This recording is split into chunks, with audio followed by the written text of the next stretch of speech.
There we go. Do it live.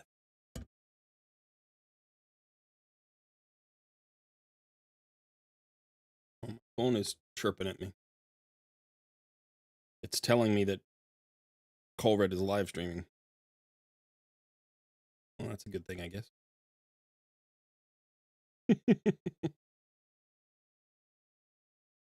Christmas madness is here. I'm trying to get all my shopping done, and it's not easy. Shipping dates are like all over the place. I ordered some Christmas presents from a store. Well, you know, an online store. And half of the order should be arriving tomorrow, and the other half may not arrive until a week after Christmas. Like, what? What are you talking about?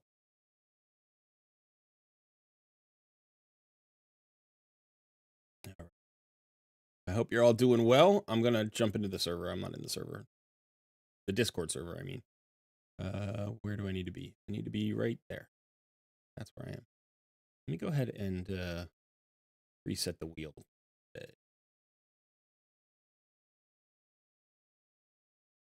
Yep.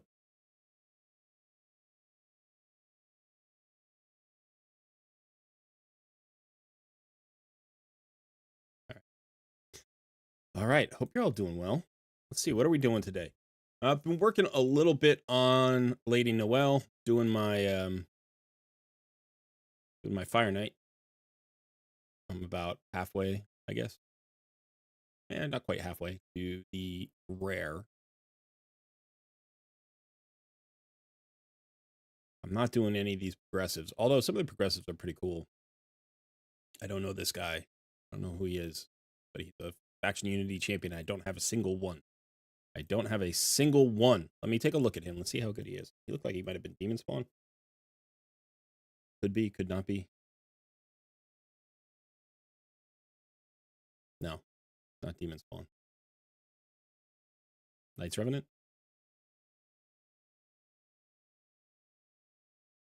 Nope.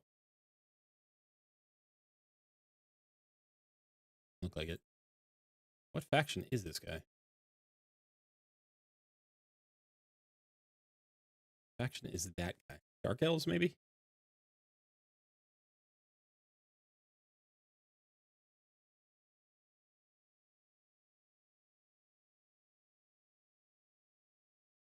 There he is. Cyclic. Cyclic? Cyclic? I don't know. Cool looking, though. Very demon-esque, though, isn't he?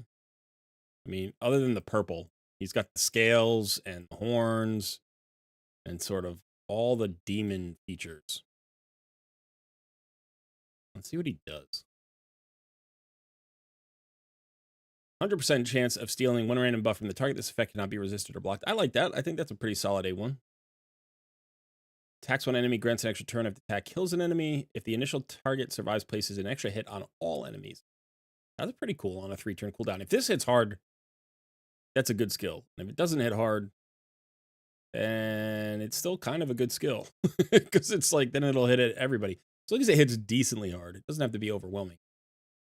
A3 attacks one enemy 2 times. The damage inflicted by this skill increases by 10% each time an enemy receives a debuff. The damage increase resets each time the skill is used. We're starting to see this effect more. Like this resetting sort of thing. That's what He-Man has as well, right? So this is a new idea that they're bringing into the game. So it doesn't... I don't know if this has a cap. Each time an enemy receives a debuff, not the target. So potentially, you could do a whole lot of damage. And this is based on attack. You could scale this up crazy high. Like, I'm trying to imagine, like, if you could get 10 debuffs on every spiderling and the spider boss, right? That would be that would be 110 debuffs. That'd be 110 debuffs. You're talking about 1,100 extra damage, or yeah, 1,100% extra damage. I don't know if that's possible. There's got to be a limit to it. Each time an enemy is killed by the skill, permanently increases this champion's attack by 30%, up to 120%. That's nice. That's really nice. If the target was killed by this skill, resets the cooldown of this skill and fills this champion's turn meter by 50%. That's also really nice. That's kind of crazy. And then 3 faction allies has a 50% chance to attack an enemy with the skill whenever that enemy attempts to place a buff can occur once per skill. Wow. Now, Dark Elves, I mean, there are a lot of good Dark Elves to pair this guy with, potentially, if we're looking for debuffs, right? We've got Mithrala, Vizix, and Lydia. Just those 3 are free. You know, and then it's like there are some other good champions here to pair with, especially, like, even in the epics, there are some good epics that place a decent number of debuffs. I mean, I'm thinking Dark Hail. Right, places 3 poisons and a poison sensitivity, so that's 4 debuffs on everybody. Oh no, just the target. I thought that was everybody.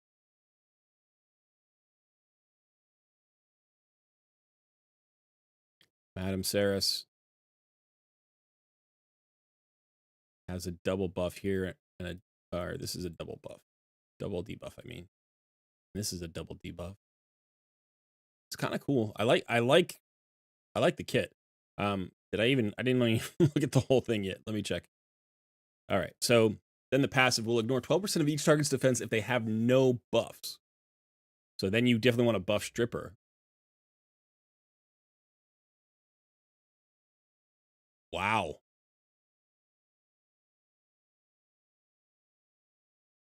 When this champion or an ally removes or steals a buff from an enemy. So Madame Saris is going to be a really nice combo with this guy.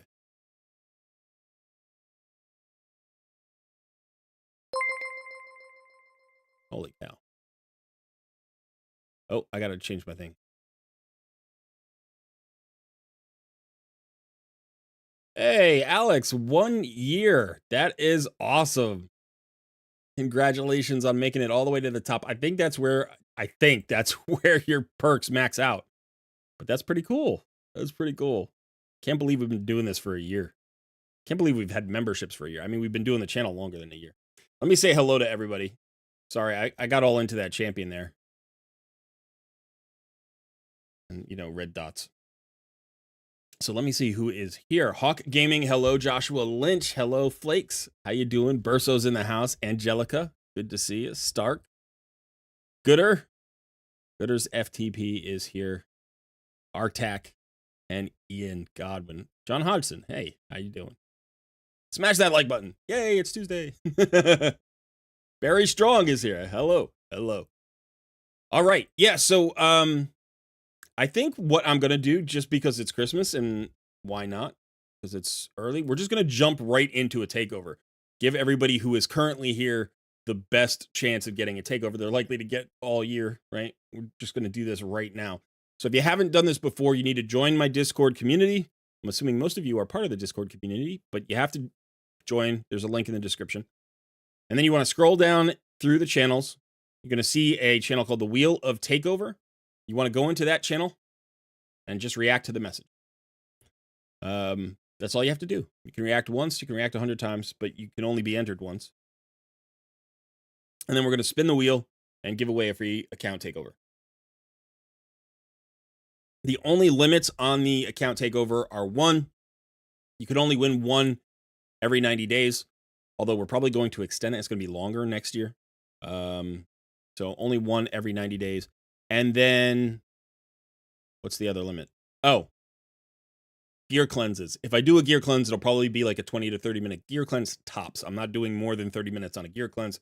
So if you want a gear cleanse, you can ask for one, but it's going to be more of a coaching session about how to gear cleanse than it will be a full gear cleanse. I don't mind that, by the way. I don't mind doing that. I don't love gear cleanses, but I don't mind doing a coaching session on gear cleansing every once in a while because I think it's beneficial to a lot of people, but I don't think it's really exciting live stream content, so I don't love doing it for live stream. That's it. Also, yeah, once you win, I'm going to send you a DM. I want you to respond with your login information. I'm going to give you a role so you can join me in the voice channel where I'm hanging out. And then I want you to mute your stream and, you know, you can use the voice channel with me. so that we can talk more easily. You won't be able to use your microphone, but you will be able to DM me and you'll be able to hear me in real time. And that's important. So, all right, I'm going to give it 30 more seconds and then I'm going to spin this wheel. People who show up early should be rewarded. And I often like play on my account for an hour, you know, but I also don't have time today. I have to kind of get through this live stream. Not quickly. I want to hang out for a while and see everybody and talk to people, but this can't go past time today. So I want to make sure I get into good takeover.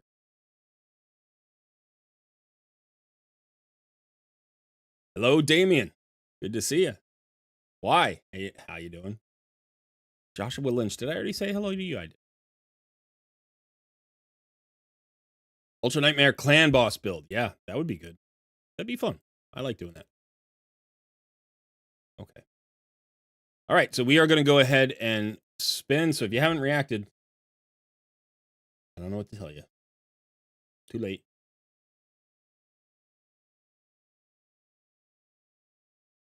Good luck to everyone. Ricardo, hello. You won 4 months ago. So if you won 4 months ago, it's more than 90 days and you're good. But I am thinking in 2025. So what I did last year is I reset it with the new year, right? Like I just reset everybody's timer with the new year.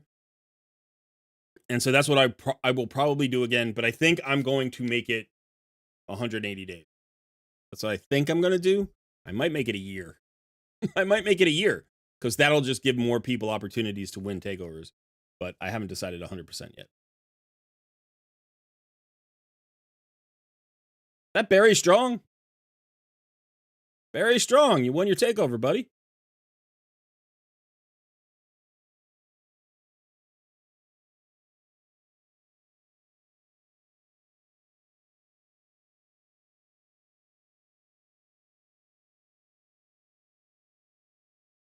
Barry talked to me about a takeover like months ago.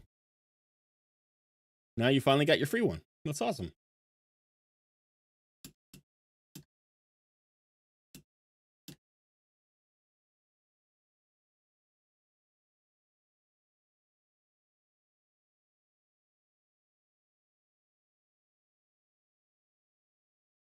What do you have to do, Damien? You have to be part of the Discord community, so you just have to join the Discord. And then you got to wait for the next takeover, and then we'll go through the instructions again.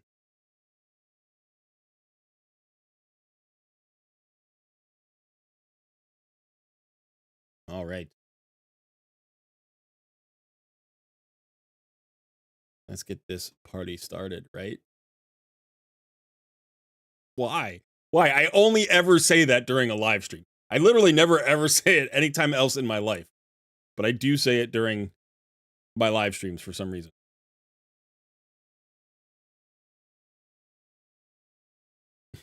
I don't know why. Let's get this party started quickly. Right? Oh, check that out. I love it. All right. We got the login info.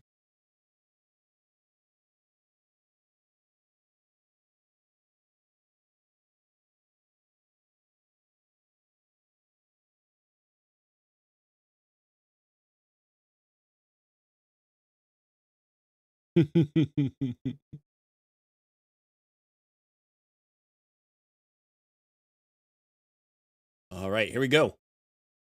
Let's see what we can see. Level 99. Count very strong with a lot of pop-ups. The pop-ups are strong too. Let's go ahead and buy some stuff. All right, so level 99. We've got the same portrait, by the way. I use that one too. Gotta click all of those. Gotta get rid of those red dots. All right, daily login. We are working on Gerda Bog Brew. So fairly advanced. Fairly advanced here. I think past the 2-year mark, right? Gerda.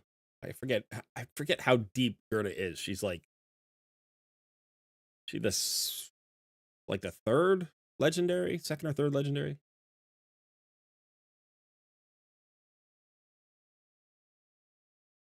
Oh, by the way, give me just a second here. I gotta get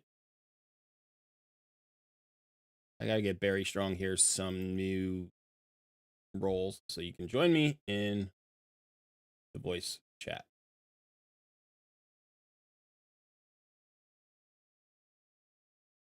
All right. Anytime you are ready, you can come join me in voice chat. You won't be able to talk to me, but you can send me DMs and you can hear me in real time and just mute your stream.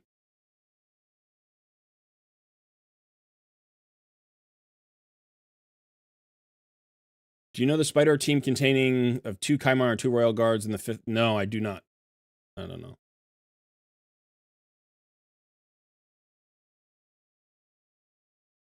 You vote 30 days between takeovers. Yeah. Good evening, Emmanuel. Welcome. Joseph, sorry.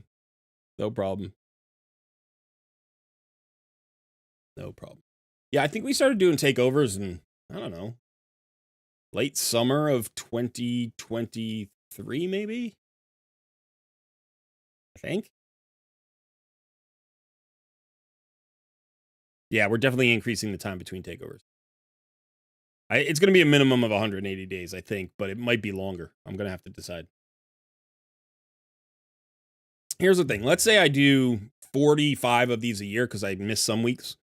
I do 45 of them a year and I get 2 takeovers a year. That's 90 takeovers. Right now, in the stream right now, we have 94 viewers. And typically we cap out somewhere around 140, between 120 and 140. So there's no way to get every single viewer one a year. There's just no way to do it. But I would like to get closer to that than have more repeats. You know, we had a lot of repeats this past year. We probably had, you know, I would say like a third of our takeovers were repeats at some point. You know, maybe not in the like really quickly again, but so I'm thinking at least 6 months, if not like 9 or 12. We'll see. We will see. All right, so let's see what we're talking about with Barry here. We are looking for a Hydra team. Hydra team rebuild. You got some new champs. Okay, well, let's check out your roster. Look at you with the Galathier. How nice is that? And the Androck. Pretty solid. Got a Yumiko with the 6-star soul. That's very nice as well. And you've got Archer. That's big. That's big. A Thorian is cool. I don't know him that well. I don't own him on any account. You've got Bad Alcazar, who I love. You do have Volcanos. Let me take a look at him as well, just because I don't know him that well. I don't have any of the... I don't have... look at his ratings. I don't have any of the faction unity champions.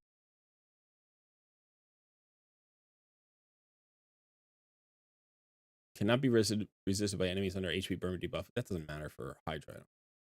Let's see.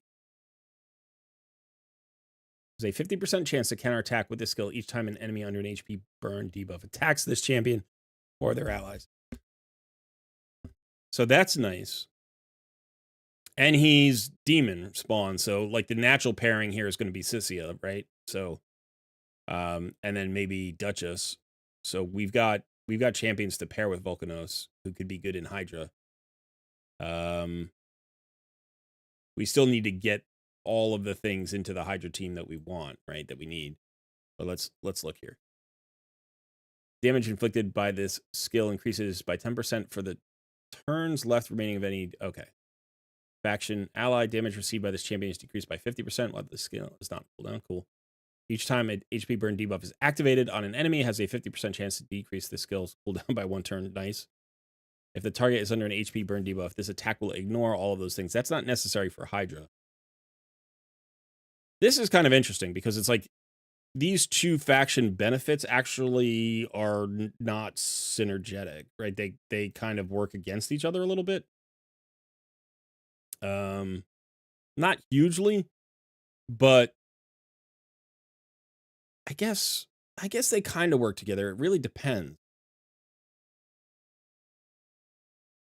Because it will take the skill off cooldown faster. So potentially this is up more, but then you'll also use it more, so you'll be putting it on cooldown more often.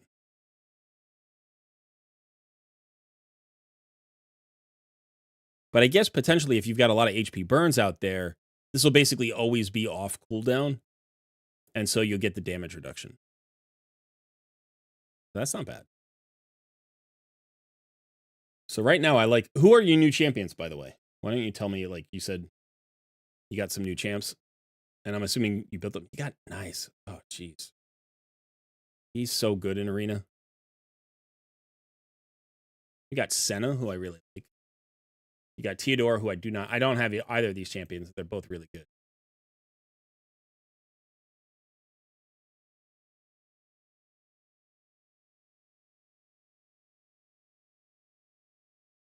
Did you do last month's fusion? I don't see him here. Is he still in the fragment collector? Yeah, you did. Okay. So we want to look at stock at least because you have Senna and you have Bad Alcazar, who I think are probably the two best champions to pair with stock in the game that I can think of. So poisons, HP burns, extension. First hit activates all of these and all continuous heals.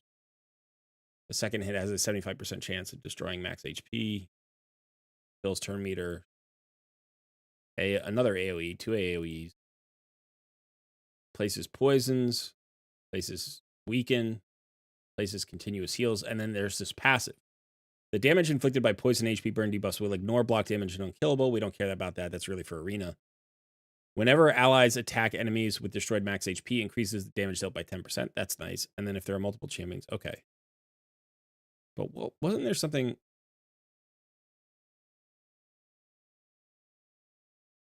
Okay, so just activates continuous heal. Right? And then if we look at Senna,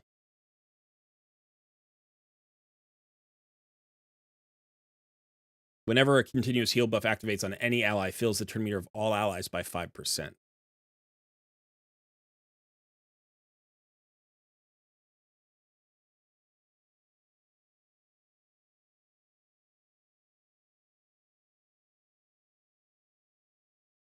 Turn meter and continuous heals, increase speed, and activating continuous heals. So, weirdly, I don't know exactly how you would pair all three of them. I guess what you could do with Bad L potentially is put him in like a cursed set or something.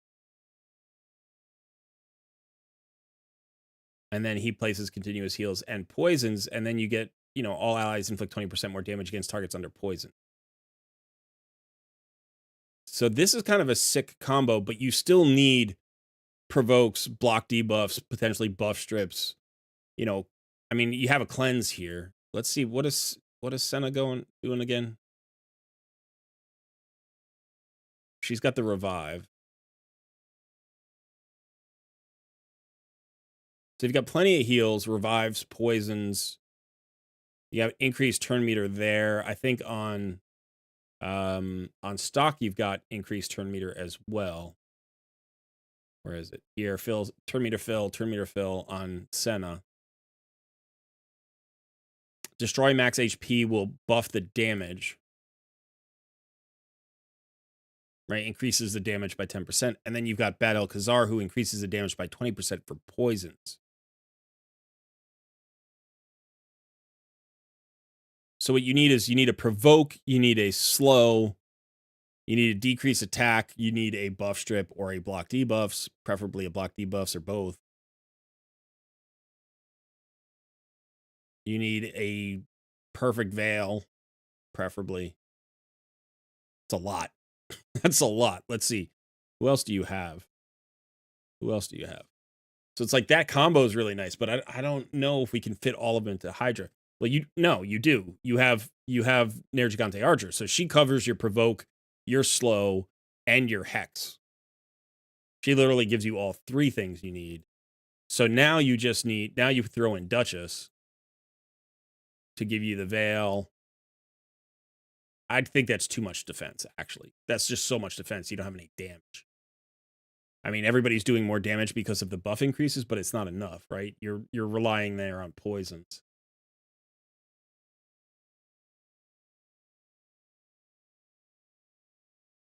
So who do you have that's got a block debuffs buff? Wukong, Lydia.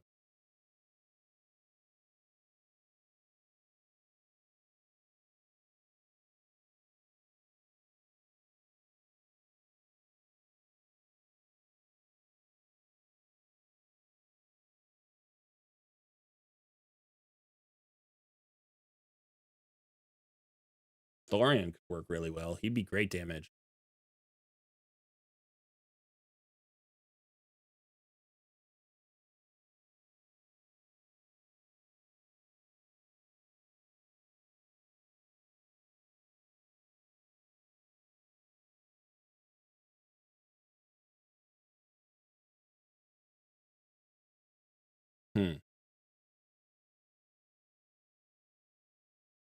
No, Barry, you're just going to be able to... Oh, you don't have permission to send messages?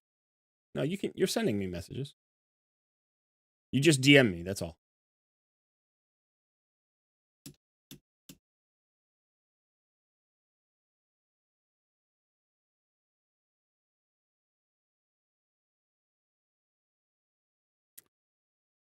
Is it one takeover per stream? Sometimes. Usually I try to get 2 takeovers per stream. Yeah.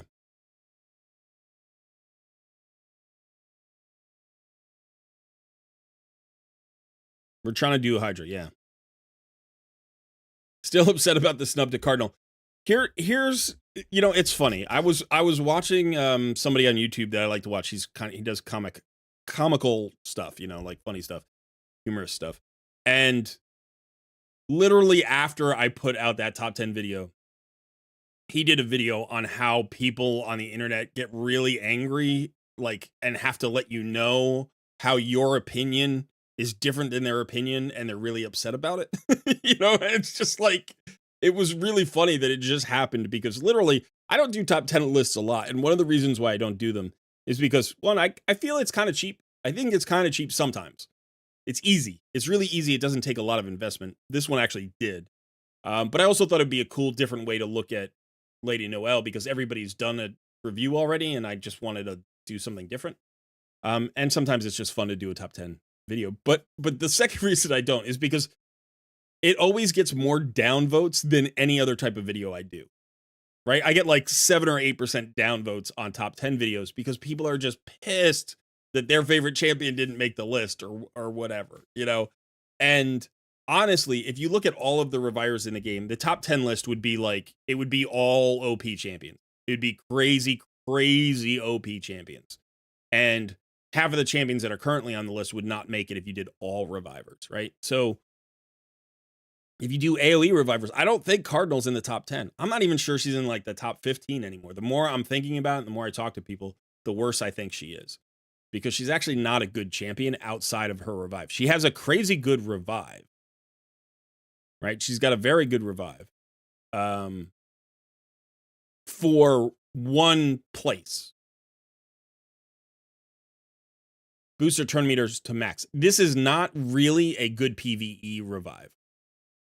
It's just not a good PvE revive. If it reset all their cooldowns or something, then yeah.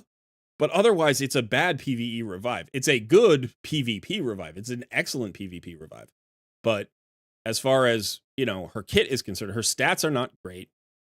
Her speed's decent. Her defense is okay. You know, like her HP's okay. Like her stats are fine. But not great for a Void Epic. And her kit is awful.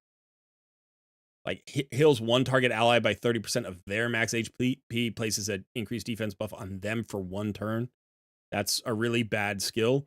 And has a 20% chance of placing a poison debuff on a single hitter for 2 turns. That's a really bad skill. This is a crazy good revive for PvP and nowhere else.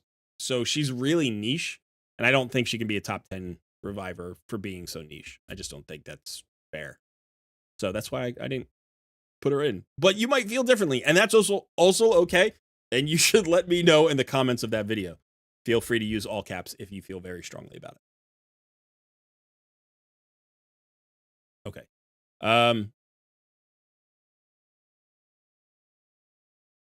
Yeah, so I'm just curious, Barry, which champions are new? I'm assuming Nice is new. I know Skeletor is new, but I don't know who else might be new here because everybody else looks like they're taking up to 60 already. I did look at Senna. She is not. Oh, wait a second. She is booked. Okay. I thought she wasn't booked. Who else was I looking at?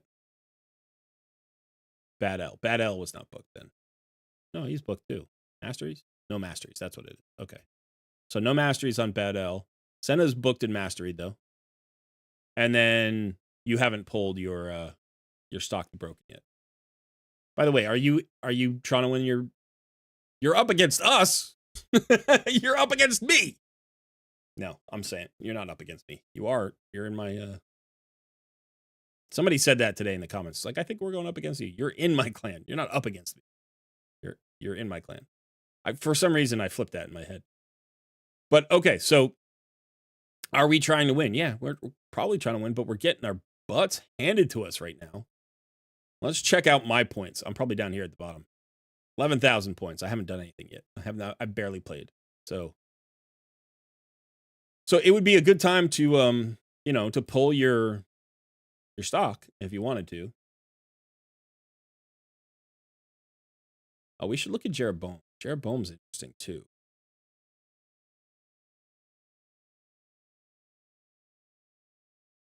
So he has that chance of reducing cooldown. Removes all debuffs.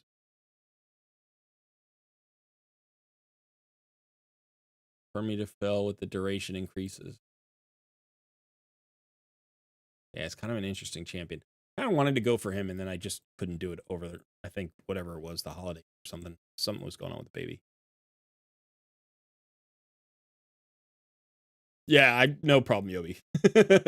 Just messing with you. Glycat over Duchess. If we're using those champions.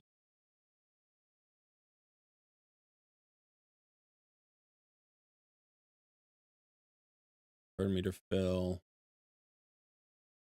We don't need the revive. We don't need the revive on Duchess either if we have Senna, I guess.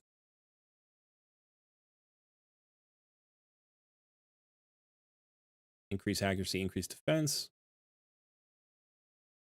More damage under Perfect Veil. That is nice. Hey, Colin. Good to see you. Hey, Bal. George. Civic in the house. Good to see you, buddy. At 2. I have a Thorian and Reflex. Sometimes he will get a bunch of max HP skills in a row thanks to extra turn. Yeah, that's cool. It's a good idea. You could also put him in Relentless, right? You could do either. So new champions are Senna, Galathir, Nice, Mikage, and Volcanos. Oh, all friggin' power teams, like power champs. Let's look at Galathir for a second, just because this is not a champion I know well. I see him in Arena, of course.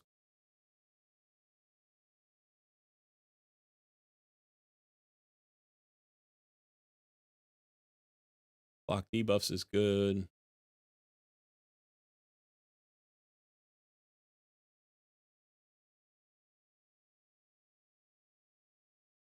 Block active skills.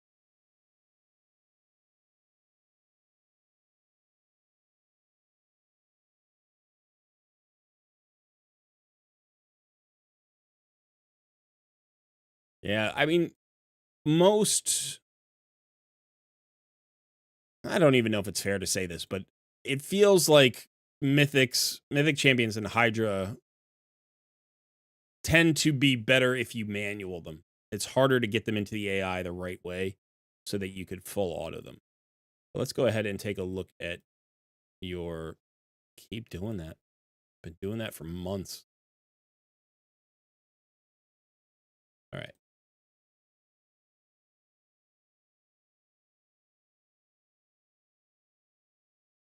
You have all 3 keys, so you haven't used it. And you're looking specifically for Nightmare, or?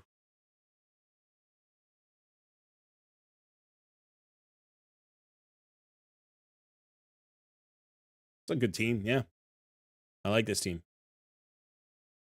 I personally love Astrid in this fight. I think she's really good. So, you know, she gives you your increased speed and a bit of turn meter fill, which is nice because you don't have that from anywhere else. You've got your Duchess for the perfect veils and the block debuffs, which is going to be really good. She's giving you a lot of survivability reduction to AoE damage as well. So that probably alleviates the need for a decreased attack because I don't think you have a decreased attack here. I'm not 100% sure about Athorion because, again, I don't know this champion really well, but I don't think he has a decreased attack, does he? No, he does. Oh, he actually does. Okay, cool. And he buffs his own attack, so you don't have to worry about that from a damage perspective, but you've got Astrid anyway. Sissy and Rathalos pair really well. She's also going to give you a chance of getting a weaken and a decreased defense. So that'll be nice. I mean, you already have the weaken from Astrid. So you've got a decreased attack, decreased defense. You don't have a block debuffs or a buff strip.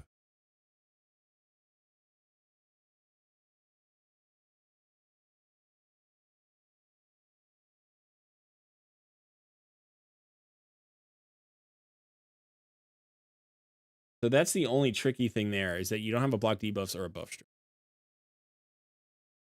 I'm sorry, block buffs. No, you do. You have block buffs. You have block buffs. And yeah, okay. Yeah, it looks like a perfect team, dude. Looks like a perfect team. The only issue I would see with this maybe is that you're too slow. Right? Astrid is going to help a lot. Let's take a look at how these champions are. Actually, we don't have to do it here. We can do it right here. Just take a look at how fast these champions are. Duchess 260, that's nice. Nair Gigante Archer at 199 is a problem. That's very slow for her. I run mine over 300. Honestly, I run mine as fast as humanly possible in Relentless. She's over 300 in Relentless, which is kind of insane. I know that's like whatever. But I would prefer to see her up around 250 or 260 in Relentless. Let's see, is she in Relentless? I think I saw her in Relentless. So we may need to adjust her. Yeah, she's in Relentless, but 191 is very slow. I would prefer her to not be in Relentless and run at 250. Like if she didn't have Relentless and you just ran her at 250, that would be better than running her in Relentless at 191. So that might be an issue. Thorian at 212 is okay. That's not awful. That's not awful. I wouldn't mind another 10 to 20 speed there. That would be good, but that's still okay. Astrid at 267 is all right. I would like to see her a little bit faster. But it's hard to get a lot of speed everywhere. Sissy at 271 is very fast, and she doesn't have 100% crit rate. So I might trade away a little bit of speed to try to get her more crit rate, to get her to 100% crit rate. I know that you're using her as an HP burner, and you're using Rathalos as the direct damage dealer, but she actually hits hard. She hits decently hard, and I try to run mine at 100% crit rate. You have plenty of accuracy here. That's great. And depending on where you use her, you might be able to trade away some of that accuracy, because I think that the accuracy cap for Nightmare Hydra is like 425 or 475, something like that. Let me go look. Might be even 450. So let's just go check it out. That's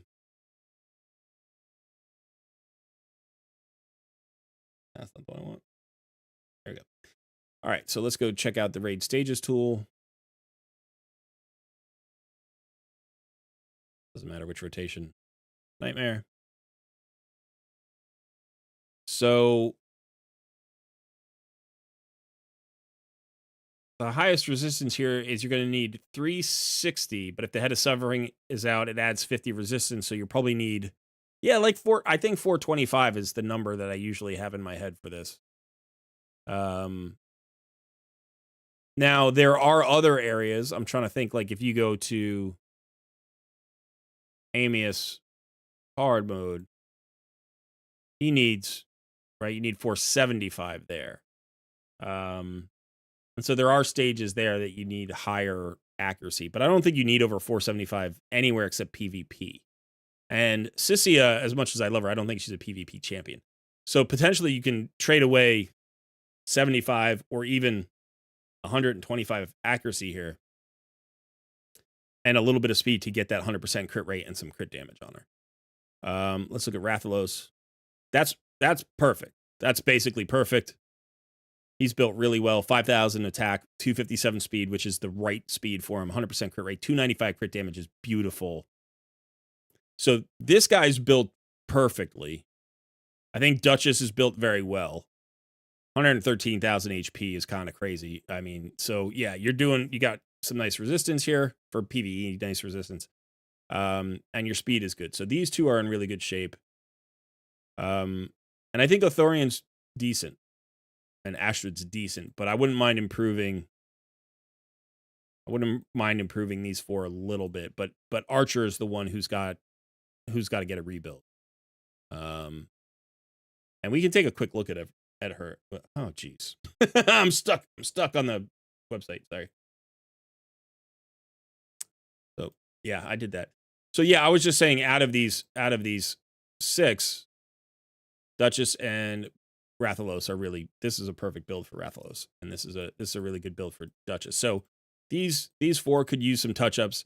I think Sissia is not critical here because she does have the accuracy and the speed that you want, and you're primarily using her as a debuffer and HP burner for now. So like if we had to hold off on one, I would probably hold off on her. I'm going to look at Athorian just to see if we can find some more speed for him anyway, just to see, because like I said, another 10 to 20 speed would be really helpful. I'd love to see him at 240. That would be great. Like, we're looking at Rathalos at 257. This is literally a perfect build for Rathalos. But I do think that, like, this is also a build that you'd probably want on Athorian. Like, these two builds should be very similar. And you can see, one of the things about Rathalos, he has a lot of defense. And that's just the champion. I mean, I'm not saying your build, but he's always going to have a lot of defense. Athorian's a bit squishier, right, with less HP and less defense. But he does have the requirement of accuracy. You have to get that accuracy on him. So, I understand it's a little bit tricky. And you do have your Astrid with full crit rate and crit damage, which is kind of nice. Your accuracy is basically where it needs to be. A little bit low. He doesn't need resistance, really, because you're using your Duchess with the block debuffs. But this is a really nice team. I think this is a perfectly put together team. So are you looking to improve that team, or are you thinking more like, oh, I want a brutal team now? Because if you want a brutal team, we could put together a brutal team. It's good to know who's on your nightmare team so we can't, cannibalize them. Rebuild brutal and hard. Okay.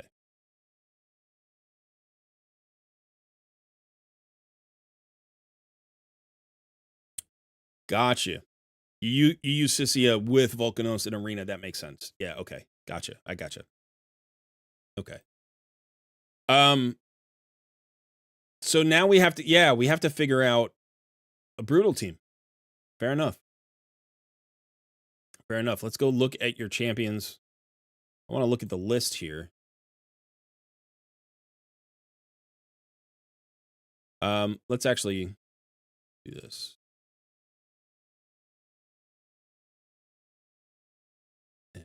Just 6 stars. Okay.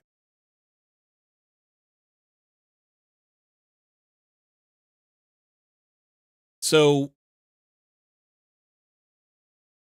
I'm just looking for a Shamil. Okay. Just seeing if you had him.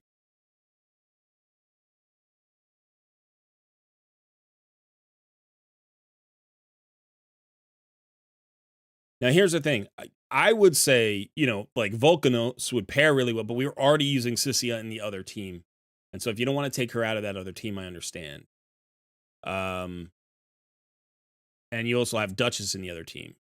So this is going to make him less valuable for Hydra. Because now pairing him with another demon is going to be tough.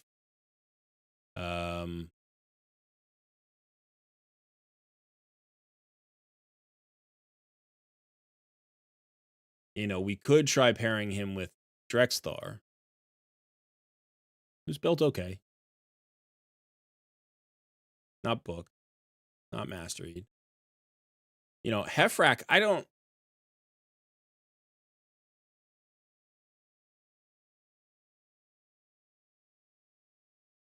know about Hefrak in Hydra. I mean, you're not getting any value out of the passive, really. But he hits hard. See how he's built. Way too, yeah, you build him slow for Arena, so that doesn't. So it feels like Volcanos is kind of on the outs if you don't use him in your Nightmare team with Cecilia and Duchess.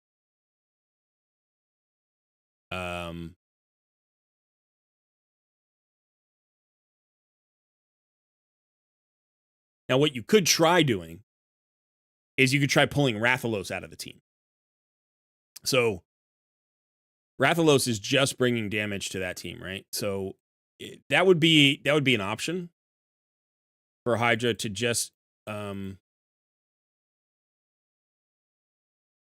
to pull Rathalos out of this team and replace him with Volcanos.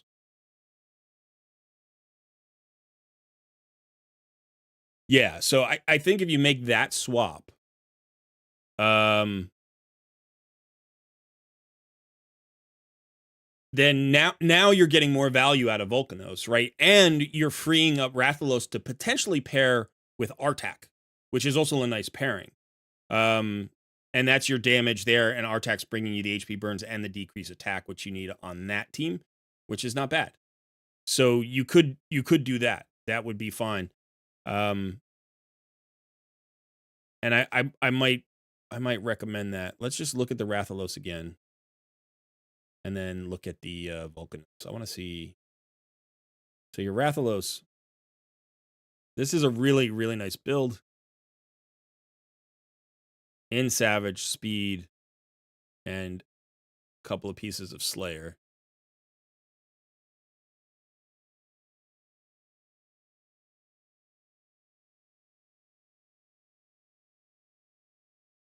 So the thing about Volcanos, though, so Volcanos is probably not built as well. It's actually built well, though. He's built pretty well, too.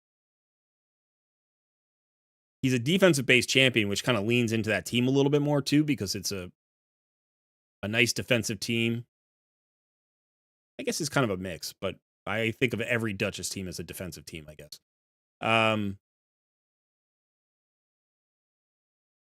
So now he's going to have the full...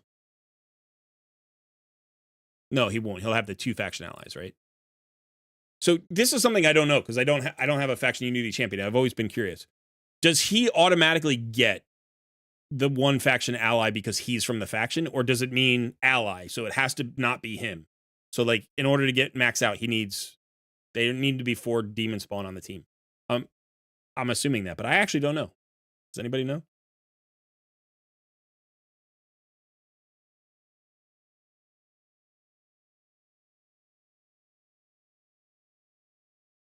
Yeah. So okay. So you'll at least get to the second one. So each time an HP burn debuff is activated on the enemy, has a 50% chance to decrease this cooldown. He does have an AoE. He's got this that increases by 10% for the turns left remaining of any HP burn debuffs.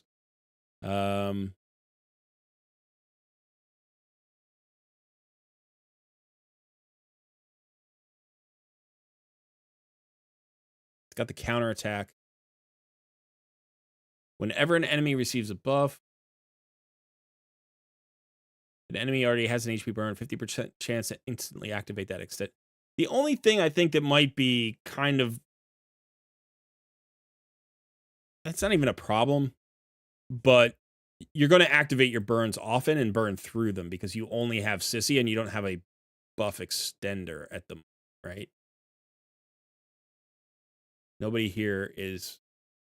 Now, Sissy is good, though, because her HP burn is for 3 turns. As opposed to 2 turns that most people get. So this is actually pretty cool for you.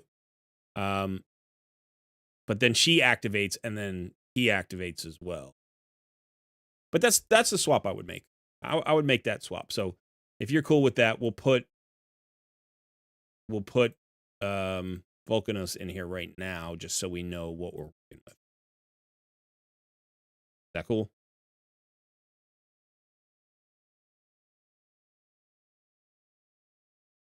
Yeah, okay.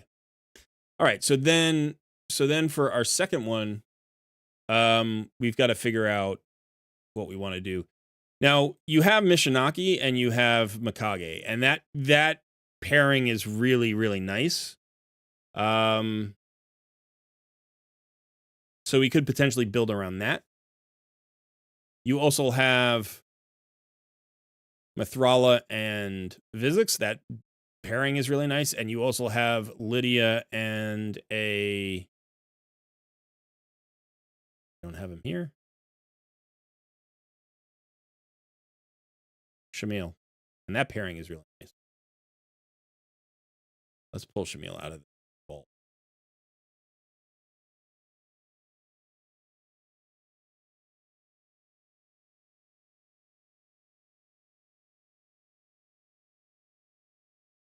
He's not built.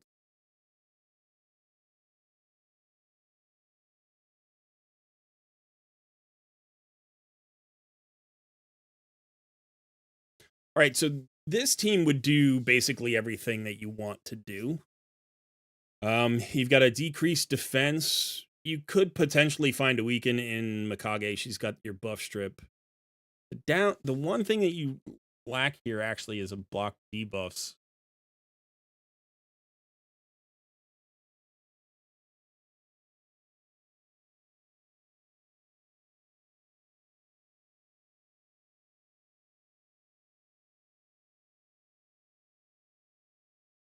So he's got... You don't necessarily need Mithrala and Mishinaki, because Mishinaki has the Hex as well. But she's the cleanse, strengthen, stuff like that. So it's not quite, it doesn't quite come together. It's close though, right?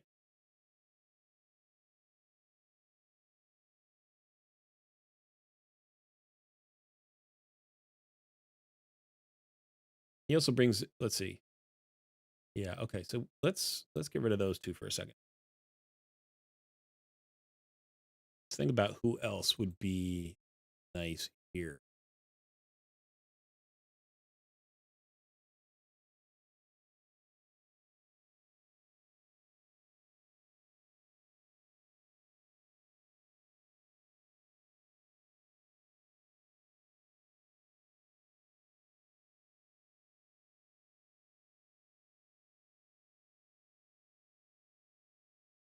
It's kind of low damage.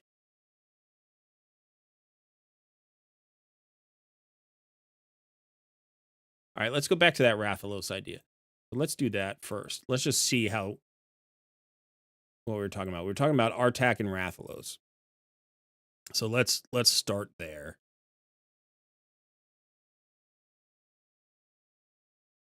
Okay. So now what does this bring you? This brings you damage and a decreased attack, and that's it. So these are your two damage dealers. HP burns, decreased attack, and pure damage. So now we need all of the supports. We need provoke, hex. Provoke and hex are the most important. Slow is really important. Block debuffs or a buff strip. Cleanse is good. Revive is good. Heals are good.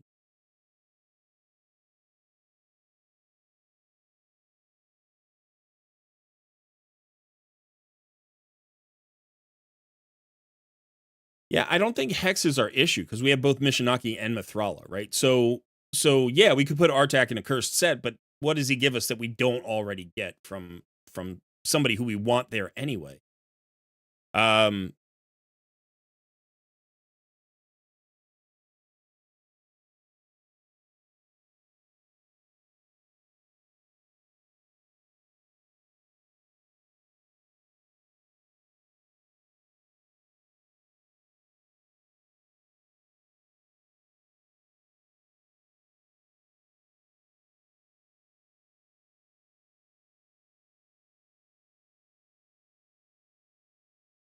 This would give us our increased speed, which we need.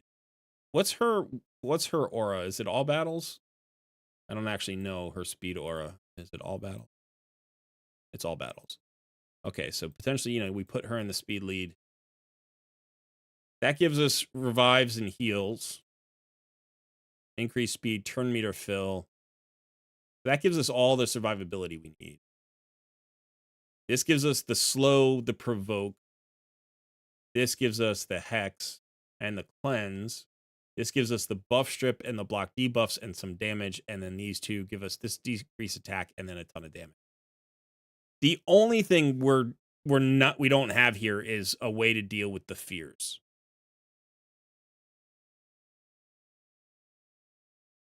Right? Handling the head of torment with this one is tricky. So let's go back to the champions for a second. So there are three ways to deal with the fears. The first is Shamail. The second is a veil, and the third is to ignore them and just like work around them, because you can't resist them. So, and you can't block them.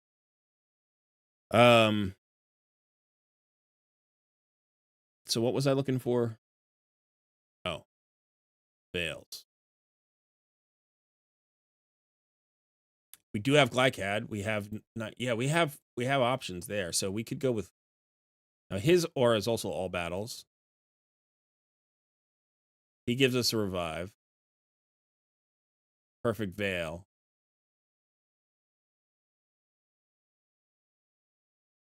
But we lose the heals. And I don't think this team's going to need heal.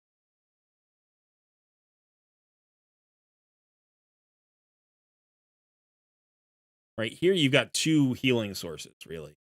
You've got your primary healer is going to be Archer, and then your secondary healer is going to be Astrid. But here we don't have heals if we lose Senna.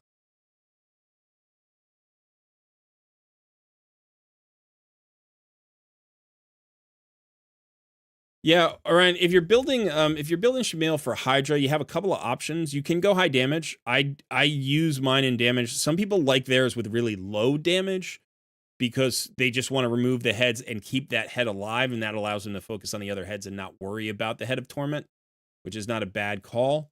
But I prefer to just kill them as fast as possible, push as much damage as possible. So I've had mine in lifesteal before. That can help keep them alive. Because he gets a lot of extra shots. So you could do that. 100% crit rate, maybe 200% crit damage, lifesteal, and an HP percentage chest plate, right? HP percentage on the chest plate. And that would be enough with maybe, whatever else, if you want to crit damage or cruel on the other pieces or something like that. You don't really need accuracy for anything unless you want to place this True Fear in other content. That doesn't happen in Hydra, so I don't worry about it.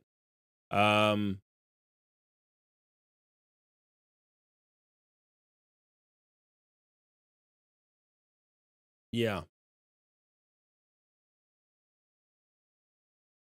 So really the set, that you choose is entirely up to you. But ignore defense sets can be really good too. So yeah, he has Ugo. Wukong is better than Ugo, but Ugo brings some of the heals, right? And we don't necessarily need the damage from Wukong. So that's a good point. I like that idea. I don't know if it'll be enough, honestly.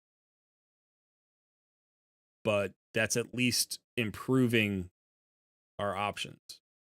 So instead of Wukong here, we bring in Ugo.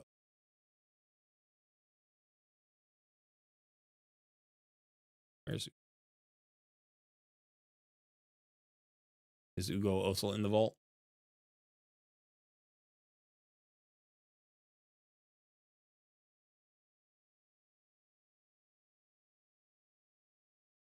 We also have Rector Draft. Like we could replace Senna with Rector Draft, which gives us heals and a veil. And that deals with, both situations. So, this is not bad, but the only heal here is this little heal. you know, on a 4-turn cooldown. You get decreased defense.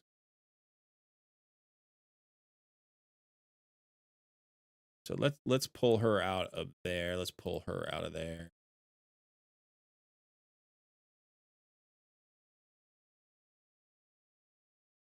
So right now, do we have a decreased defense? We only have the decreased defense from Rathalos. So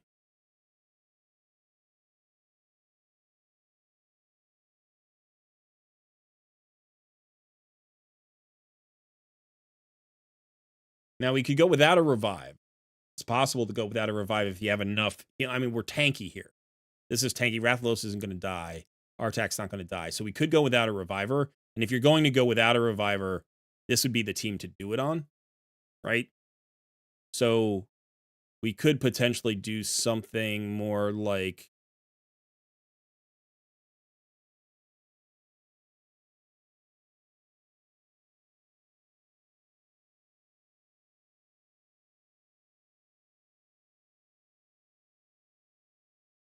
that would be a reviver. So we're getting the speed back from Podrick because of this. Turn meter fill and increase speed. Plus he's got the speed aura. He restores destroyed max HP, which is a little bit weird with Artak. We might not want that with Artak. And then cooldown of a skill. And then we've got 2 healers, a reviver. Who did we lose? We lost Rathalos. So we'd put Rathalos back here. Get rid of the reviver because we don't need the reviver necessarily. Rathalos is probably not going to die.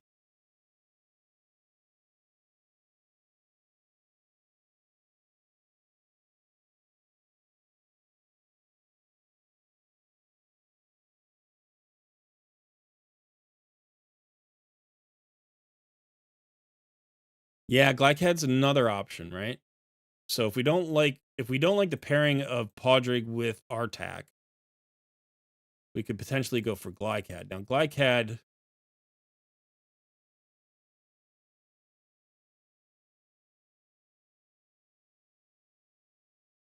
gives us the perfect veil, turn meter increase, and the revive. So we're going back to that revive idea. So less healing, but we get the perfect veil, which we weren't getting before. Right? Because once I took Rector Drath off the team, we lost the perfect veil. So this actually is pretty good. Because this will deal with the Head of Torment. And it gives us a turn meter fill and a speed aura, but we don't have a ton of speed. Right? Just a 15% turn meter fill. The increased attack is okay for Blade Master, but we actually have it from Mithrala anyway. And what we don't have is a weaken. But that's probably okay because we're going HP burns and Rathalos anyway. So slow, provoke, hex, cleanse, shields, increase attack, increase defense, drop defense, block debuffs, decrease attack. 1 second.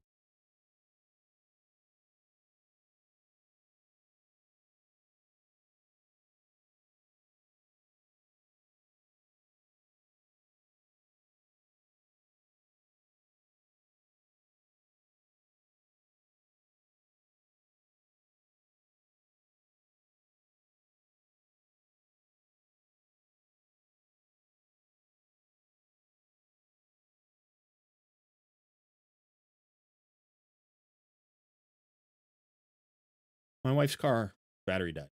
So hopefully she's going to call somebody else. But if I have to leave, I have to leave. She's stuck with the baby. I can't just leave her there. So she's going to call her dad and my dad. See, somebody can hopefully help her.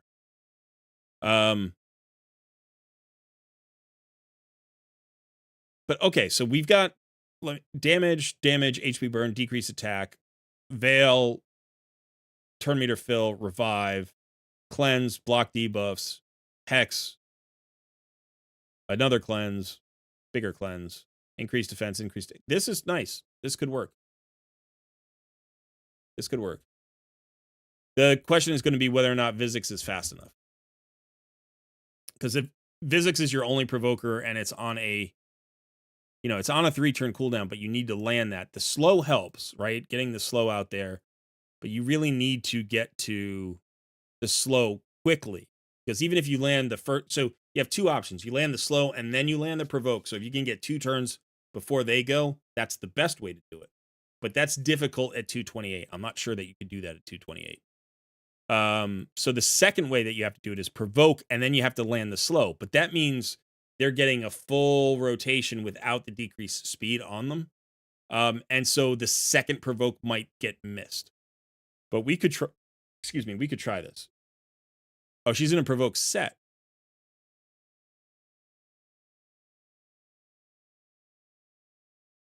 That makes it potentially easier. Yeah, if she's in a provoke set, then you can just go for the slow and reset if you don't land the provoke, right? You do it that way. Is everybody else built? Hugo was not built, right?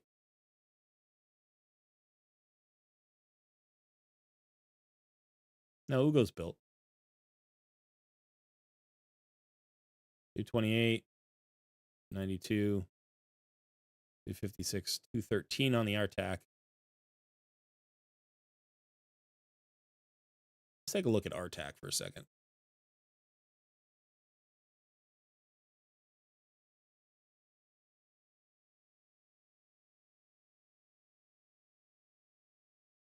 In full regen.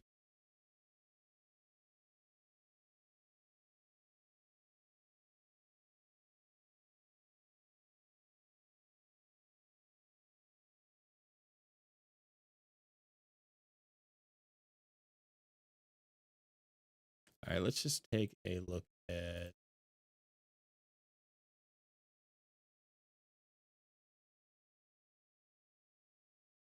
this, see what's available.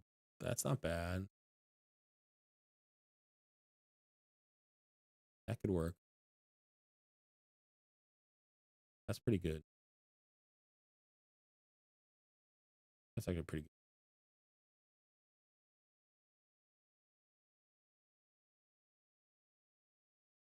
That's defense. You really need HP on at least one of these pieces. Let's look down here. Do you have... that's not bad. And then divine speed would be the other one, probably.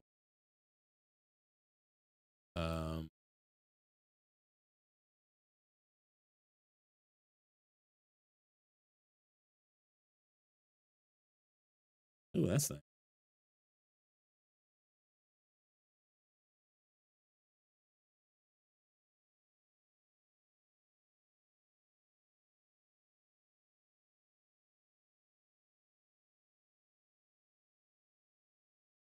That's nice too. It's actually maybe the best one.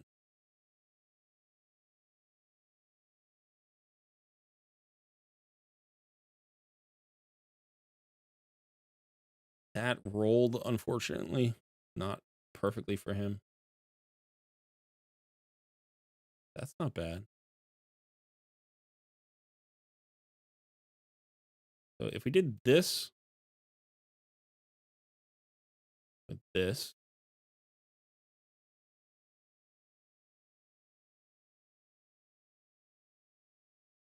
and max this one out, let's go ahead and max that one. Let's see. It's something good there. It's okay. Could take accuracy.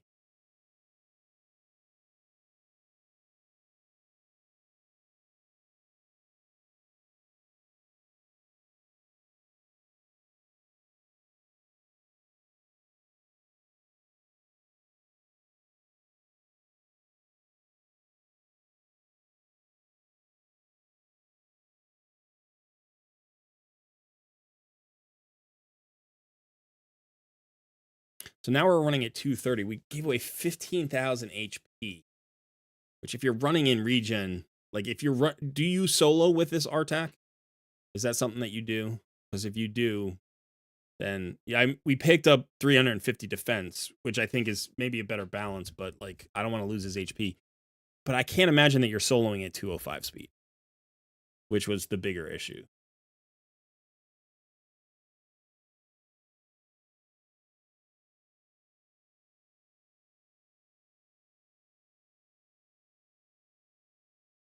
You were trying a solo build. All right, so for a solo build for him, you're going to need him fast, and he's probably going to have immortal.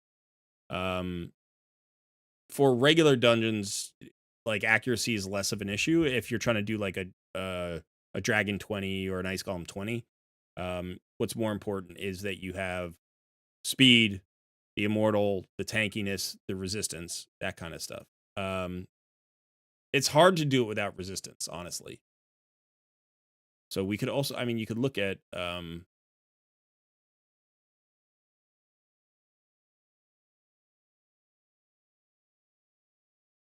righteous.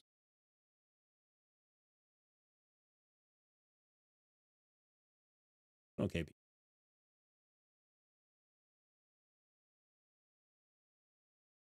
Yeah. You know, these two pieces together give you a little bit of something, but I think if you're he's not quite in a solo build and he's not quite in a Hydra build. He's not really quite in an anything build yet, and that's okay. Like sometimes you just experiment, you know, you're like, well, these are the pieces that I have, and you're trying to get him into something, and you can do it kind of piecemeal. Like I get that.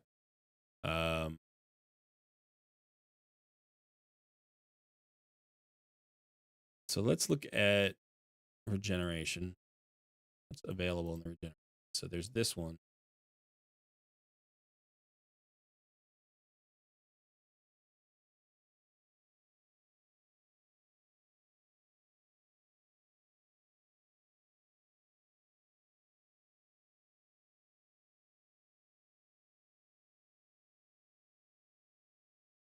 Yeah, these need to be changed. That ascension needs to be reworked, but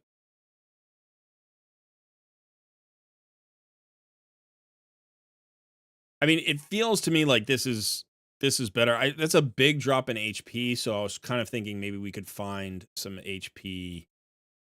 But really, what I'd probably go for is I'd probably go for pinpoint here and just try to find like good stats on pinpoint. I do want to look at your banner because you have a fully ascended banner there and it's protection. No speed on it, but a decent amount of HP and defense.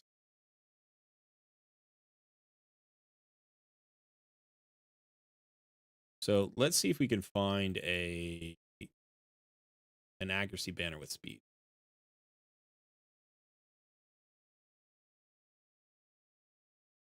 So you have that on your Carl. That's not bad for you, Carl. Actually, that's barbarians. We're looking at orcs.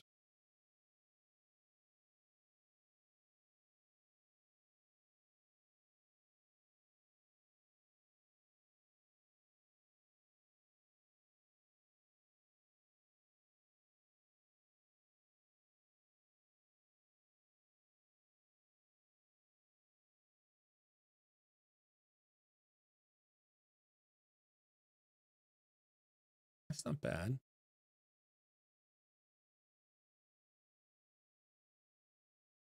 Okay.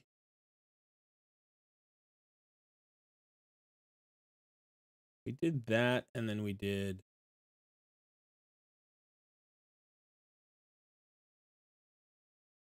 Look here.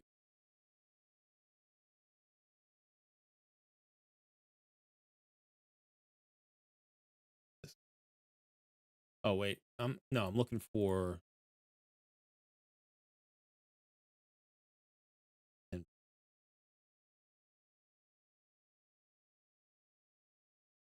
I don't mind the resistance, but I would have preferred the accuracy.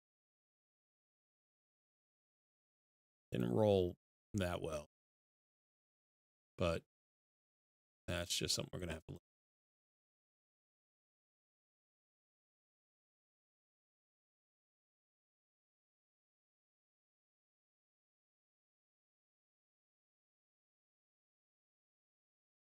HP percentage. Come on, there we go. Give me another one. Give me another HP percentage.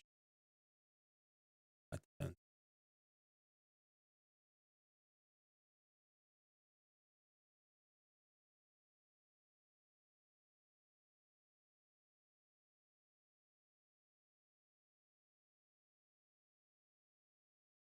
All right, let's go back to this and look for HP.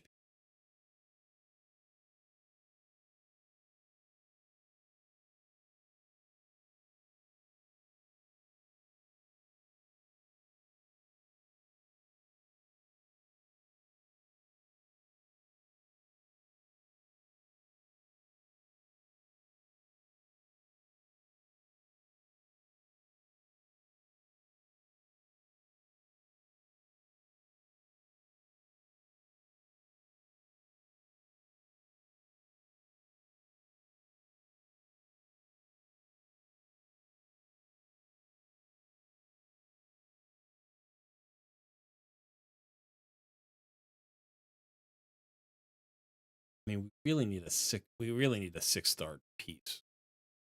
We really need that. Something like that. You know, that's got attack and crit rate, crit damage and stuff.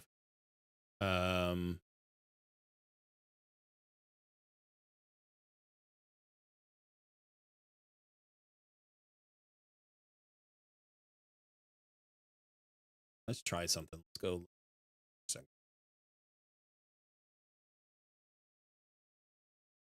All right, we've got plenty of perception available here. Let's see if we can find a chess piece. Or we're gonna go for this because we do want that. And then what we need is substat. Do we want accuracy or speed? You got more accuracy charms.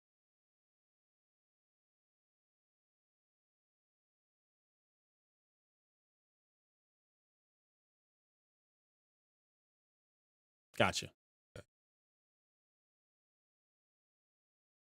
Flat HP. Unfortunate. Boots. No. No.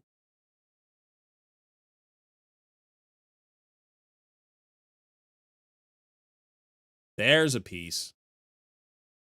I wish that was HP percentage, but that's a nice piece. Nope. Nope. That's usable. Speed and accuracy on perception. That's always useful, even if it's a 5-star rare. Okay, so let's just think about this for a second. If we were talking about that chess piece,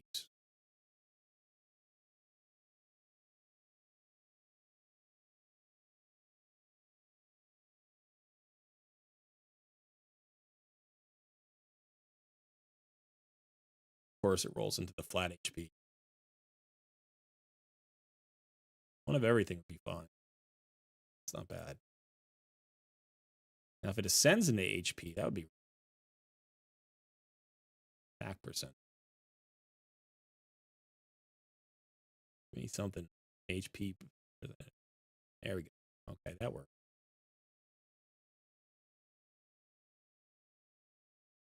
That's a much better piece. And now we get that.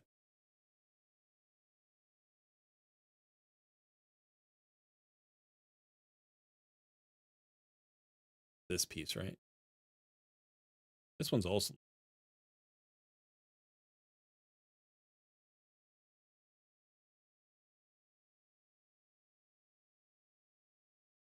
Now we're up over 3,000 defense, 74,000 HP. Hey, played today. Good to see you. I have not gotten He-Man, no.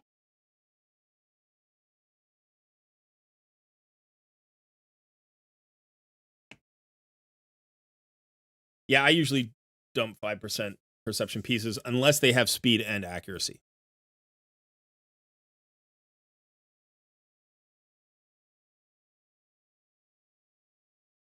All right, so just this chain, just these two pieces improves this build quite a bit. Because you get 24 more speed, more defense. You're trading away HP. You want to re-roll the Ascension on the gloves and see what we get? We can do that. All right. HP or defense percentage. HP, flat defense.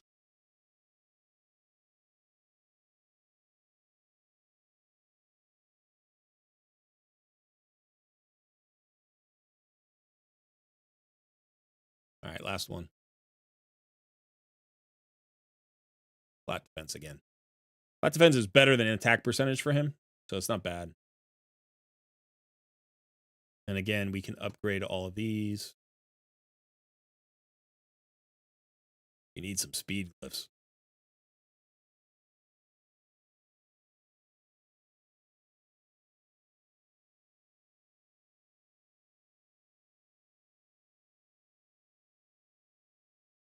As far as Hydra is concerned, this is better. Let's see if we can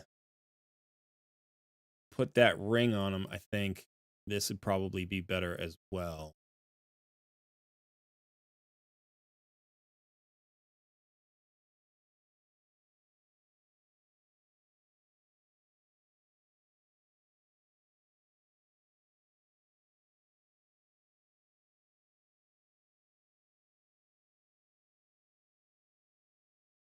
And then we've got this. Right? So what did we end up with? Was this one?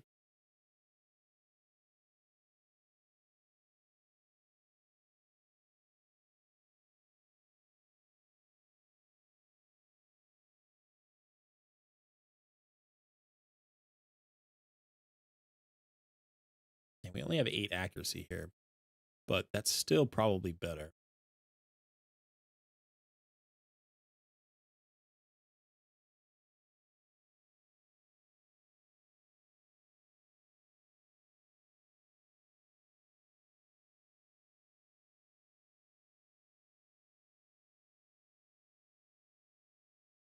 Okay, now we're running at 243, 70,000 HP, 3,100 defense. We still got the accuracy we need for Brutal Hydra, no problem.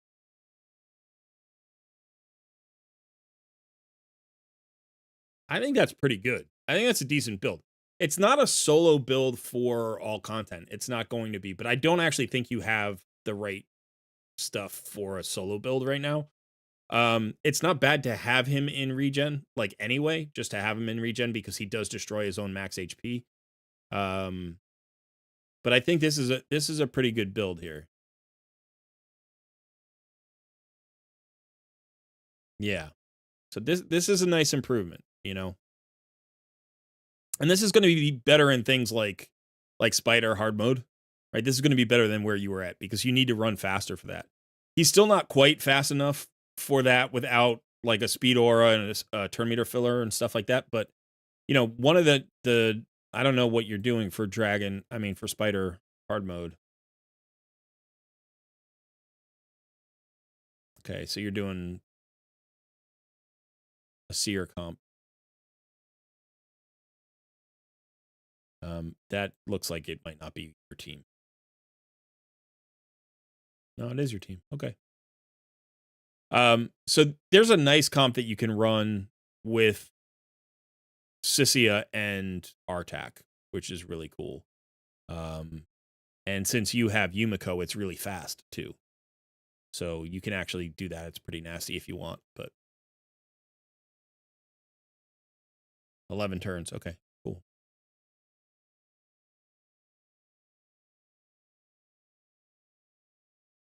Now, you know, one of the things that happens anytime I do one of these takeovers is I'm trying to think about like all 18 champions simultaneously. And sometimes that's hard and you juggle things and you miss things, especially champions that I don't know well, like Galathier.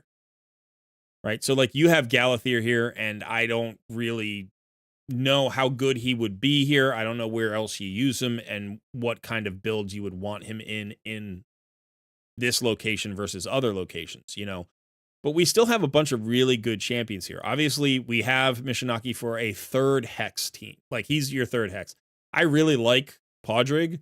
I think he's a great champion for Hydra and he's great for Hydra. So, you know, potentially we want to bring him into a team. We have Senna, who's great. But it's like, you can only fit 18 in, and it's not like just 18 of your best champions. They have to also make 3 compositions of 6 champions that work properly for the fight. You know, so combos that I think about, like Lydia is a nice combo, because she does these extra attacks. What are her extra attacks? Where is it? Attacks enemy with this champion whenever they place a fear or true fear debuff on an ally. So she gets extra attacks here, and then you also have Inquisitor Shamil who gets extra attacks, and you know she's bringing you a decreased defense, a weaken, a strength, and an increased speed. She's giving you these extra attacks. He's removing the fears and giving you extra attacks. It's like, you know, they're both void champions. So those are good champions to kind of run together. You don't have to run them together. You can run them independently. You know, so you do have these options for like a third team. Let's just go ahead and check out. I'm curious now. Let's try Brutal here.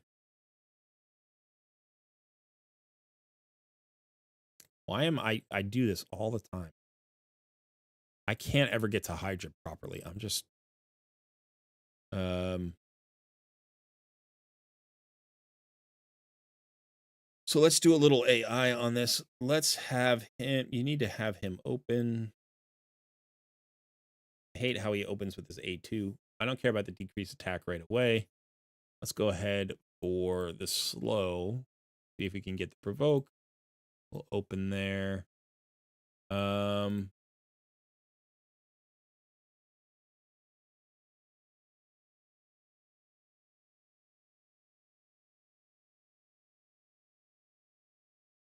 Yeah, let's just see what it looks like.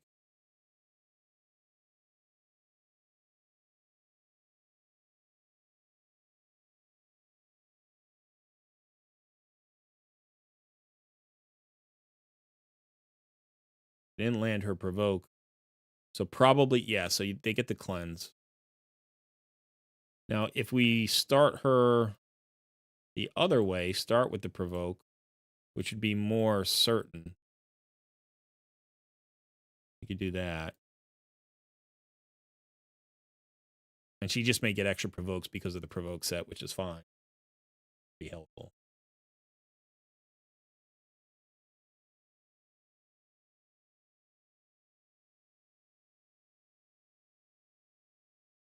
We missed our hex on the Head of Mischief for some reason. Was that a 3%? Did anybody see, or was it resisted? Hey, Tomas. Good to see you. I'm doing well, thank you.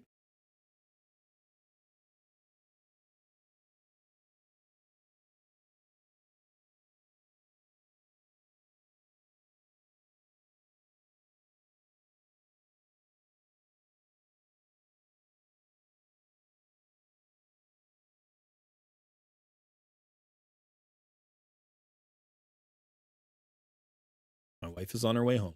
It's a good thing.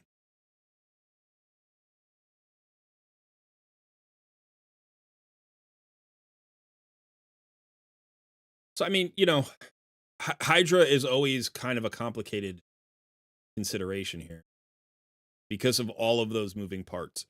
And so on the one hand, you know, you want to put together a good team.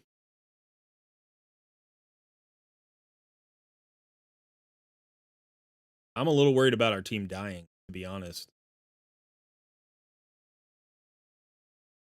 We might not have enough heals.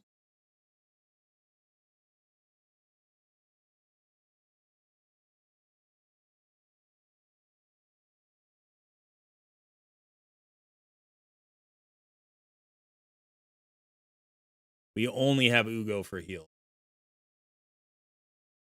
That was the thing about Podrick, right? Is he brought more heals. But then we didn't have the perfect bail. So this is what I'm talking about, moving parts. And a lot of times you have to, you know, you theory craft something and then you have to try it out. Our Vizix is also going to die too easily because of, so let's go ahead and check. Let's check her build. So the thing about Vizix is she is an ally protector, and that makes her vulnerable. Because this puts up an ally protect on her A2, and she's not inherently super tanky. So if we look at her stats are actually decent. 4,200 defense, 70,000 HP. So it's not her. I think the issue is just not enough heals.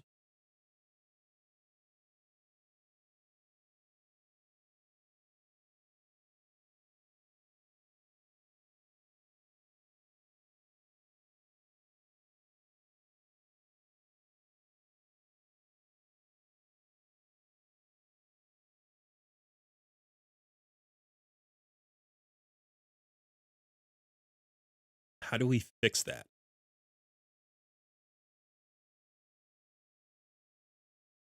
How do we fix that? We don't fix it with one champion swap. Going to Podrick loses us the perfect veil.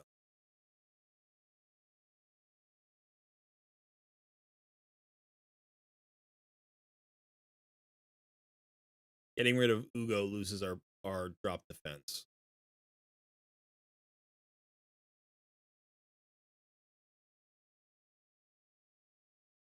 Yeah, Senna is also, I mean, both Senna and Podrick would give us more survivability, right?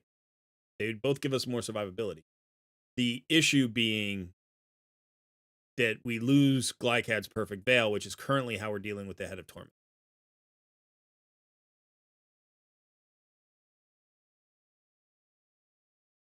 Now, we don't have to have Rathalos on the team. He's built really well and he hits really hard, but all he's bringing is damage.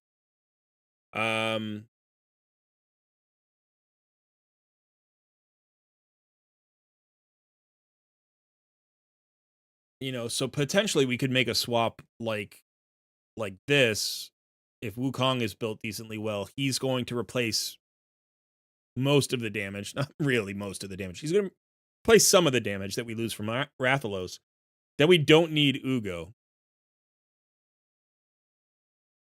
Right? Because now we have the buff strip and the block debuffs, but we've lost our drop defense. So we might want to try to get a weaken or a drop defense or both back into the team somehow.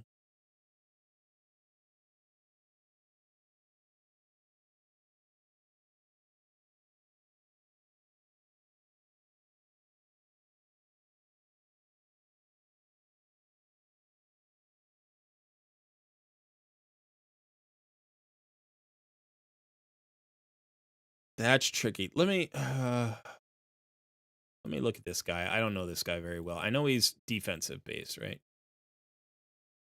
Heals all allies for every buff that has its duration increase. That's not bad. That would bring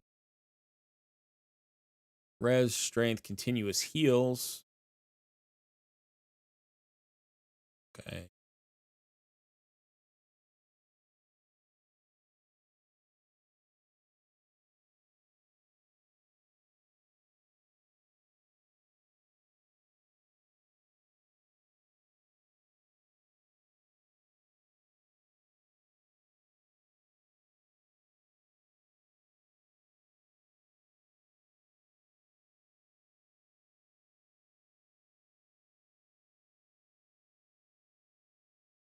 So here's the thing. This guy can actually do a lot, right? He can increase duration of buffs, heals, continuous heal, strengthen, increase resistance, increase defense on all allies for one turn on an A1. He can also swap and do decreased defense. He can do decreased resistance, weaken, enfeeble. I don't think enfeeble lands on Hydra. Removes all buffs from all enemies. He's got a block buffs debuff. So he could be kind of crazy good, like for this particular team. The problem is he has to switch forms to do everything. And that's just not reliable. So the question is, like, if we were going to keep him in one form, which form would we keep him in?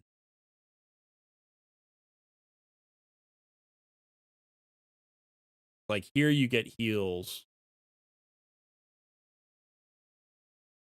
and increase defense and strengthen and all of the stuff. We're getting most of that anyway, so this would only be bringing healing in. Whereas in this form, we get a decreased defense, a weaken, a decreased resistance, a buff strip, a block buffs.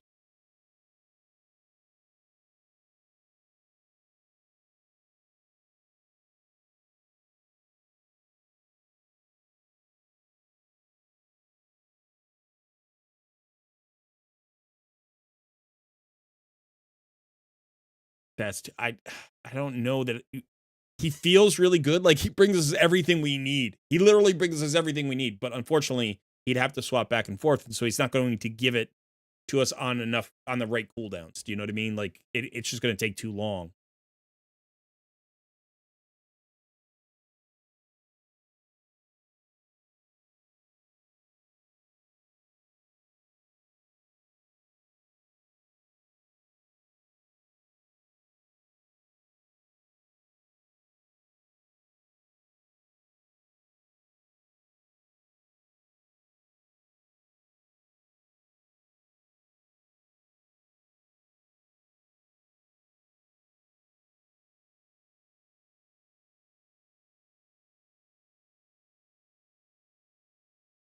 It's too bad because like this team is so close to being really good.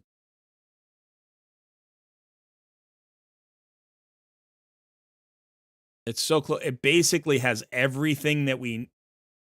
Wait, what did we do? We had this, right? We had this. It basically has everything that we need, except sustain. It doesn't have enough healing. Ugo's not enough on her own.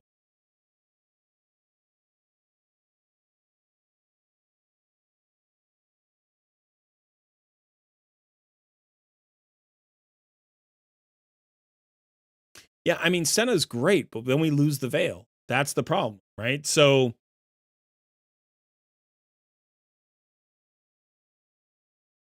we could do something like, let's bring Senna. Or Podrick, right? It doesn't really matter. Let's bring Senna because Artak.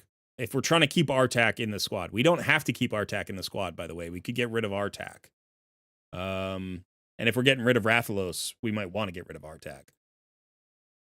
So let's bring Senna in. Now she brings us continuous heals, increased speed, turn meter fill, and revives. I don't know how good she is as a healer.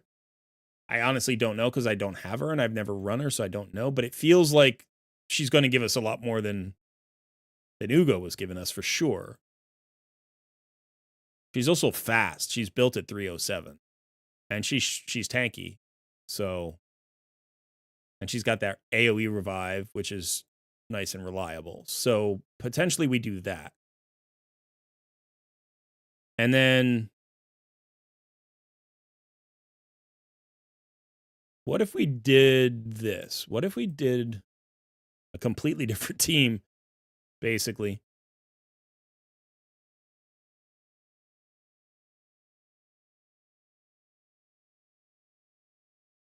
What if we did this?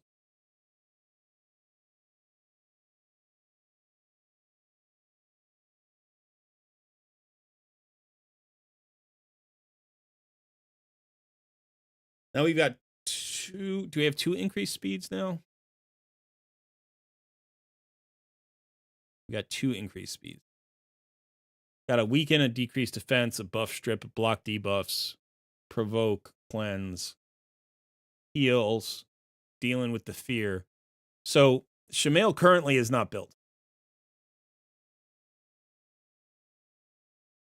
But otherwise, if we have him hitting hard and Wukong hitting hard, and Wukong's hitting decently hard, this isn't a high damage team, but it's not bad on damage because between Lydia, Shamail, and Wukong, you're going to get a fair amount of damage out there. It feels low damage to me, but it should certainly survive through a full turn meter, probably, right? If Senna is giving us enough healing here, we get 2 strengthens, we get the shield, the cleanse. If Senna can't keep Vizix alive, that's the problem. So let's just see this for a second. Let's just run this for a second. And did we change Vizix? No, Vizix same. Let's just run this for a second and see how this feels. I know that Shamail's not built, so he's gonna die. But continuous heals are protected. Is that because she's in protection, or because they're just typically protected? I didn't think they were protected. I think she must be in a protection set.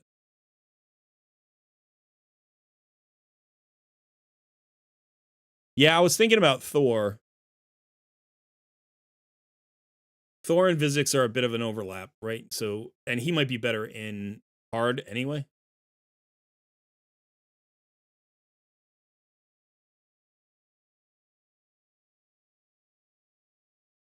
She's a 9-piece protection for Chimera. Gotcha.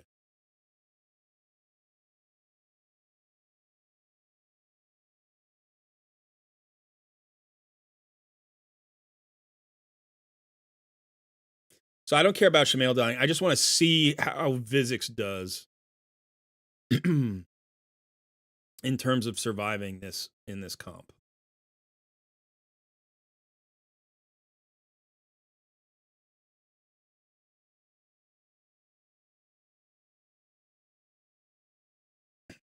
she's pulling the you can see she has a decreased healing on her, which is like, so she's got to get that cleansed, and she's not getting it cleansed in time. We don't have a block debuffs buff, which is really what you need for that.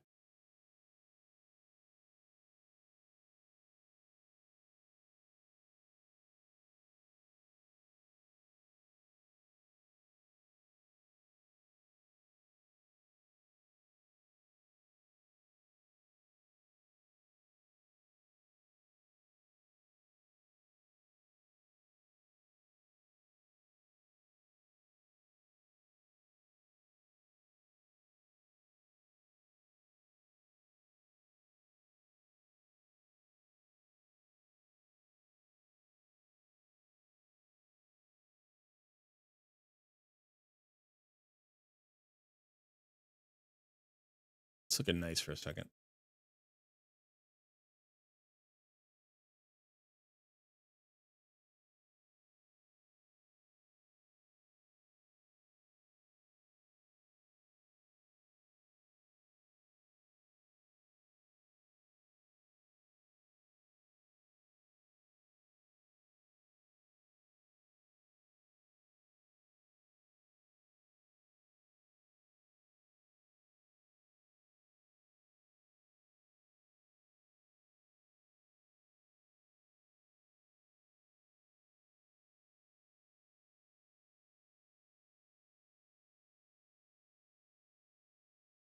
Kind of like this because he hits so hard and he has a provoke.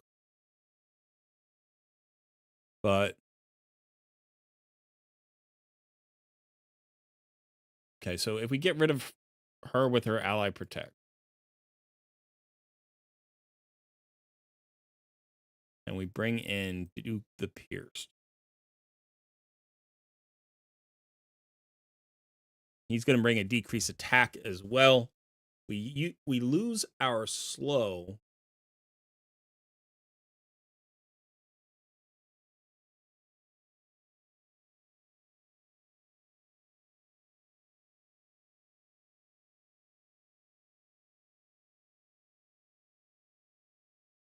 I'm thinking about Thor now.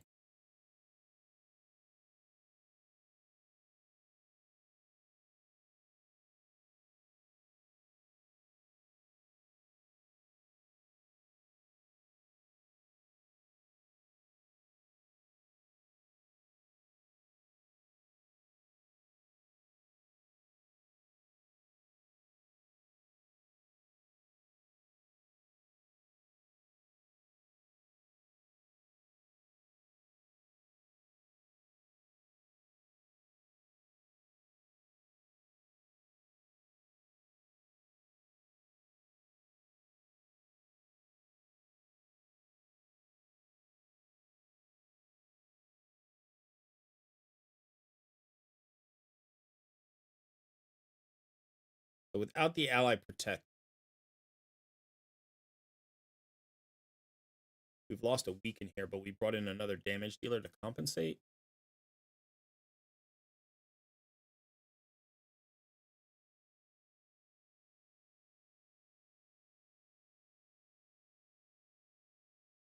Does he have the accuracy to land the slow? He does. Is Duke built? Yeah. The problem with this is Duke's provoke is on a 4-turn cooldown. I usually don't use him by himself. I use him with a backup provoker. I don't think this team is fast enough, and I don't think he's built fast enough for this to work. Yeah, there's a Wixwell. And a Wixwell's got a backup provoke, which would be nice.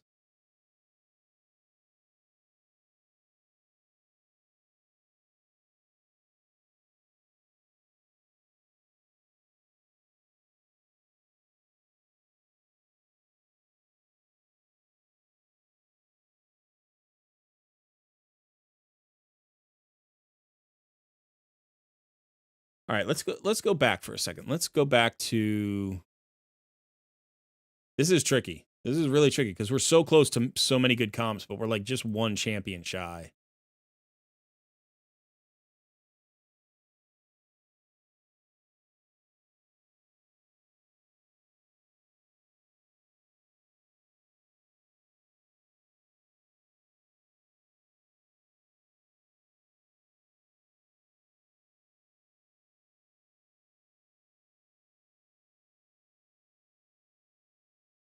I've got an idea.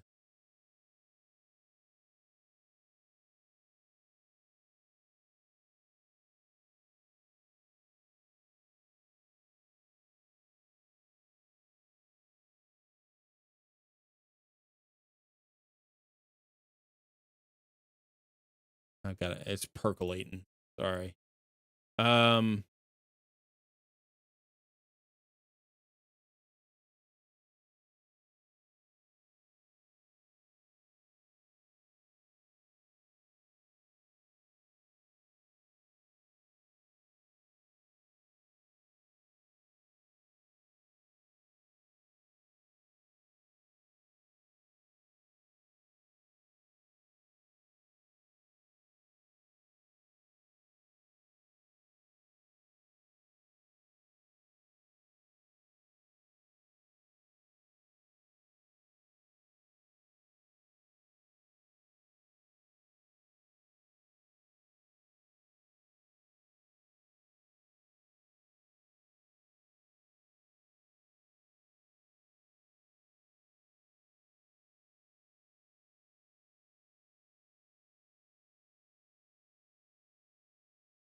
I don't know if his accuracy is enough,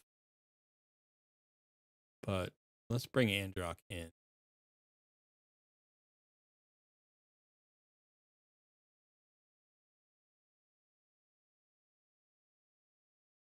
He booked. You should check his book.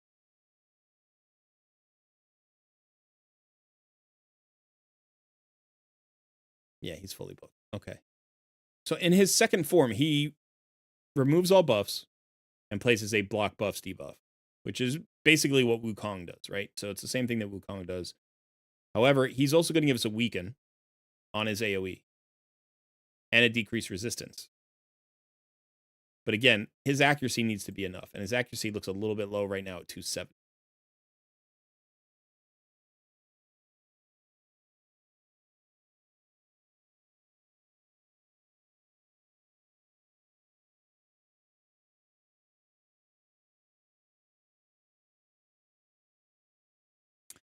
Now, I don't want to you have him in 9-piece protection, so I don't want to take him out of that.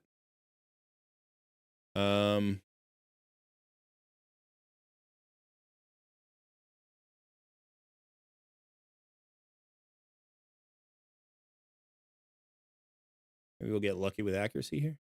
Yeah, that helps. That would help a little bit.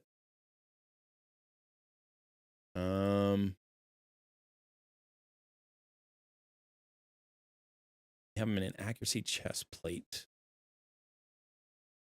Okay.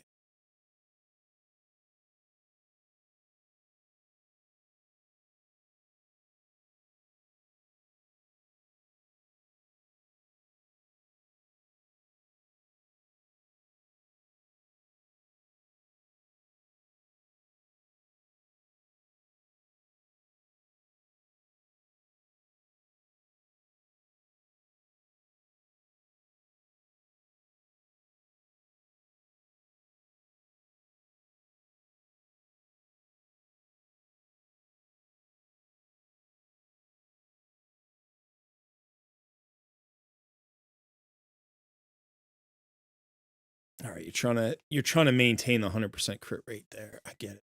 All right.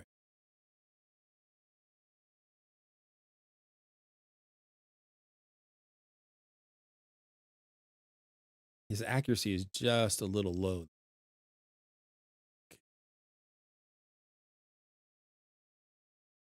Could we find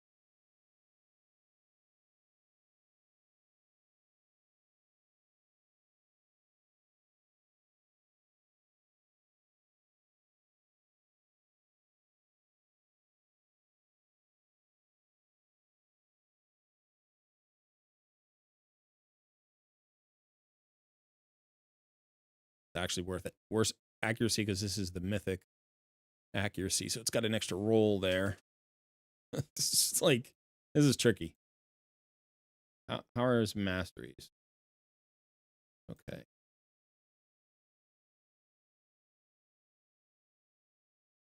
I don't know what to do here. I'm a little stumped. Because it feels like this would work.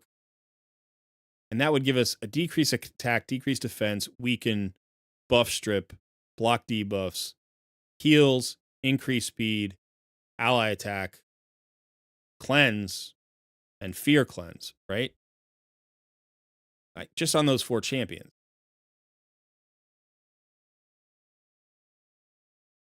So that's a crazy amount of stuff like that we have there. Right? So we need one really good damage dealer, probably. We could bring in Thor with the slow. That gives us the slow. And now we need our provoker. The problem is I don't like our only really good provoker for this spot is Vizix, and we can't keep her alive.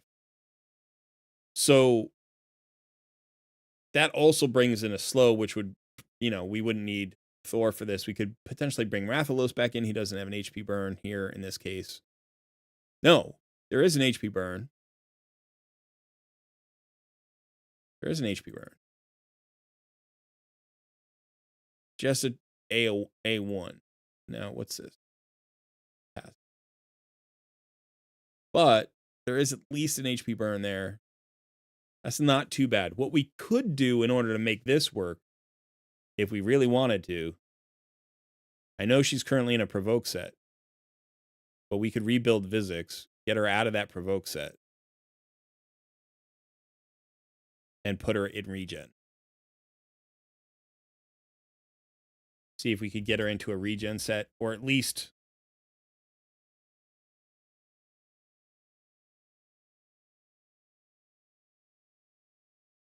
it would probably have to be a regen set. I don't think anything else would work.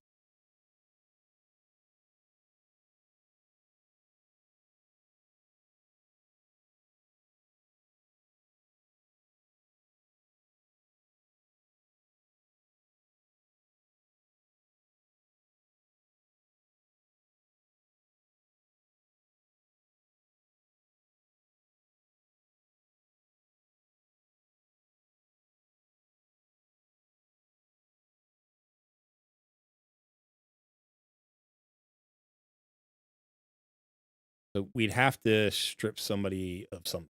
Wow, you got a lot of regen sets. Wow. Holy cow.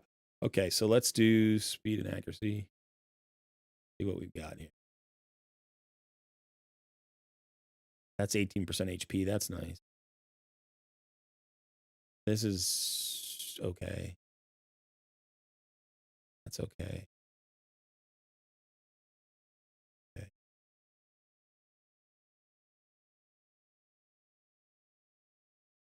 Got a lot of people in gen sets.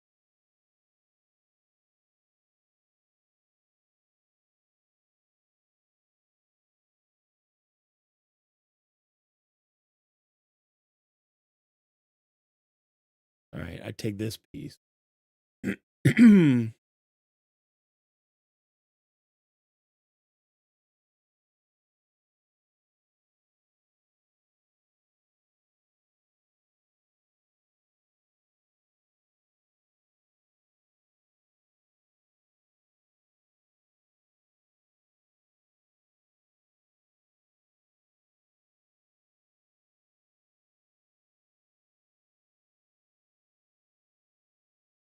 I'd probably take this.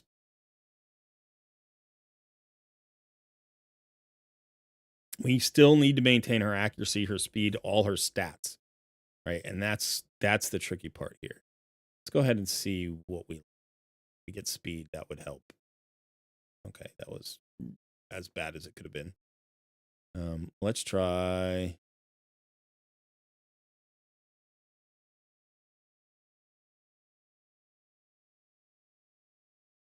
I'm looking at this.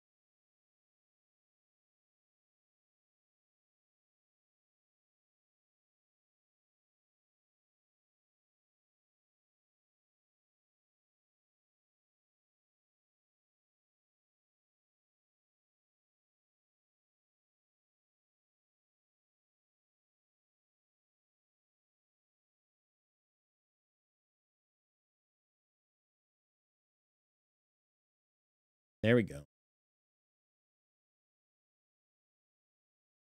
Not great substats for her, but not bad.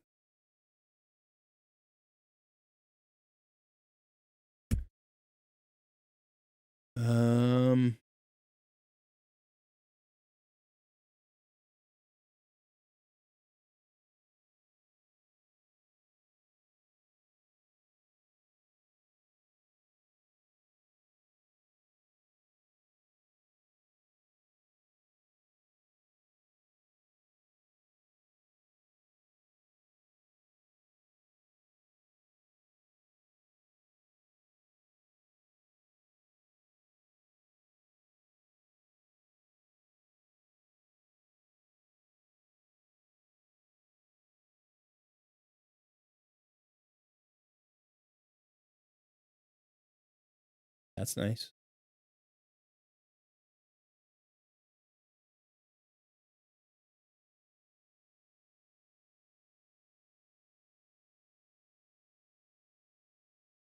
That's good. That's okay.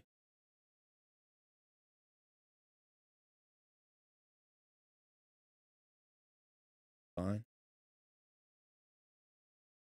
Good.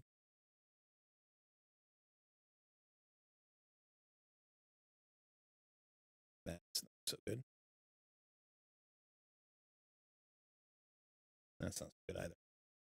All right, so what would this do? This would increase her speed, which is good. Her accuracy is fine. We'd lose a lot of defense and HP to get her into regen. Yeah, I'm not sure that's enough.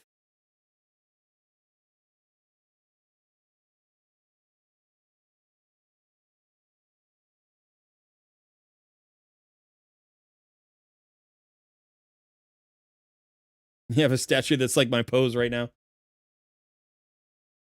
Yeah, I'm not feeling great. We're like so close, and this is my frustration with Hydra always is like when you get really close and you're like, okay, so I think what we may have to do, I don't even know if I want to do this, but what we may have to do is just ignore the head of torment.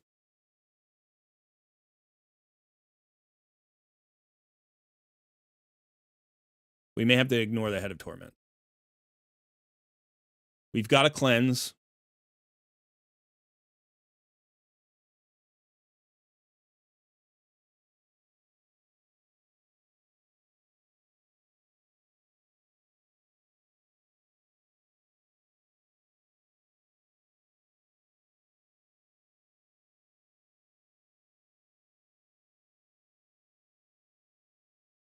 Let's look at Galith here for a second.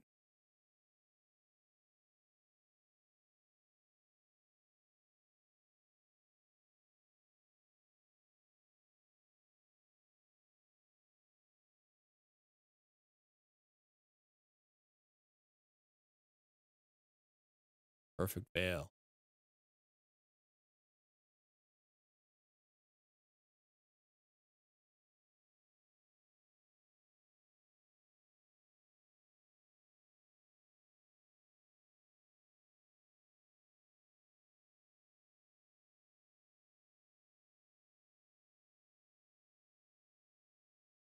She wouldn't be bad.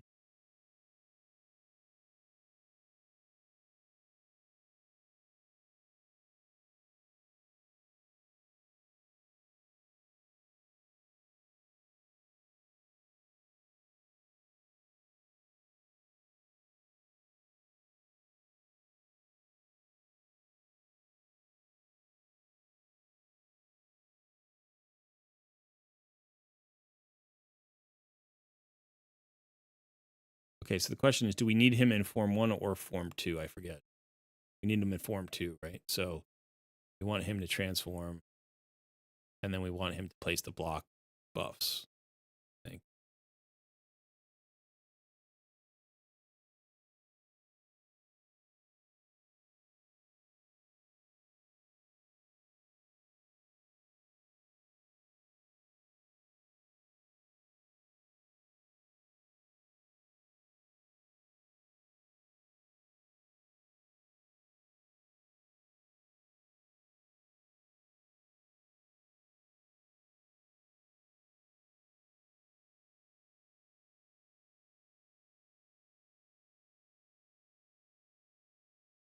Whoops. I should have done that in the other order.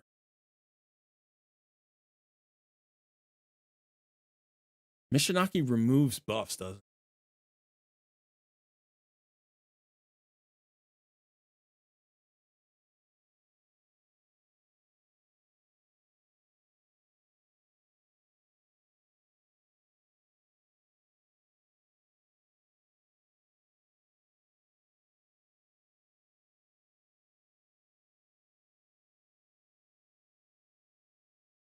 Mishinaki also buff strips, I think. The first hit removes all buffs. The second hit places the hex.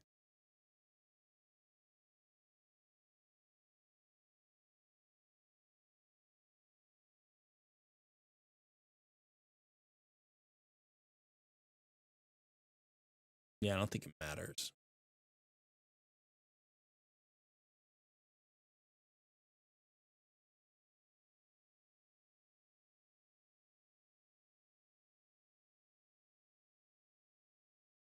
Okay. Let's try putting this into the AI. So let's go ahead and we want him to open with his per meter fill. Want him to open with this for the hex. Want him to open with that and then not use. And then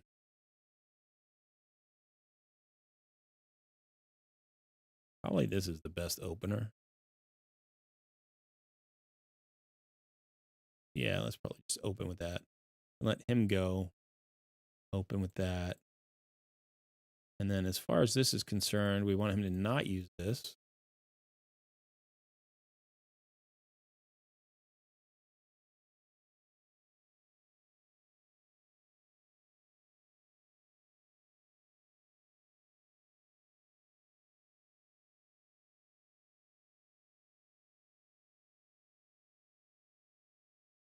And we want him to open this.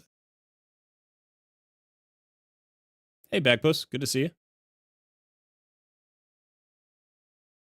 Yeah, I'm hoping Mishinaki is got enough damage. And then we do have Androck has 100% crit rate and some crit damage, so he should do a little bit of damage.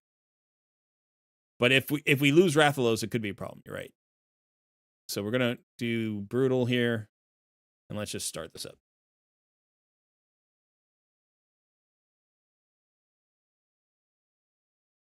I think we have to be done after this for this takeover anyway.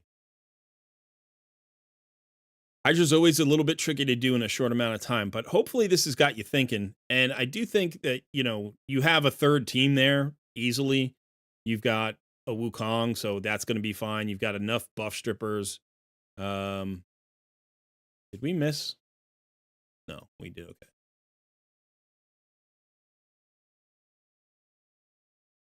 This is the problem with this. If you don't get to this slow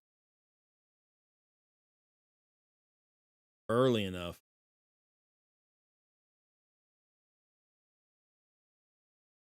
look how much damage we take.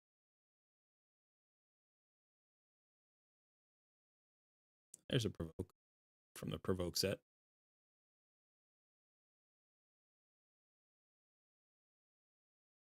Are we dealing with the Head of Torment? I already forget. Isn't there a perfect veil? Didn't Galathier bring a perfect veil?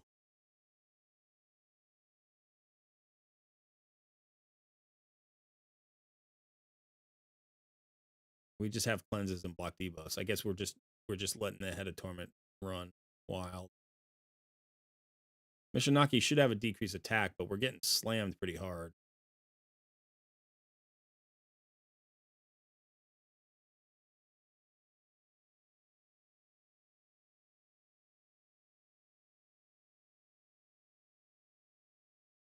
We have 2 cleanses and a block debuffs, and yet we're just living in debuff land. I don't know why that is.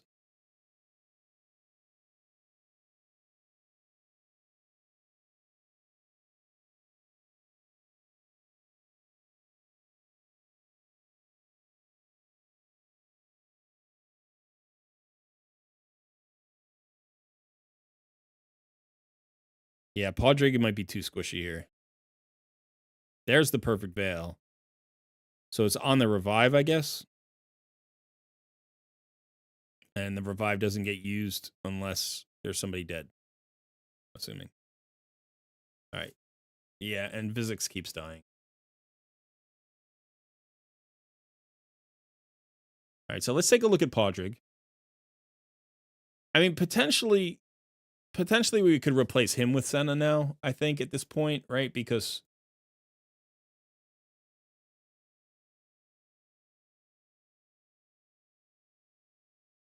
if he's just too squishy, he's a little bit, I mean, it's not bad. 3,300 defense and 60,000 HP is not too bad at 281 speed. But let's just make the swap for Senna and see if that improves the situation at all. Because they're basically interchangeable for this team.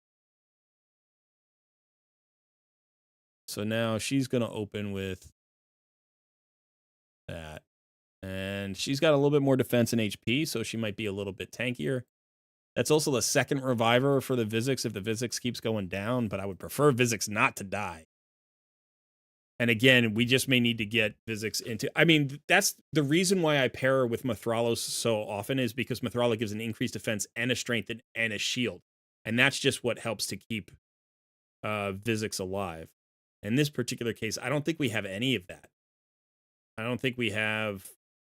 We have Androck, who gives an increased defense on his other form, but he doesn't give anything in this form. So I think in order to run Vizix in this squad, she needs to get out of the provoke set and get into... She got provoked there, which is going to mean we don't land our provoke, huh? I think she needs to get into regen and immortal. Or... Yeah, okay, so that was irritating. Why didn't...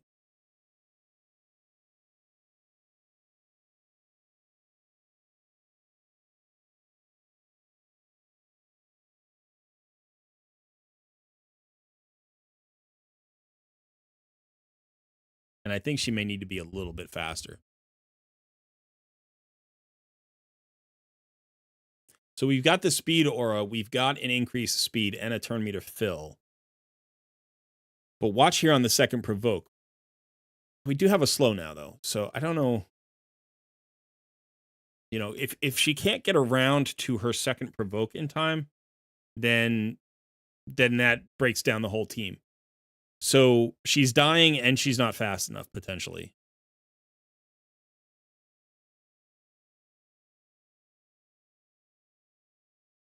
Yeah, she's not going to get around to her second provoke.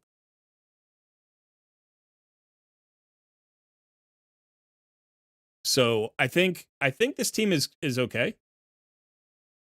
Hey, Jivis. King Arthur's going great. I'm excited. I got 2 videos I got to do today for King Arthur. I mean, they're not going to be published for a little while, but I've got to record 2 after this live stream. So, and I'm pretty excited for both of them. It's a fun game. I'm enjoying that a lot.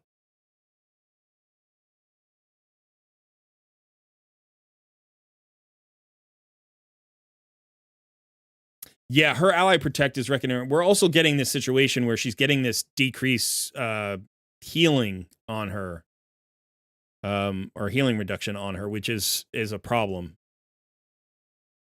And I mean, we have 2 cleansers and a block debuffs, and yet that still seems to be living on her too much, you know. So it's like, but you can see like this team does a decent amount of damage. It does enough damage for brutal, I think, to be fine. But we need to find some way to keep Vizix alive. So there are two things that you could consider here that I think... I don't know that you would do this. You could put somebody in a Guardian set to help her. But I don't know who that would be. Probably Androck. And I don't know that you want to take him out of your... You got him in 9-piece protection. You've got Senna in 9-piece protection. I don't think you're going to build Galathir in Guardian, which leaves Mishinaki, which you could put him in Guardian. He's tanky enough for it if you have the stats on him. If this is his kind of specialty role here, then you could try it. So I guess he's the only real option for it, and that would give her a little bit of survivability. It'll also give him some additional survivability, but it would reduce your overall damage probably, and this team isn't... It's like okay on damage. I think the other option is, putting her in a regen and an immortal set and getting her faster. I think we need her to have 20 or 30 more speed. You could definitely put some area bonuses in here as well. So if you're playing live arena, think about area bonuses for Hydra. And I would focus on probably speed, HP, resistance, accuracy. I wouldn't worry about the damage ones just yet. I mean, you can always go like 1 all the way across the board or 2 all the way across the board, depending on how much live arena you do. And don't worry about resistance unless you can actually build enough resistance to get a resistance tank, right? A mischief tank. So like if you don't have it, then don't worry about it. Don't put any points into resistance if you can't do that. Because you're not going to resist at a high enough level to matter here. But the team is close.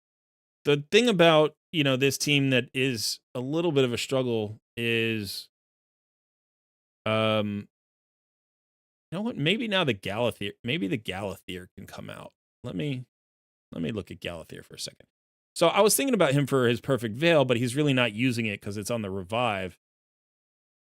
And so he does have some heals and a cleanse and a little bit of turn meter fill. That block debuffs is what I was hoping would be better, but maybe we pull him and put Podrick back in.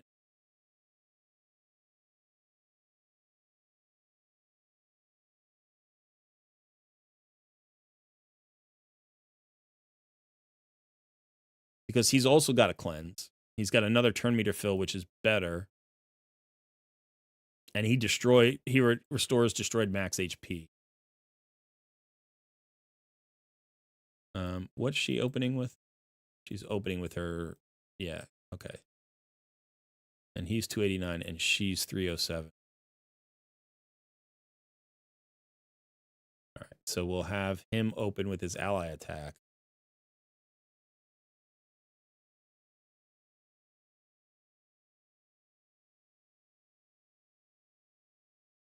We're currently not handling Torment. I was hoping Galathier would with the perfect veils, but we just don't have it. Now, the other option is to bring in Rector Drath. Or to bring back Shamail. If we bring back Shamail, we get more damage and we deal with the head of Torment, but the problem is we're having trouble keeping Vizix alive. Rector Drath would give us a veil, which would give us damage mitigation plus a lot of additional continuous heals, which would actually work really well with Senna. So I like the idea of Rector Drath here, potentially. It would also give us a second single target revive, which is a nice little backup and another decreased attack on the A1. But if she's not built, I don't know that she's built. We'd have to see.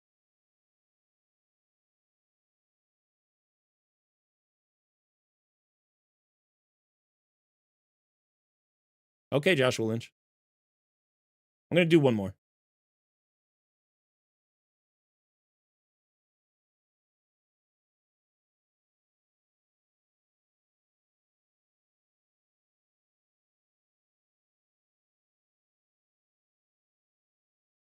So I think what we're seeing here is that you have great Hydra champions.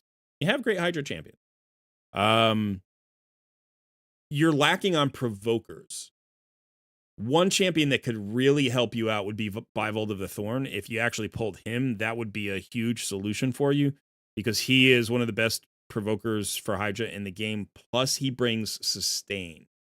And he's not an ally protector, so you don't have that problem. So you could potentially swap him in for Vizix and then bring another champion who brings a slow somewhere else, So you could do that. And that might work for you. But the damage that we're seeing from this team with just Rathalos and Mishinaki is actually totally legit. It's not god tier damage, but this is not going to have any trouble giving you a decent brutal score if you can keep everybody alive. And so I think Vizix is the bottleneck right now. And you either need to rebuild her or replace her, I think. And here we're just ignoring the head of torment, which you can kind of do. You can kind of get away with that on a team that has a couple of cleanses and a lot of heals, and is a bit tankier because you kill the head of torment, it goes down. You don't have to worry about it for a little while. You get your damage out, it comes back. You just kind of work your way through it. I mean, right now we're crushing, right? We're doing over 1 million. We're doing like 1.25 million per turn. So I think the team is good. I do think Vizix is the bottleneck, but honestly, I like now that we've brought in Podrig and we're not getting that HP destruction. Like, we're healing the HP destruction. It seems like Vizix is staying alive a little bit more. People are dying. We've had the revive come in, but these fears go up, and that just happens. It's just going to be a thing that we have to deal with on this particular team. But yeah, I mean, how much damage are you looking for? If you're looking for 60, 70, 80 million on Brutal, this team will probably do it. If you're looking for 200 million on Brutal, I don't think this team does it. But, depending on the rebuilds and RNG and a little bit, I think you could potentially top 100 million on this team.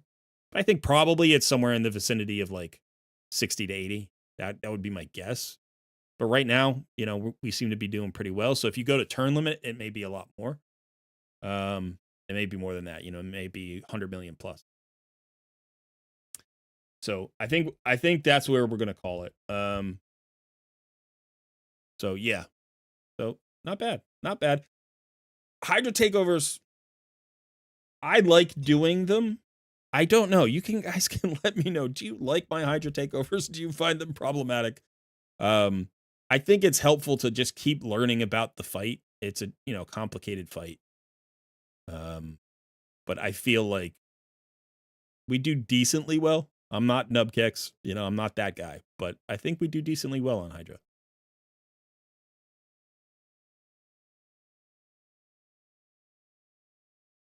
Yeah, Seeker is great, and he's a great backup provoker as well.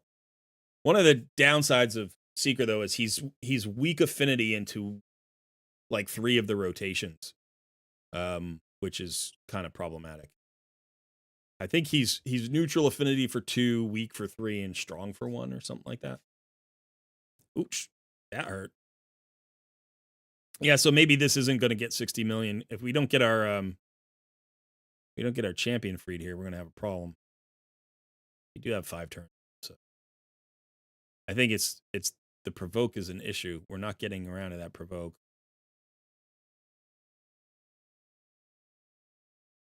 We're taking so much damage. Who is it that we're missing right now? It's our damage dealer, right? It's Rathalos. So we've now dropped below 1 million per turn, but I think the next cycle of decapitated heads will allow us to go back up over that. And we're healing back up okay. Why is Rathalos killing? There's a reflect damage out there. That's the problem. Not Rathalos. Mishinaki was killing himself there.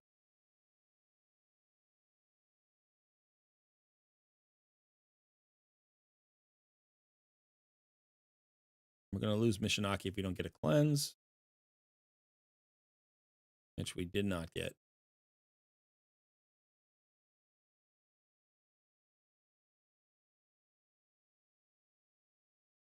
There's finally the cleanse.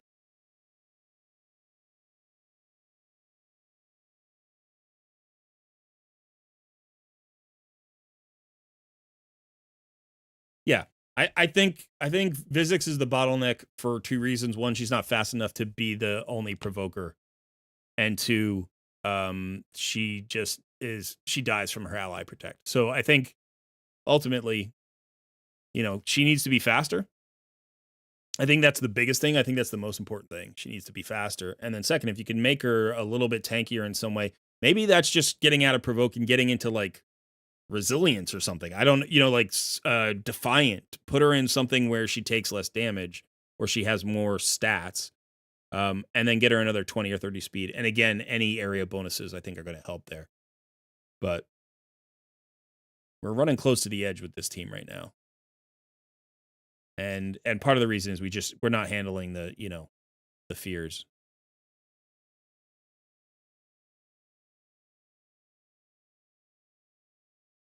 So not bad though. It's not bad. You'll get there. I think you're close. I want to take a look just at this team. I just realized all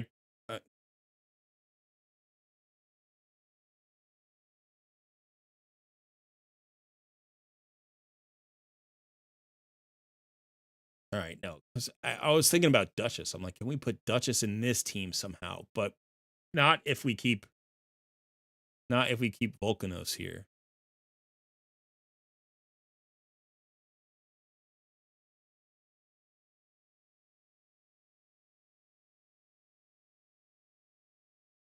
Yeah, that does sense.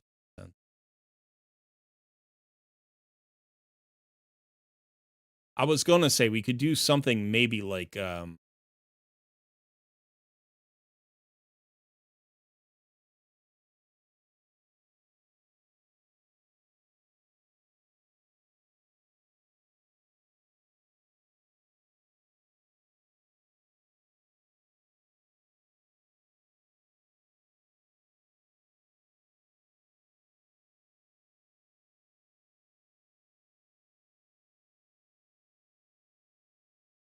I was gonna say we could maybe do something like this for Nightmare.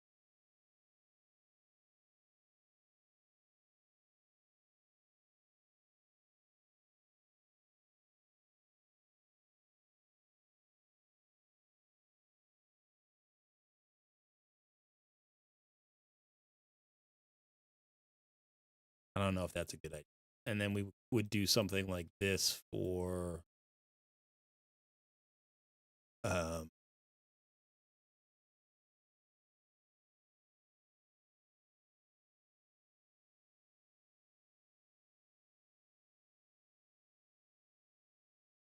if we need Androck at this point. Although he seemed to be doing pretty well.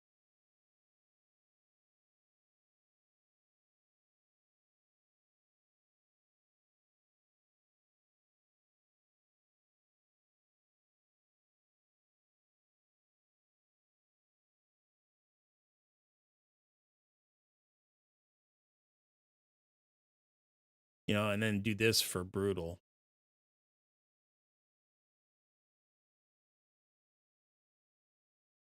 I think Nair Gigante Archer needs to be Nightmare.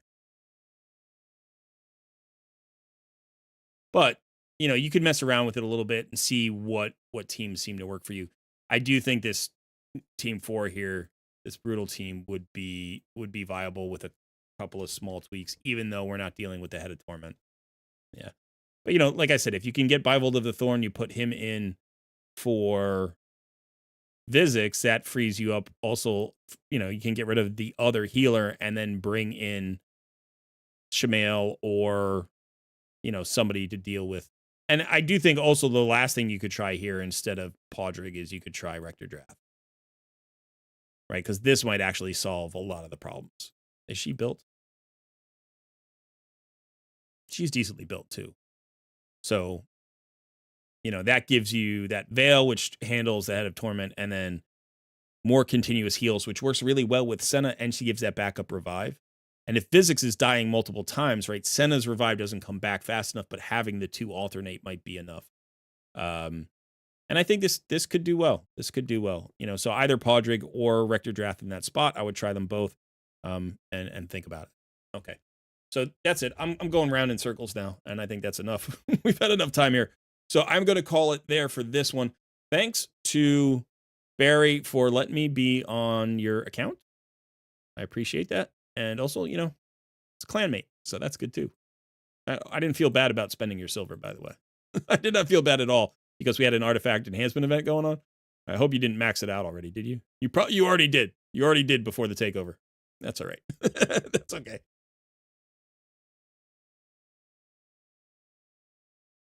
Yeah, and I'll say this too. It may be that for right now, like if your nightmare team is good, and I do, man, your nightmare team is the right composition. I thought the one that you had together could really work well. Um, and then maybe you do like, you can go for like points, big points on hard and normal if you want, and let brutal slide. Or, like, because sometimes you just don't have the gear for brutal yet. Like, you don't have the stats for brutal. You have the roster, but you don't have the gear yet. So drop down and do hard and normal, but just take them the turn limit. Like just pump as much damage out of those as you can. And that might do better for Hydra Clash than trying to force a brutal team when you don't really have a second great team built yet. But your roster is sick. Like your roster is really good. I mean, just Galathir and Androck by themselves like give you so much flexibility. Having Senna and Podrick is awesome. Like these two champions are really fantastic. The Volcanos, like for you, is phenomenal because of who you have, right? Because you have the well-built Sissia, because you have the Duchess. And probably I was gonna say, if you build your Drexthar, that gives you another option here because this is an AoE provoke on a 3-turn cooldown. So this actually would get you to that 4 demon spawn, point for like the extra faction stuff. I don't know that that's necessary for this guy. It doesn't look like his max faction ally benefits are as strong. Not for Hydra anyway, but Drexthar is another AoE provoker. It's not 100% chance, only 60% chance. That's one of the issues with it. You need a backup provoker with him. And then you have Hefrak for arena and stuff. So you've got cool, demon spawn to back him up. So I think you've got a great roster and you're going to have fun. So good luck. Good luck. I hope this helped.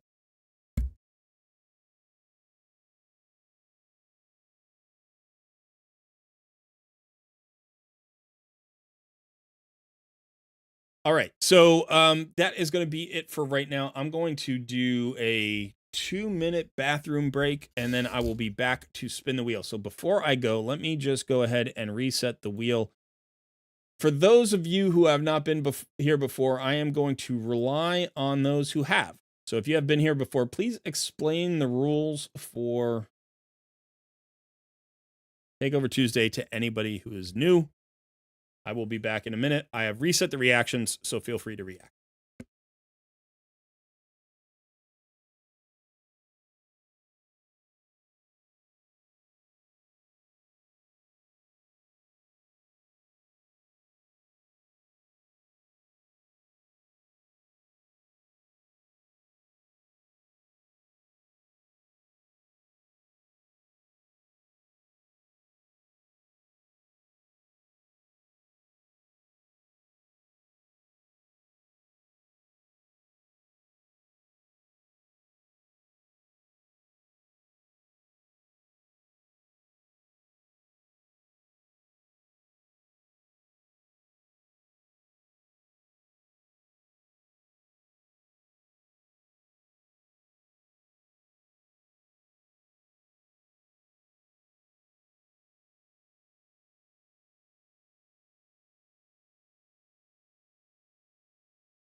Okay.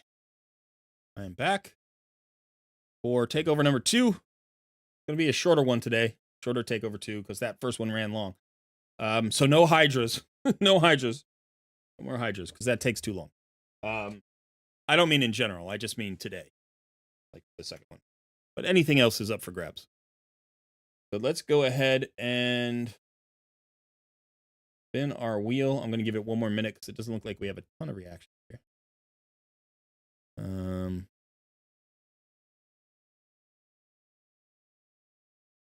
Did everybody get it? The explanation that they needed?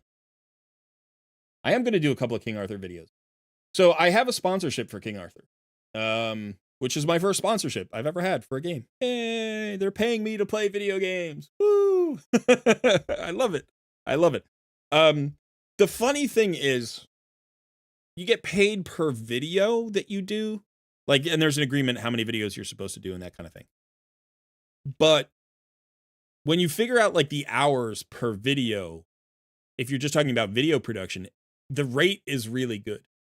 But once you factor in how many hours you have to play the game, the rate is really bad. It's really bad. You know, so it's like since I've started this, I've probably played 50 hours of King Arthur's. Like 50 hours. You know, so once you factor in 50 hours plus the time for the videos, which is maybe like 2 to 3 hours of video. No, it's like 3 to 4 hours of video. Then you're talking about, all right, now we're up to like 75 hours or something for the time. And then you're like, oh, well, I'm not getting paid much at all. You know, I'm like, it's okay. It's not bad money, but it's not great money. So.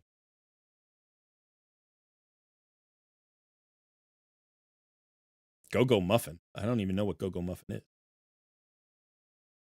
My favorite area to take over. I like rebuilding champions for people. I like arena, like classic arena. I really like. I like clan boss. Clan boss is fun. I like dungeons takeovers. Hard mode dungeon takeovers are fun. You know, I like Doom Tower takeovers. I like all of the kinds of takeovers for the most part. Hydra, I think is a challenge for me personally because it is an area where I feel like I understand the fight, but as a free-to-play player, I don't have a massive roster. I don't have all of the champions that some of these accounts have. Like, I don't have a Thorian. I've never had, you know, Duchess. I don't have Mishinaki. You know, like, I have Mishinaki on an alt before, but, like, I never ran him with a huge roster. And so, as a result, I feel like I don't see the combinations as quickly as somebody who has a more robust account would. And so I like doing Hydra takeovers, and I do enjoy examining the fight and thinking about team compositions, but I don't know that I am as good at those takeovers as I am at the other content. And they just take a long time for me. So, you know, I love all sorts of takeovers. I do enjoy this live stream a lot. I like helping people, and I like seeing the puzzles of the game from different perspectives, which is nice. But yeah, I don't know if I have a favorite area. I do really like rebuilding champions. I just like building champions. So, all right. So I'm going to go ahead and spin the wheel here.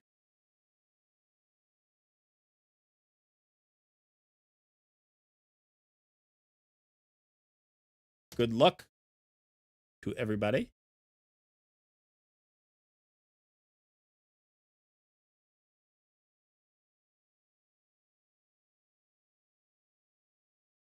Yeah, Wrecking Crew, I agree. That's the one thing about the content creator program that I actually feel still to this day that I would like to have. That's the only perk that I want. It's literally the only perk that I want. I don't even care about the resources. It would be nice to get the resources to be able to make more videos. Because there are sometimes I have ideas for videos, and it's like, that's going to take me 200 million silver to do that video, and I've got 30 million silver. So it's like, I could wait 2 weeks and then do the video and not do anything in between now and then, or I could just not do the video. Anansi, congratulations.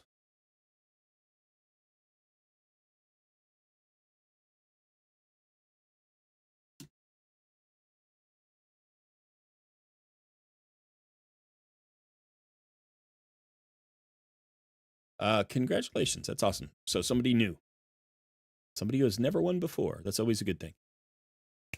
So yeah, and I would love to theory craft and get into that test server, and like I would come up with some crazy teams, because there are team comps that I have in my head that I have never seen any content creator or any player do. I mean, sometimes I think, oh, I've got a really unique team comp, and then I look into the HH optimizer, and the team is there. Somebody is using it somewhere, but it's not something that gets promoted a lot. And there are fun things like weird combinations I would like to try just to see them if they would work, because they're not really practical for everybody, but they might be cool anyway.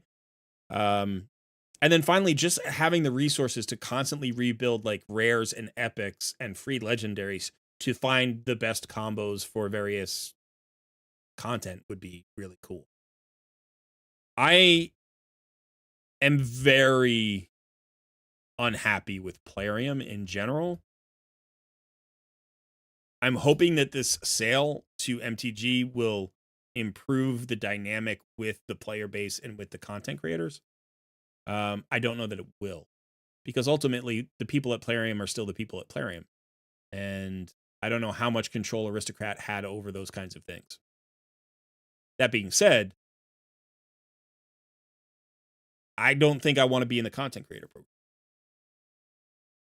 Like, I don't think there's enough benefit. And I don't want to like justify, like, I'm just tired of Plarium. I don't want to deal with them. I don't want to talk to them. I don't want to have anything to do with them. So I just want to play Raid and talk to you guys, because you guys are fun and cool and interesting, and the game is still good. The game is still good. So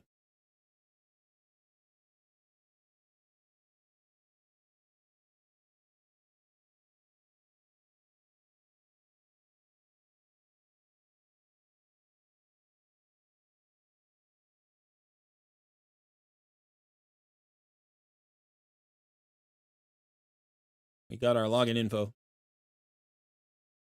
Game is still good. That's the thing about Raid that drives me nuts, is like, when I think about the theoretical ceiling that Raid could have, like how good could this game be? It's crazy high. It's crazy high, because some of the foundational systems here are so strong, and the things that Plarium does well with the game are so good that if they could fix the stuff that they seem to deliberately do to hurt the player base, like, game could be so good.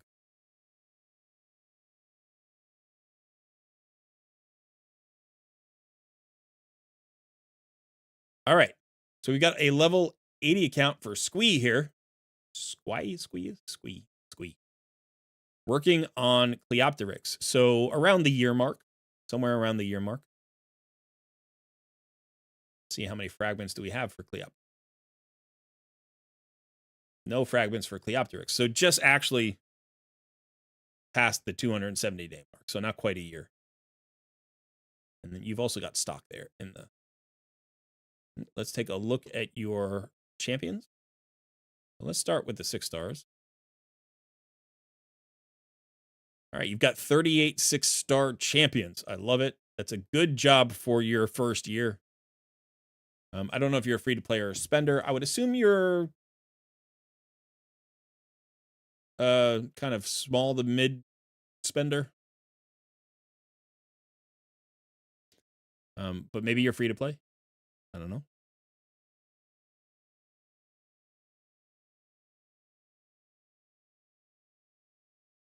This is definitely more than I got in my first year. That's why I'm saying that, but I'm not always, like, a good measure. My first year, I was relatively sedate. You spent in the beginning. Yeah, so that's what it feels like to me. It's like, that makes sense. And then if we just look at all the legendaries, you've got 30 legendaries. Got the Thor fusion, the Astrid fusion, the free ninja. Got your Arbiter, the Freya. Did you do the Deck of Fate Freya? Ragash is awesome. Rima's awesome. Paris is awesome. You did the Gretel fusion. All right, cool. You got the 6-star soul on her. You did the deck. Yeah. You did the Scored fusion and the Jeroboam fusion. and the Packmaster fusion. So you've done well with fusion. Yeah, good stuff. You got your Carl and your Yannicka and your Drexthar and your Razin, right? And your Arbiter. So you've been getting after it. Well done. Well done.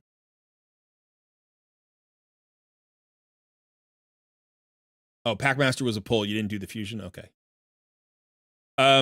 Okay, so what kind of takeover are you looking for here? Any specifics? Are you just looking for general help, or do you have an idea about an area that you would like to see improve?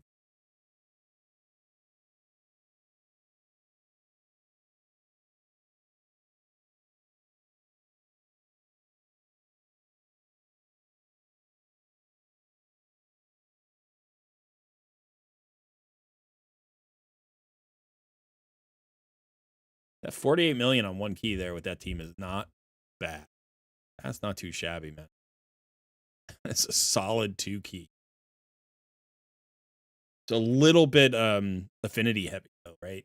Like you probably struggle into spirit. I mean, you have ninja carrying you, but you probably struggle into spirit. Arena teams and maybe Fire Knight. Let's take a look at Fire Knight. Are you talking Fire Knight normal or hard mode? I'm assuming hard mode, right?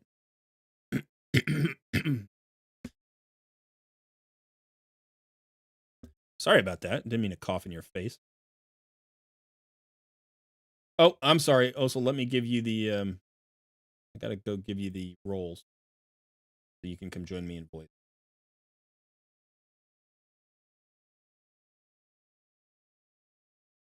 There you go.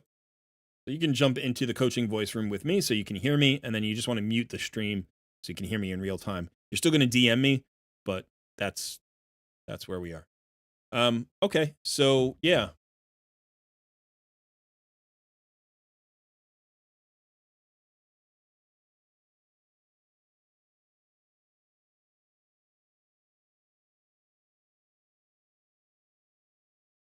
Okay, so my advice here is simple. Fire Knight, at least for accounts like yours and mine, Fire Knight hard mode is really about freezes and ally attacks, turn meter control and ally attacks. So you have Yakarl, you have Creodan, and you have Neldor. These are all very good Fire Knight champions. Okay, so let's go look at them here. Okay,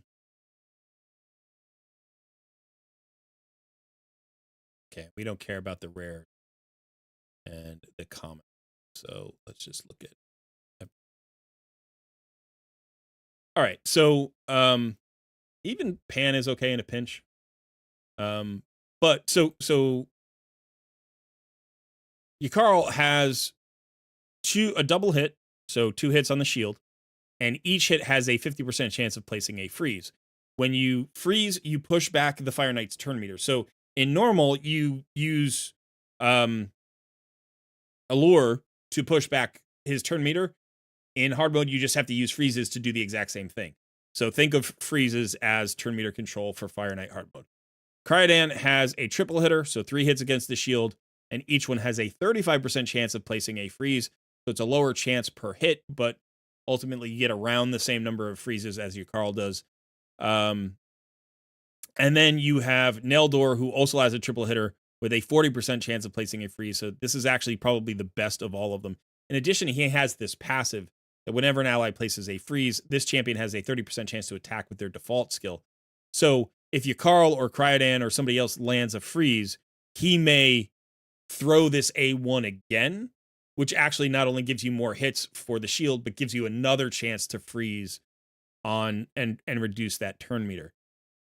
Neldor also brings a decreased speed, which has a high chance of landing, 75% chance of landing. It heals him. It's each hit has 75% chance actually. So you're going to land it something like 94%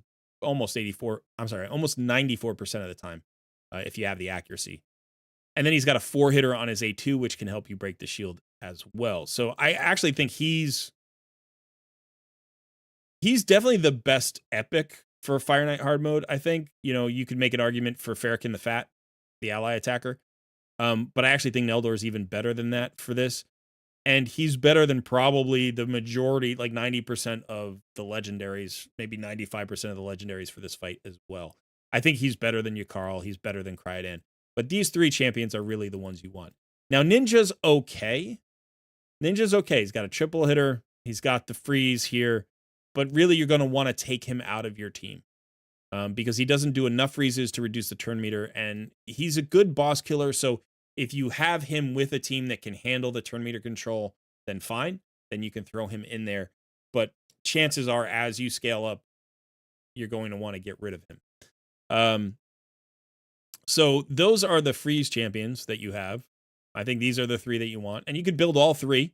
I would probably start by building Neldor. Booking him out. I know that Cryodan's already booked, so like if you are short on epic books and you want to build him first instead, that's fine. Yukari would need to be booked and built, and he's a legendary, so that's going to be harder. So you don't actually need him. He's not critically important. I think these two are probably enough for you. And maybe with Ninja for a while to get up to probably stage 6. Stage 6 of hard mode is a really good place for Fire Knight to farm. And getting beyond that takes a lot of stats, like a whole lot of stats. So you may not push that far for a while, but 6 is a great place to farm. Now let's look at your ally attackers. Let's see if you have any ally attackers.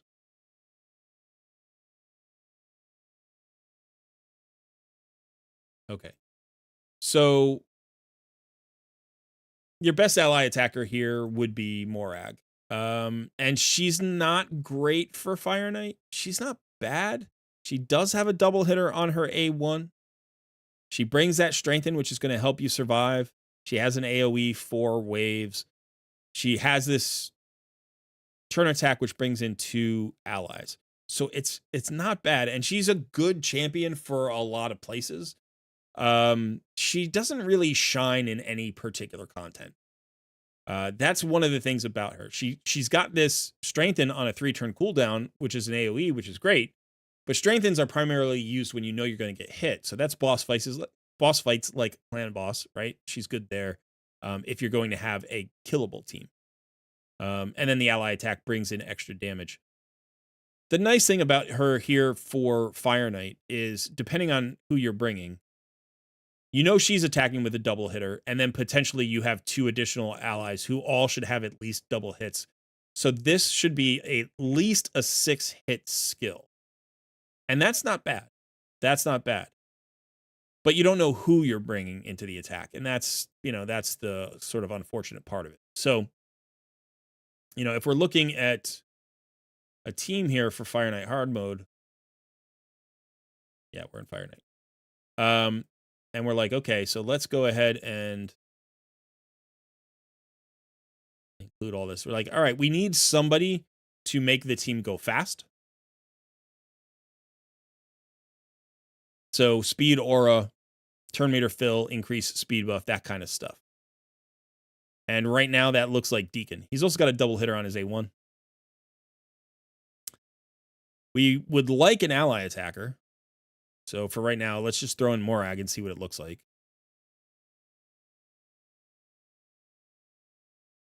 And then we need at least 2 of the freeze champions. So let's go ahead and put in Neldor and Cryodan.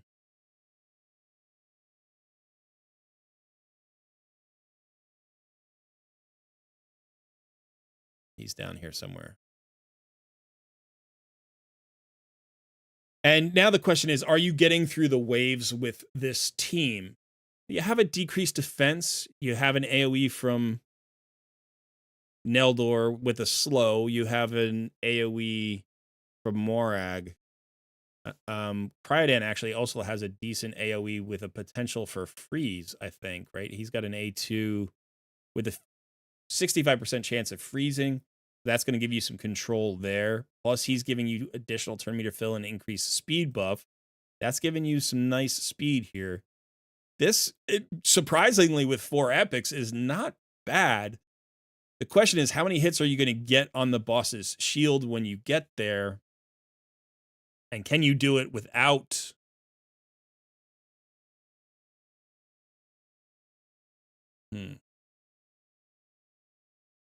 Like, so, you know, so the question is like, can we bring in somebody like an Astrid, which would give us a weaken and more turn meter control on the waves, which would probably prevent the waves from ever going. Because you've got the freezes from Neldor and Cryodan, you've got the slow from Astrid, you've got the turn meter control from her and Deacon, and then you've got the speed boosts, the turn meter fills from 3 champions. This probably handles the waves. The thing is, Astrid's only got a single hit on her A1. And can we break the shield with Astrid on the team? And so let's look at the worst case scenario. So let's say everybody is going faster than the boss, right? Even that first turn, you get 2 hits, 4 hits. This is a double hit, triple hit. Sorry, this is a triple hit. So 2 hits, 4 hits, 7 hits, 10 hits, 11 hits, plus the ally attack, which is 13 hits. Call it Astrid for 14 hits, and then Deacon for 16 hits. So that would give you 16 hits on the shield, which would break the shield, but then you need to also decrease the turn meter after that, which is problematic. So the way that you would build this probably is Morag as your slowest champion. And then when she ally attacks, you want Neldor and Cryodan at the back. Who's got the better chance? I think Neldor has, right? 3 hits at 35, and this is 3 hits at 40. So what you would actually probably do is you would go this into Cryodan into Neldor.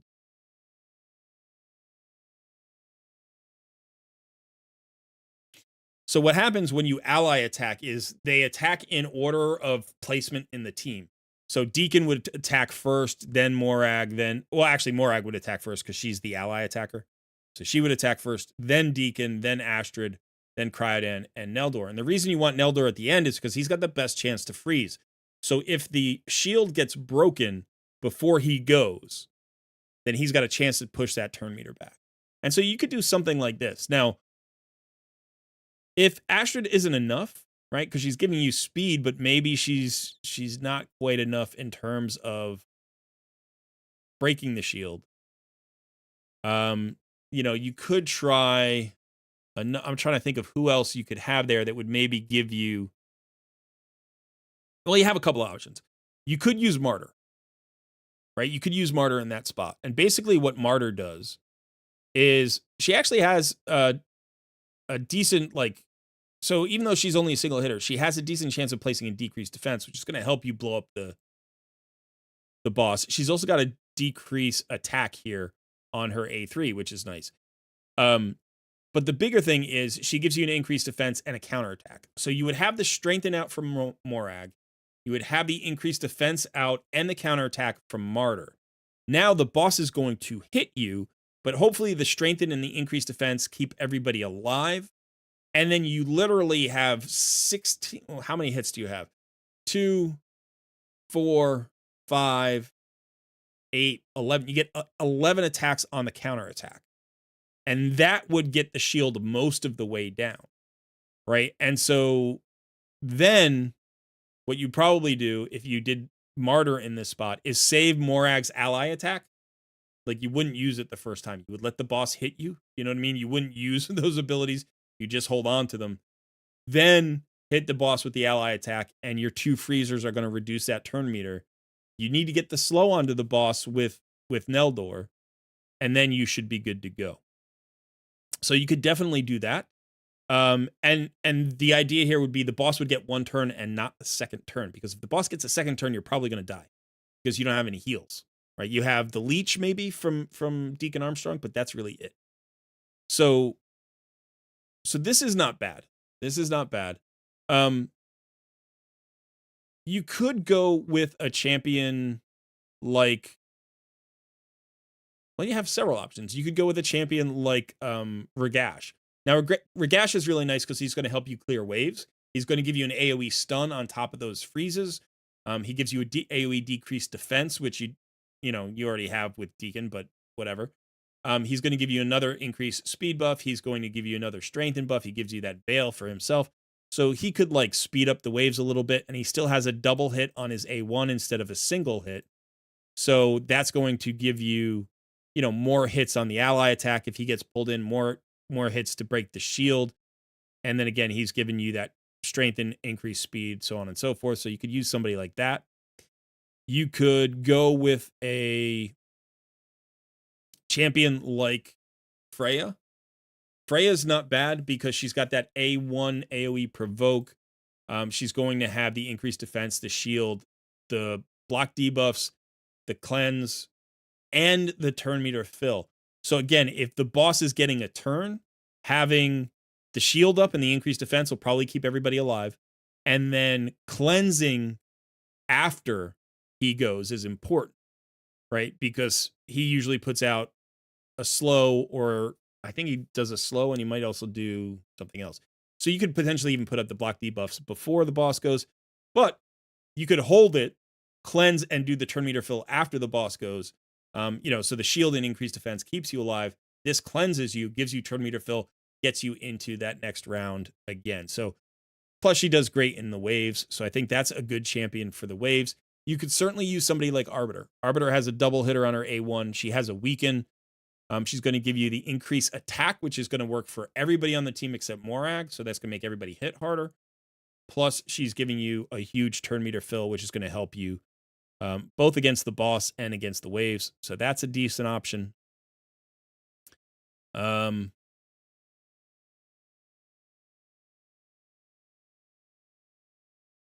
Seeker for the same reason. Basically, in this role, basically a better Arbiter. Like, he might not be as fast. You might not have built him as fast, but he gives you more turn meter fill. He gives you more turn meter fill. Plus, if you put him like at the front of the turn order, he's going to give you a chance. Like if you do get hit from the boss, he's going to give you that increased defense. So he's actually better than Arbiter probably in this spot. You could use Ruella. She gives you a triple hitter on her A1. She's got some turn meter fill. She's also got a weaken and a decreased defense and a decreased speed all on her A2. So that gives you a backup decreased speed to Neldor in case Neldor misses. And it also gives you another turn meter fill. Plus a triple hit on her A1. So if you're using an ally attacker, now you're guaranteed to have at least one triple hitter in the Morag team, right? If you put Ruella here, worst case scenario is Deacon gets pulled in and then one triple hitter gets pulled in. So the ally attack will always be 7 attempts to break a shield. This is a cool, this is a cool all epic team, actually. I never really thought about this team before. Certainly you could put Farrakhan the Fat in that role if you have Farrakhan the Fat at some point. And I think this team would actually do really well. But that strengthen is kind of gives you some security. So you're not close to these teams. All of these teams require champions to be built. Probably the team you would be, maybe closest to would be something like, let's leave that there. Let's go ahead and leave that there. And we'll do another one. You might be closest to something like,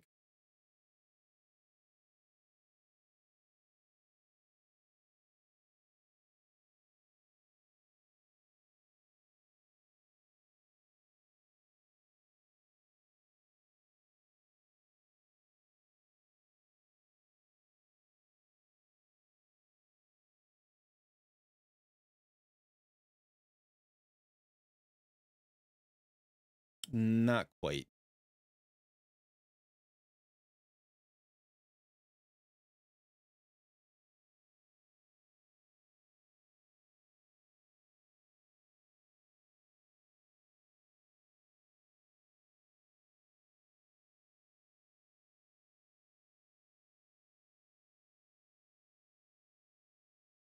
In fact, you know what?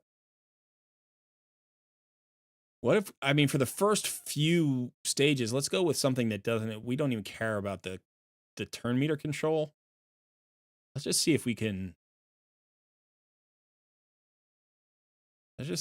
take them down. Let's just see if we can do that. So how fast is your Deacon? 279. That's solid. I'll take that. 350 accuracy.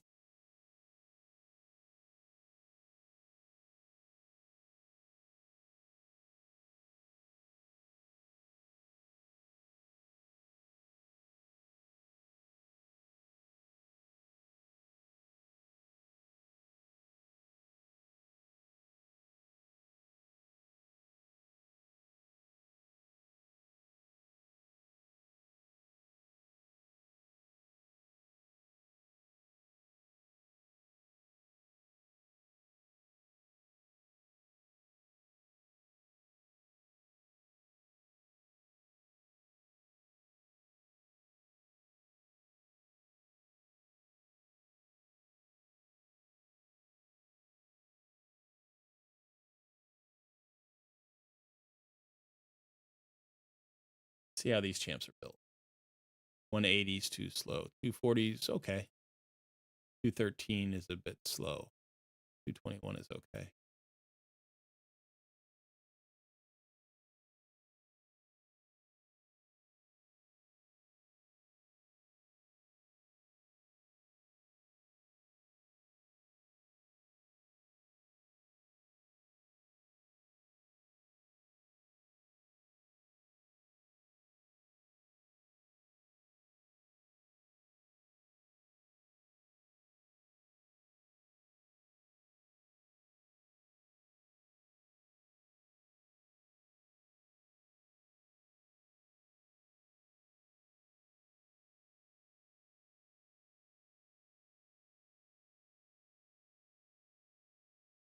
Maybe.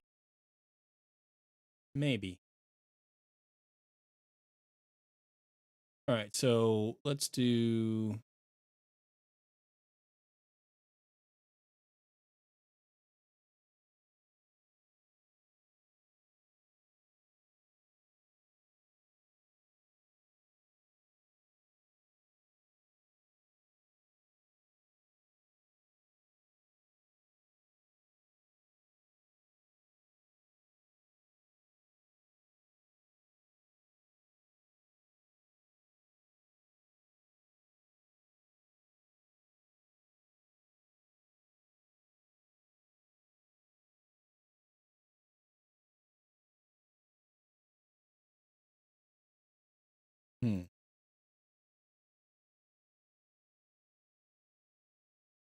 Yeah, okay.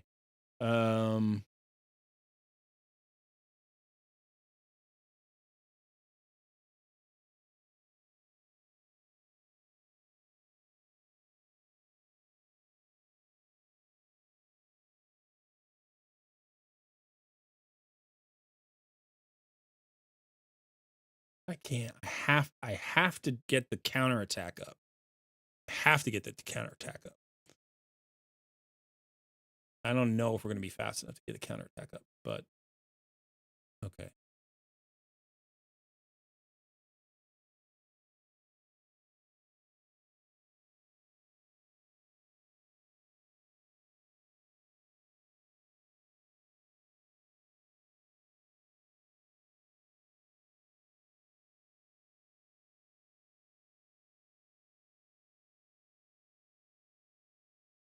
We need that slow.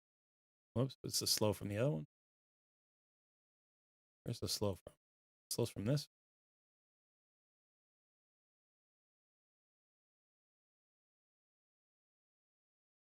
Might work. Might work.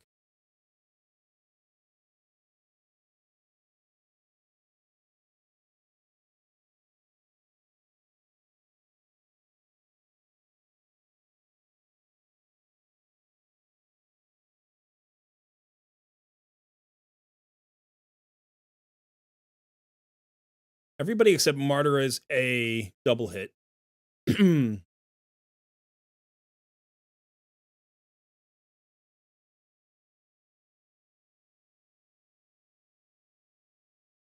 I don't know that we have enough speed. My hope is that Regash's speed boost allows us to get around fast enough. But we don't have a cleanse. So if it, I mean, we do have a cleanse, but if the boss ends up going a second time relatively early in our rotation, like we don't get enough hits in to land the slow, then I think we're hosed. We need to land the slow on the second go round.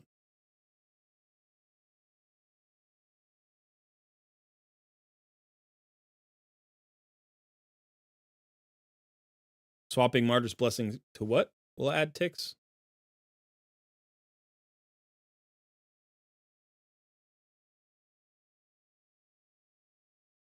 I mean, we could try mixing in a reflect damage, right? Like we could, if we have that somewhere.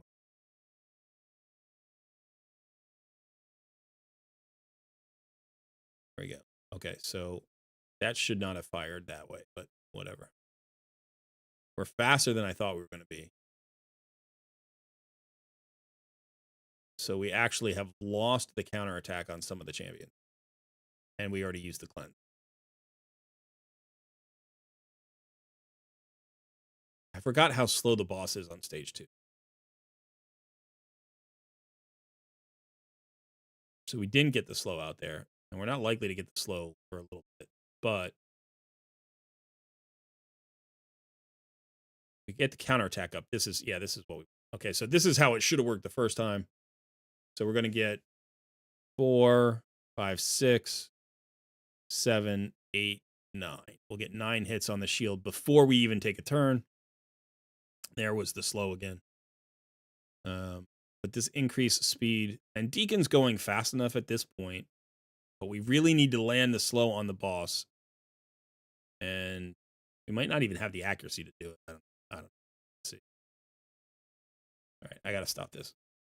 This isn't going to work. Let's see. 277. So it's enough for the first few stages, but not much beyond that.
We're close. I'm wondering if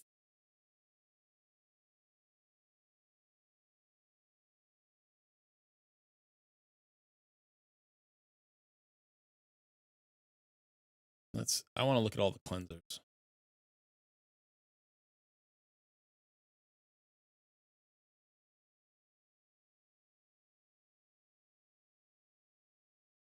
And he's got turn meter fill. She's got turn meter fill.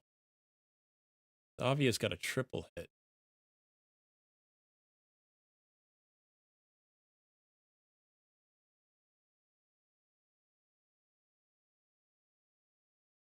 I don't even see a cleanse on her kit. Am I missing something?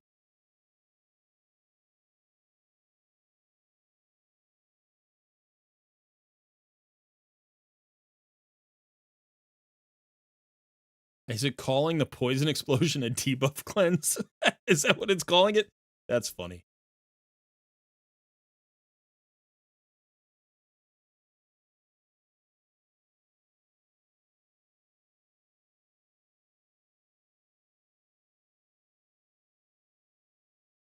Jared Balm would be a nice improvement here. He would help, definitely.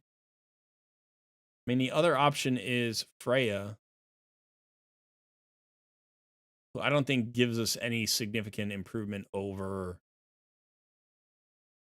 Mithrala. I mean, she has a block debuffs. And a turn meter fill.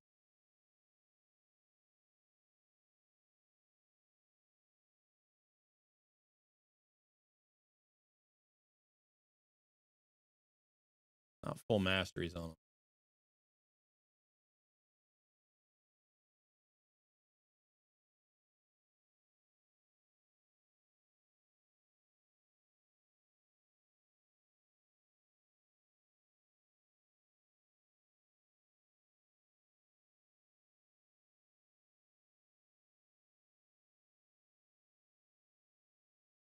I mean, that's a nice thing about both Arbiter and Astrid is that they give you heals. I mean, they're small heals, but sometimes that's all you. You know, we could try Apothecary if he was 60. We could try Apothecary, but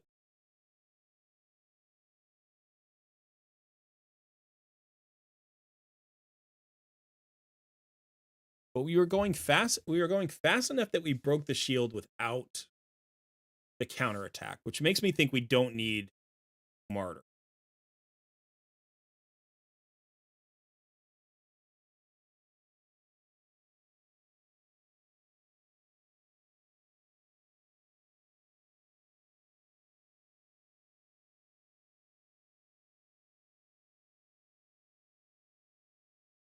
So the question is,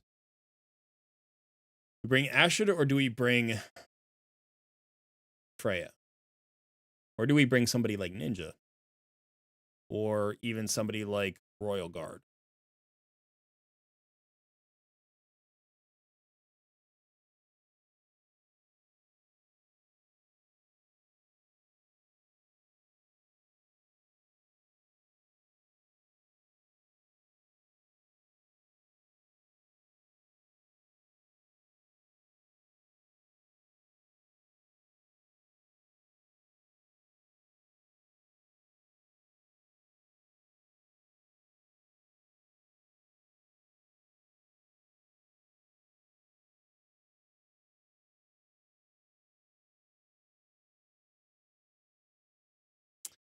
Cold Heart is a good option. That's a thought. Cold Heart and Ruella are both. Ruella's 50, I think. So not really an option. Cold Heart potentially is an option. Too slow. Much too slow. I'm thinking Astrid because it gives us a second slow and it gives us some heals. And it gives us more control of the waves, which shouldn't be a problem. Freya, I like the idea of Freya, but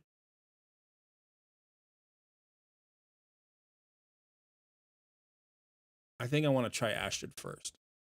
But if we did this and we just, so, you know, open, don't use, open, don't use, open, don't use. And then what we can do with Regashes is we can actually have him open with this instead and not use this. And then on this one, we would do this second, this first.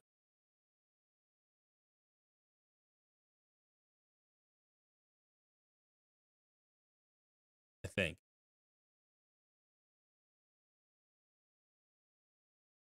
We could have him opening this.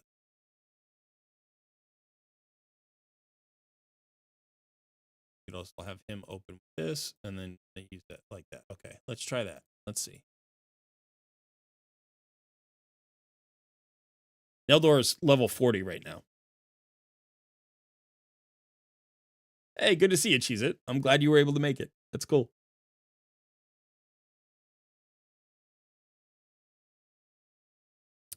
Yeah, Farrakhan would be good, or you know, we don't have Farrakhan. The only ally attacker that we have is the dwarf Morag, and she's level 50. So what I'm trying to do right now is just find a non-traditional, like non-meta team that could maybe get us to stage 4 or something to farm it, you know, or stage, I don't know, stage 5 or 6 to farm it.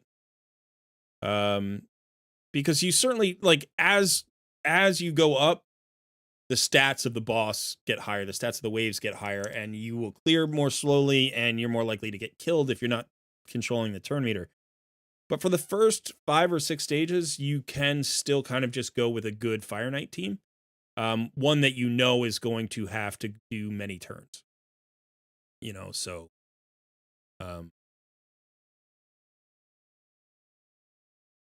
are we going to get it here? We got the slow. And we got the increased defense. Now we should get the cleanse. All right. So maybe now Astrid and the leech from Deacon, if we can get the leech on, those become our heals. And the question is, do we have enough to break the shield again and start actually getting to the boss?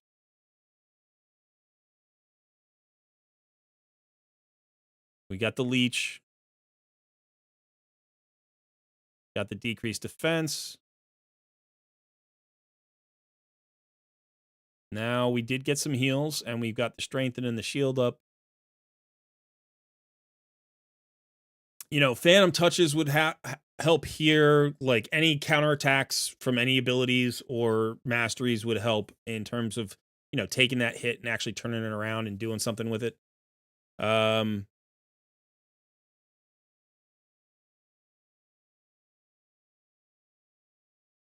I think that second slow from Astrid does play, having somebody other than Thor being our primary slow champion is probably a pretty good idea.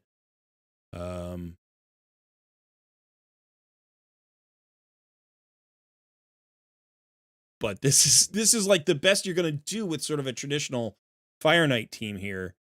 This team would probably crush regular Fire Knight pretty well. Like this would probably farm stage 20 pretty fast.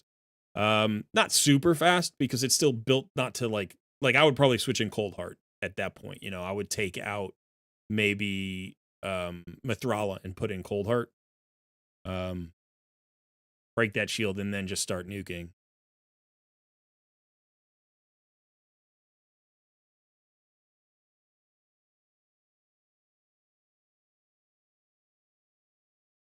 And on a traditional Fire Knight, Deacon Armstrong and Astrid would both have turn meter decrease on the boss. So you mix that in with a Cold Heart, and you're going to be in pretty good shape, I think.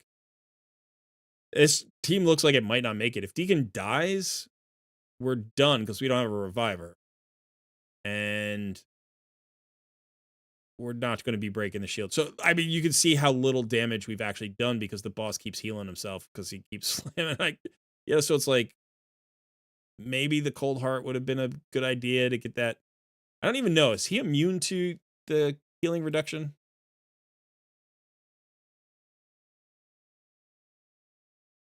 I think you could put the healing reduction on this guy and that would help. So yeah, we're not quite there with this. But I do think, we've theory crafted a team that is going to be viable for you, which is that Neldor team. And hopefully then, the boss never gets a chance to go. And that's the whole thing with Fire Knight that you typically want, whether it's normal Fire Knight or hard mode Fire Knight, is to try to create a team that doesn't let the boss get a turn. Or maybe the boss gets one turn, and that's fine too. Swap out Ragash for Cold Heart. Maybe on this team, that could work here. She's slow though. I mean, Ragash is at least, on this particular team, like in terms of team compositions, you may be right, but you got to remember the builds, right?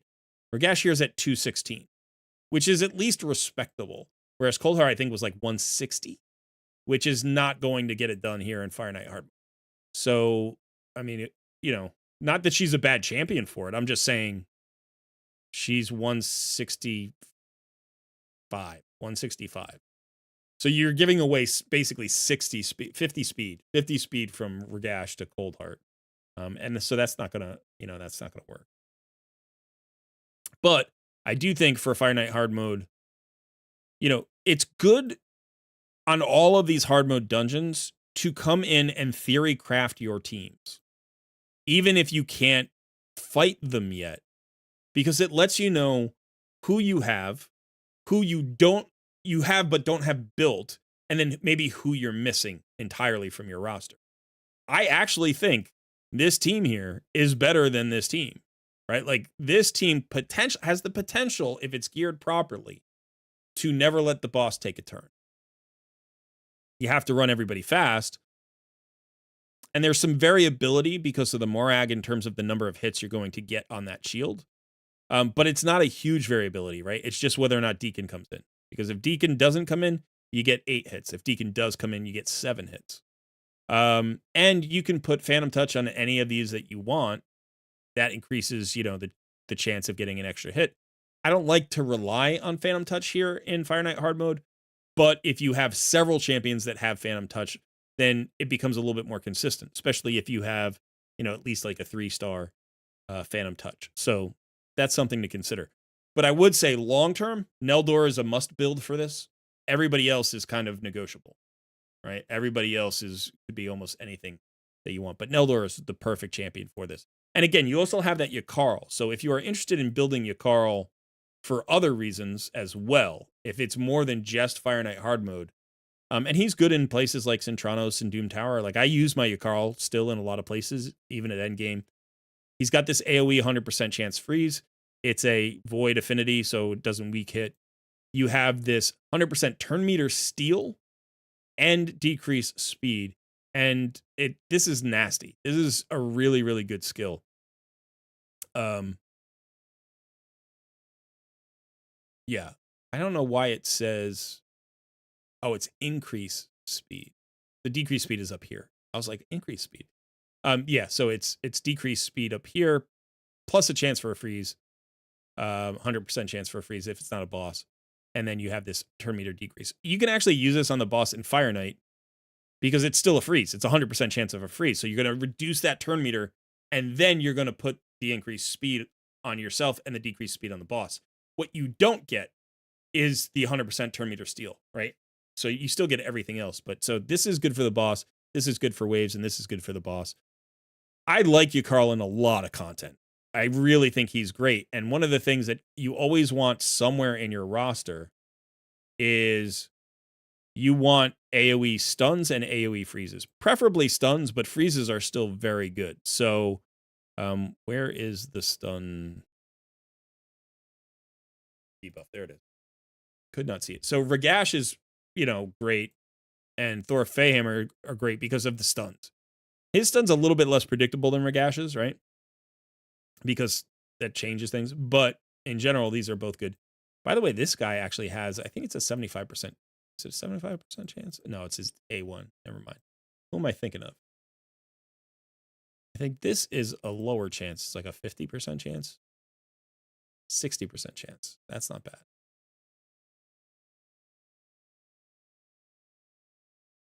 %75 chance.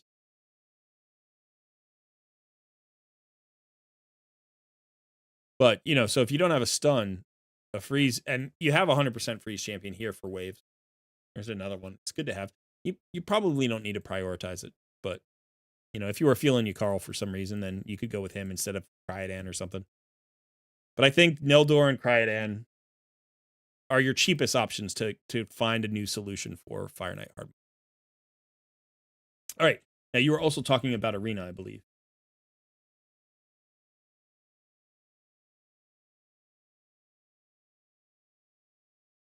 Okay.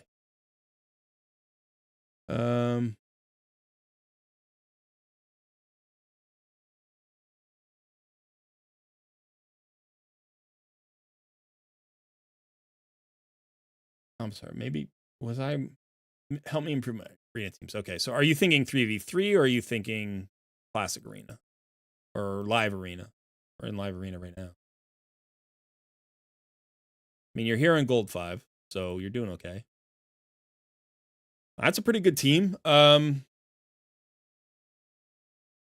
like this because it's turn meter fill into potentially probably turn meter fill on your second champion as well. I would probably use this skill for the 20% turn meter fill. And you get the block debuffs, right? So then that's up. Then you go into Ragash, hopefully as your third fastest champion for a provoke. I'm sorry, for a stun.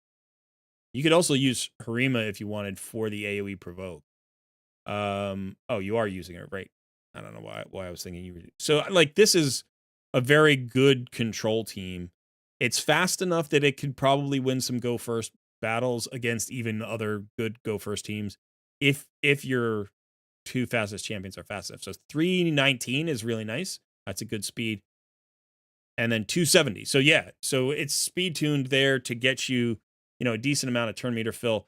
The problem is probably your damage dealers are too slow, right? That you get cut in sometimes, and you may feel like the need to use Freya's A1 and try to land a provoke, which is only a 40% chance. And it's like sometimes that's enough. Sometimes you only need to provoke one team. But like this matchup right now is a bad matchup for you because you're probably going to get disconnected. So even if you win the turn meter or the go first battle, which you could because you've got a fast Astrid, you're losing to disconnection. Now, one of the things you could think about is, let's see how fast your Arbiter is. 319 and 319. They're both the same speed. Okay. So potentially you could do something like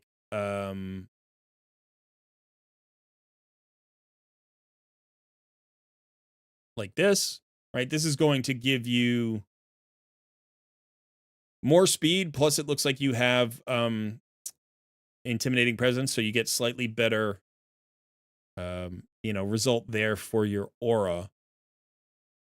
And now you get 45% turn meter fill instead of 35% turn meter fill. So that's going to help a little bit. The reason you're not running her is, you don't really need to like increase attack champions. I get that, that makes sense. You could also do this, right? Now you're getting 65% turn meter fill and 15% turn meter reduction for them. And that's going to get you to your champion more frequently. You can go into his A2, which is a stun, which means you're going to come back around, or you pull him out and you put Thor in, right? And he gets the value of the increased attack. I don't know how fast he's running. He's running at 207, which is about the same speed, a little bit slower, right? Yeah, 216. So, he doesn't really need the increased attack because his A3 gives him increased attack anyway, doesn't? Yeah, so it doesn't even matter. But, if he hit harder, you could use him. You could stay with Harima and go with her provoke. It's typically nice to have a decreased defense. So like this, you could pull, this in here and give away a little bit on your Freya. I mean, the nice thing about Freya is her passive, right? Her ability to kind of keep somebody alive prevents the death of the nuker. So there's also that, but like this is a trio that I actually use. My arena team is basically these three teams with Genbo. And it crushes because you've got the decreased defense, you've got the weaken, you're always going to stay connected because you've got 60% turn meter fill if you're just fat, if you're fast enough. 60% turn meter fill plus 30% turn meter reduction on the enemy. The only issue is Stone Skin because Genbo ignores unkillable. So this is sort of a nice setup as well. I'm putting Seer here just because she's another Void Epic like Genbo is. Seer can work in arena, by the way. She can work in the arena if you have the right setup for her. Kind of too slow here, but I would love to see a buff strip champion, which is why I was thinking about Seer.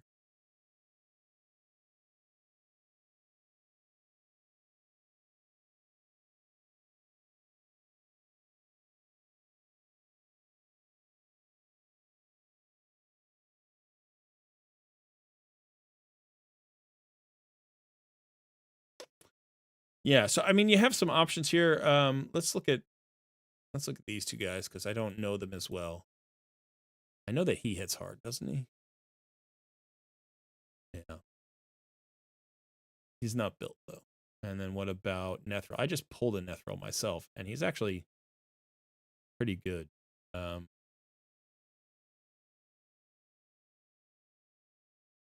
It's this ability that's so annoying. Right? It's I think it's a decently hard-hitting nuke. I can check his. Let me go check his. Now I'm curious. Let's check his multipliers.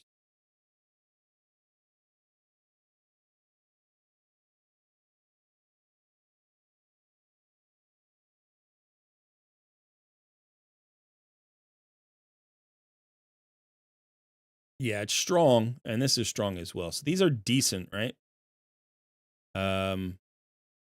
Not godlike, but decently, they're going to hit decently hard. This is a 4.8 multiplier. This is a 4.0 multiplier. You need accuracy on him to land his additional effects, and you do want to land his additional effects. You have a decreased turn meter, you have a stun. Probably go with the A2 then, not the A3. But again, doesn't get by Stone Skin. But if you're starting to think about 3v3 like teams, right, you can start saying to yourself, okay, well, who are my nukers going to be? How am I going to get through certain kinds of team? Do you have, you have Terrace. So this guy should be featured, right? So he just hits so hard. And let's see if we have.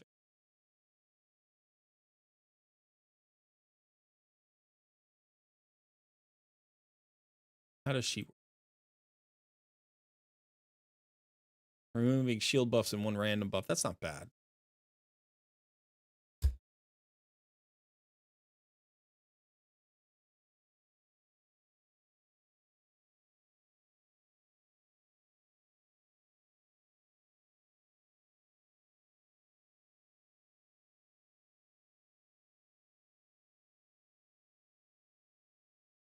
That's kind of interesting. You might be able to do something.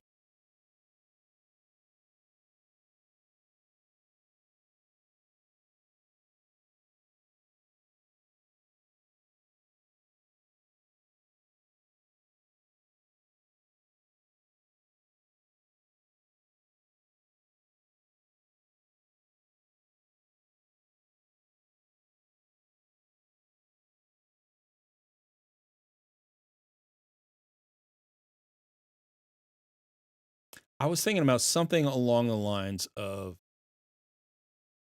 actually kind of like this, but instead of Ninja, having Terrace.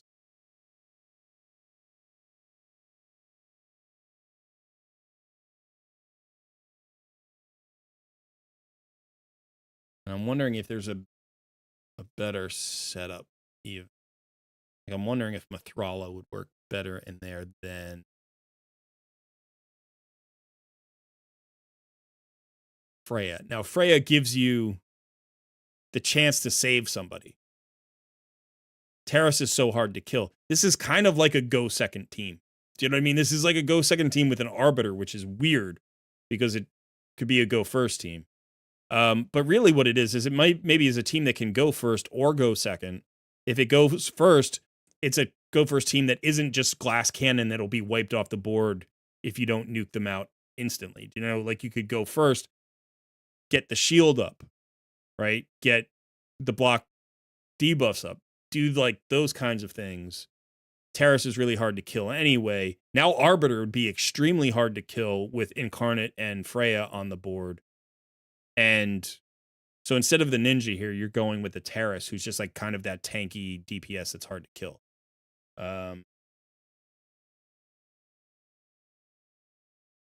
Yeah. So, you could do something like that.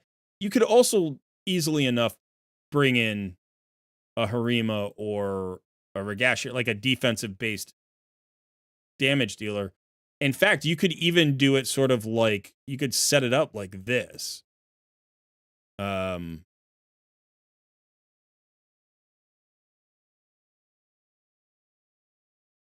And this team looks like a go second team that's going to surprise some people. Like that could be a cool defensive 3v3 team. People aren't going to see the Arbiter because she's kind of hiding in back. and like you'll get value out of that, but it could also be a good go first team, or a good offense team rather. Could be go first, could be go second. Like you're getting a lot of additional sturdiness out of that aura. And even though you're losing some speed, you're not necessarily, you don't care. You kind of don't care. Now if you were going to pull Arbiter, I would say, you could think about something like, and then honestly, you'd want, I don't even see that you have who I'm thinking of.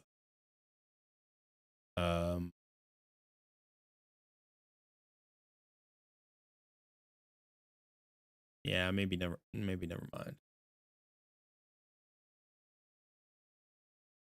Sail could work, actually.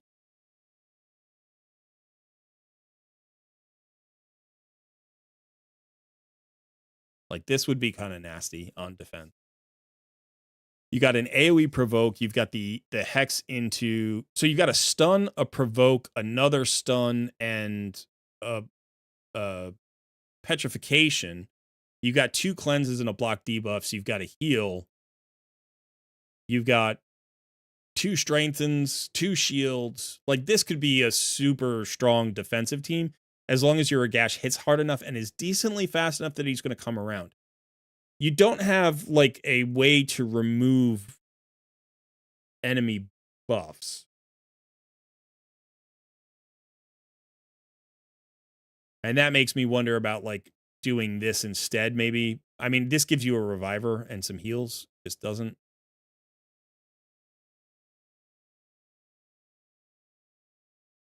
But, so once we start thinking about 3v3,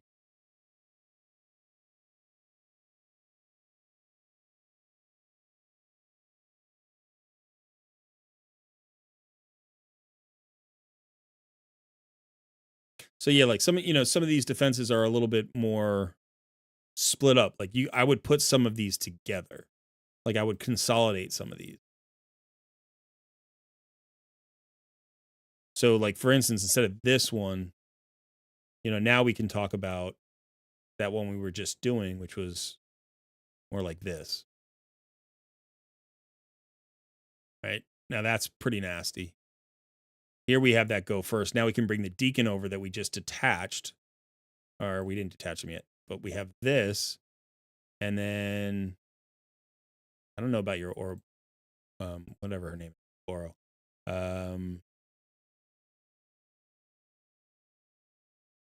But maybe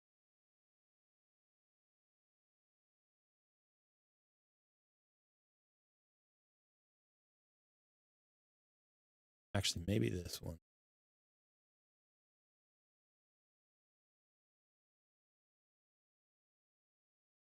Maybe that one too. That one's good, right?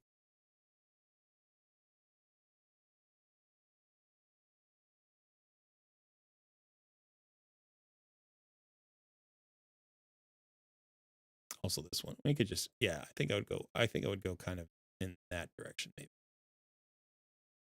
And then we could use her just for a buff strip if that's all we've got.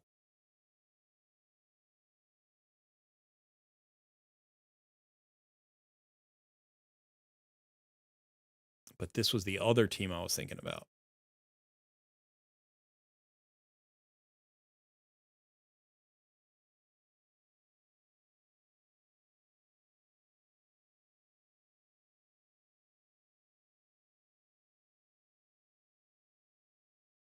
Those are kind of fun. I was thinking about Drex as well. You could throw Drex in, or you could throw Martyr in. Yeah, maybe Martyr here would be cool. Because Harima, if she... No, it's her A2. Never mind. It's her A2.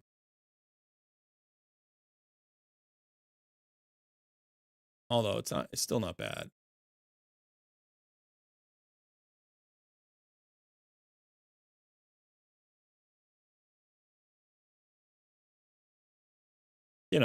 So you kind of mess around with it. What I like to do is I go on offense and I try out different team compositions, right? So I just come in here and I say, let me go on Tag Arena offense. I'll pick somebody who's got like a reasonable power level and doesn't have like 3 arbiters or something, or like a 5-star Siffy, like Ascended Siffy or something. So I'll go up against this team. Let me just see. I don't want to use up your only. Yeah, okay. So we're going to use that. So I'm like, okay, so if I think about this, they've got 2 kind of fast teams with no turn meter fillers. So I can take my 2 go first teams into those teams. Right? And then this team, I don't really know about this guy so much, so I might want to look at him, but this could potentially be a more defensive team I could take into there, or some, kind of in between. You've got so many go first kind of champions that are built and decently built well. So you could win all 3 speed races, but I'll just mess around with the comps. So let's go ahead and like make this a defensive comp. So we're going to do that one and that one. I think we were saying, let's just try this team. I just want to try that team out and see how it works. Let's just see if it works. Maybe the, proof of concept, like, does it work or does it not work? Now here we've got a problem with our Mons. So we could, if our Mithrala is built decently well, we could do that. And then we would go probably, although our Astrid is fast, so we could use our Astrid to also beat this guy to the punch. Let's do that instead. We'll do that and then the Deacon. Here's the Deacon. So these 2 should hopefully get ahead of that. And then what we want to do is let's do Mithrala Ninja. It gives us some flexibility. I don't know. That's a weird comp to come into, and I'm not sure how everybody's built, but let's go ahead and try that. And then actually we're going to not have this way. I think we're going to put Mithrala over here with something like this. Terrace is, I don't think he's built yet, right? So try that. He has a buff strip on. He has a buff strip there too. I don't think it matters. Yeah, okay. And then so here let's do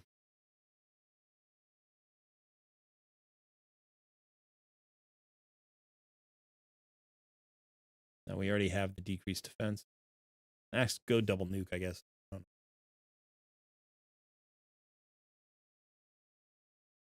We have champions, but they're not all built, that's the thing. Yeah, let's try this. Okay, so the first one, whether we go first or not is really irrelevant. But so the question is, do we do the block debuffs buff here in the turn meter fill? Probably, yeah, we'll do that. We want to save that for after. Let's go ahead and do this. And then we'll okay. Protected buffs.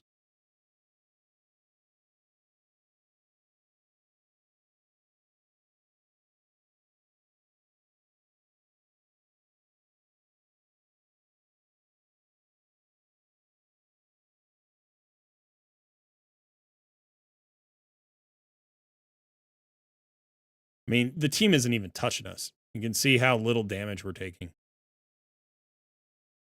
And we're not even really at risk of our Freya passive being used here.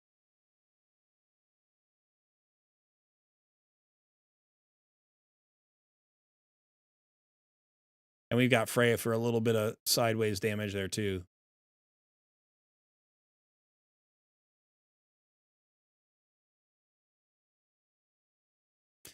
Yeah, remember, some of it's just built based on the champions that are built. Like you always have to figure that out. When you're doing a takeover, you can't just be like, oh, well, I can theory craft stuff, but if I can't actually do it, right, then it's different. And there are other considerations to be made here, which is like, perfect. What we wanted. Throw the stun out there. Which is stuff like, what are the other areas that need work? Right? So you don't want to just rebuild something for arena when maybe the priority is hard mode dungeon or Hydra or, Chimera or something. Because not all builds work in all places. All right, so this time we get to go first here. We're going to get that slow out. I'm going to do another turn meter decrease, and I'm hoping to get to one of my nukers. I do. I'm going to use the AoE freeze, and there we go. Now, would that have worked full auto? I don't know. If you build those 3 teams and you program them into the AI and then you swap them around, you can probably do a full auto, but it's like then you may as well manual. You know what I mean? Like, but this is how I like to play 3v3. I play most of my 3v3 for the first few days. Just I drop down and I fight against one-man defenses. So I would put in one-man defenses here, drop down for 3 or 4 days. This is why I've been demoted so many times too, because I forget to then put in my main defense, with 2 days left. And then I come in here on offense, and if it's a team that I just know I'm going to beat, like I can just put together teams for this and be like, yeah, I'm going to crush these teams. Then I'm good. Like I say, okay, let's say this is a go first team. That's going to win. This is a tanky go second team, but my arbiter is going to beat that team. We're going to crush that team. And then this is the team that we were just talking about. Yeah, let's try this. Let's just try this on full auto and see. It's reasonable. I might make substitutions. I might not. Kind of depends on what the enemy has and what their power levels are. So that was an easy one.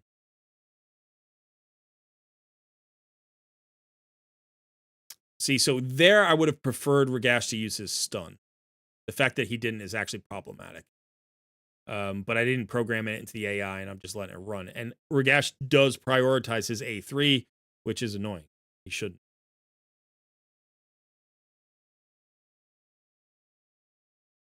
So we've got, 2 kind of tanky reviver teams up against each other. But my hope is that the Arbiter Incarnate Freya kind of combo is just too strong for them to really knock down. And so it might take a while, but I think we'll win this one. Again, work with the AI would improve this team, or manualing it. Or manualing it would improve the team fine. We got to get through Duchess before she does the whole revive thing. There we go. I like this team. I do not have Incarnate. I didn't end up going for Incarnate for some reason. I forget why, but I was probably busy, or we might have had a baby that month. We might have had a baby right when Incarnate came out. I don't know. Was that 8 months ago?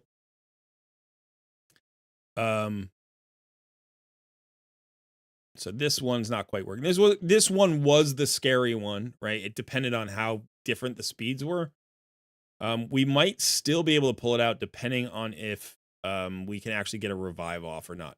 So if we can petrify Armand's or mess him up somehow, stun him from Solar Drakes. We need to get a turn though, right? We need to get a turn here.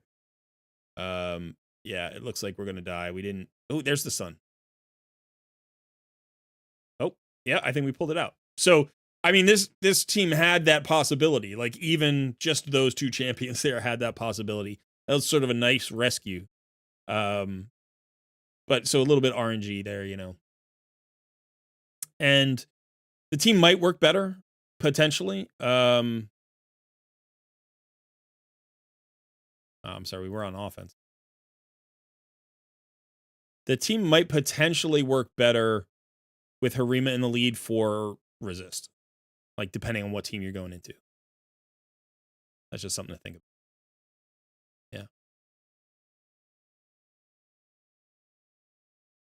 Yeah. Aboro and Ragash have good passive synergy. I don't know Aboro that well. Let me take a look at her. I mean, if she's built well, 208, decent amount of crit damage. Her passive places a revive on death whenever they receive a veil or perfect veil. Gotcha. So he places a veil. Where is he? He places a veil on the ally with the highest attack. So she would get the veil, and that would allow her to have a revive on death. Preferably, you don't die. Right? Preferably for teams like this, you don't die. Revive on death is nice. I'm not saying it's not. And there are times where I know Boro can be used to good advantage with this revive on death. But I think the issue is in arena, she comes back. Revive on death gives you no turn meter. Right? No, you come back very, very weak. And you would need your team to then bring you back into the fight somehow. And so I do think that she can hit hard. My understanding is that, like, if there are 4, like, this A1 hits pretty hard. She has herself buffing there, which is nice. So, but I think realistically for arena, your nukers right now are Thor, Harima, and Ragash, with the understanding that, like, Netheril in the future could be used, potentially Rule the Huntmaster could be used, but your primary nuker should be Terrace. Like, this should be the guy. This is the guy you want to prioritize for that role. Now, that role is pretty well covered on your account right now. You don't need Terrace right this second. He doesn't have to be the next champion you build. He's one of the best champions on your entire roster. He may be the best champion on your entire roster. He's definitely in the top 3, I would say, based on what I'm looking at.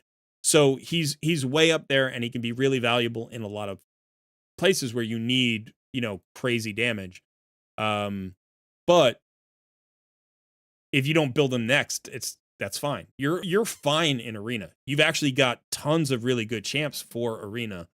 And we haven't even touched on, like, fun comps you can do with Loki the Deceiver, or, the fact that you have a 5-star soul on Gretel, and that can be valuable. We haven't talked about other champions that you might want to bring in there and mess around with as well. So I think for what you've got right now, these are the kinds of teams that I would theory craft. And again, I think you'll be fine here in Tag Team Arena, probably up to about Silver 2. I think once you hit Silver 2, you're going to start hitting stat levels of your enemies that are going to make it hard for you to push beyond that, unless you start building some Stone Skin, unless you have some solutions for Stone Skin. And you're going to need maybe another, like a Pythion would be really helpful, or a bomb champion. Maybe, another, like, Terrace is definitely going to helpful. If you could get Marishka and pair that with your Terrace, that would be huge. And then you're going to be able to push again. And some of that might just be gear. It might just be time. You have to collect the gear that is going on there. But so let's just fight one more. So this again has 2 buff strips here. This is more of like, can we beat them with a go first team? And we might not be. That they have a 4-star, whatchamacallit, intimidating presence. Do we have an intimidating presence anyway? We have it with our Arbiter. If we made this swap, we lose our Reviver. But that almost, this guy's got two Wukongs too. And it's unkillable, and a Pythion. That could be tricky. I don't really like any of these matchups. We're also giving away some power, but let's go ahead and see. I'm curious. Curious how good these That's not true, Cheez-It. I like to manual 3v3. I actually find it kind of fun.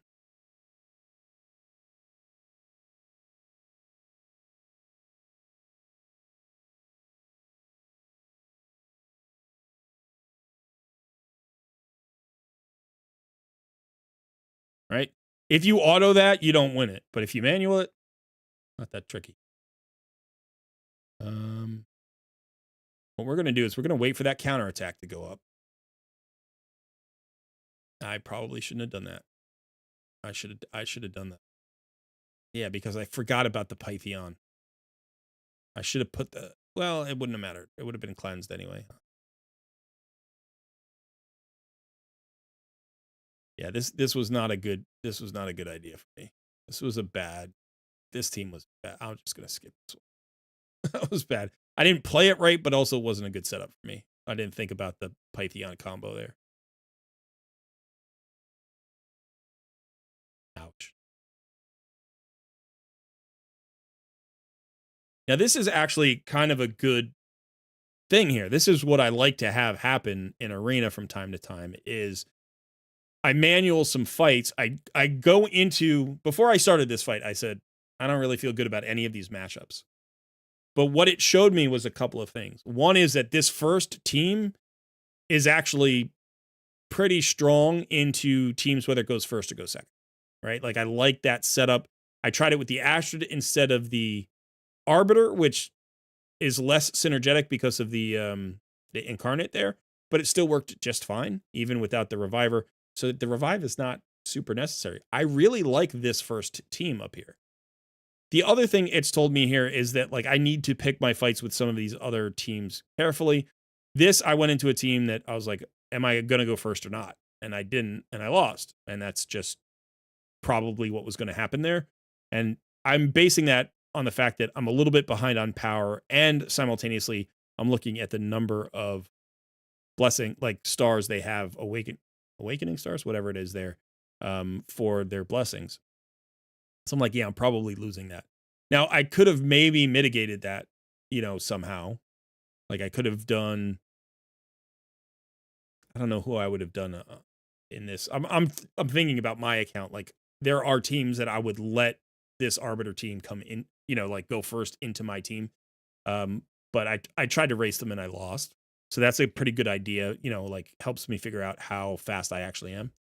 And then, this second team, I'm like, I like this concept. I like this idea, but I have to think very carefully about who I put it up against. So like, would I run into that player again? Probably not. Probably not. Now that I'm thinking about it, would this make sense? With the double buff strip and a block debuffs with the cleanse and a heal. It's like, how hard is that Wukong hitting? He's got a 5-star soul, so probably not. I probably wouldn't do that either. But anyway, so I hope that like gives you a little bit of a sense of some teams you can use in Arena. And we have that Fire Knight Theory craft for down the road. It's going to take you a little bit of time. It is a personal CVC. I was going to say if you had some books, it would be a good time to book somebody out. But if you don't, that's okay. Netflix and chill versus Sky Spirit. All right. Any questions?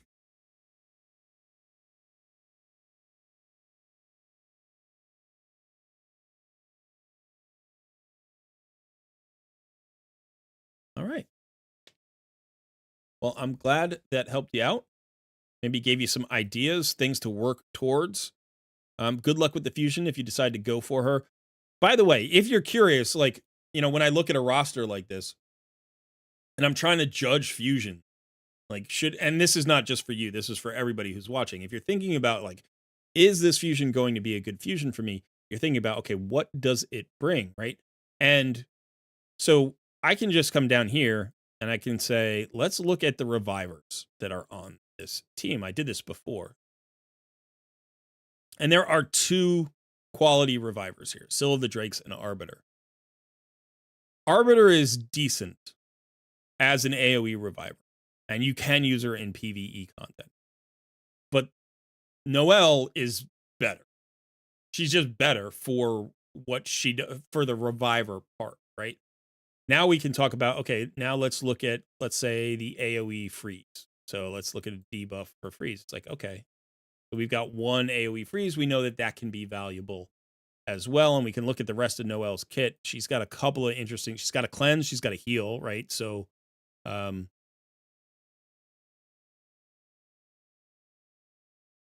the cleanse,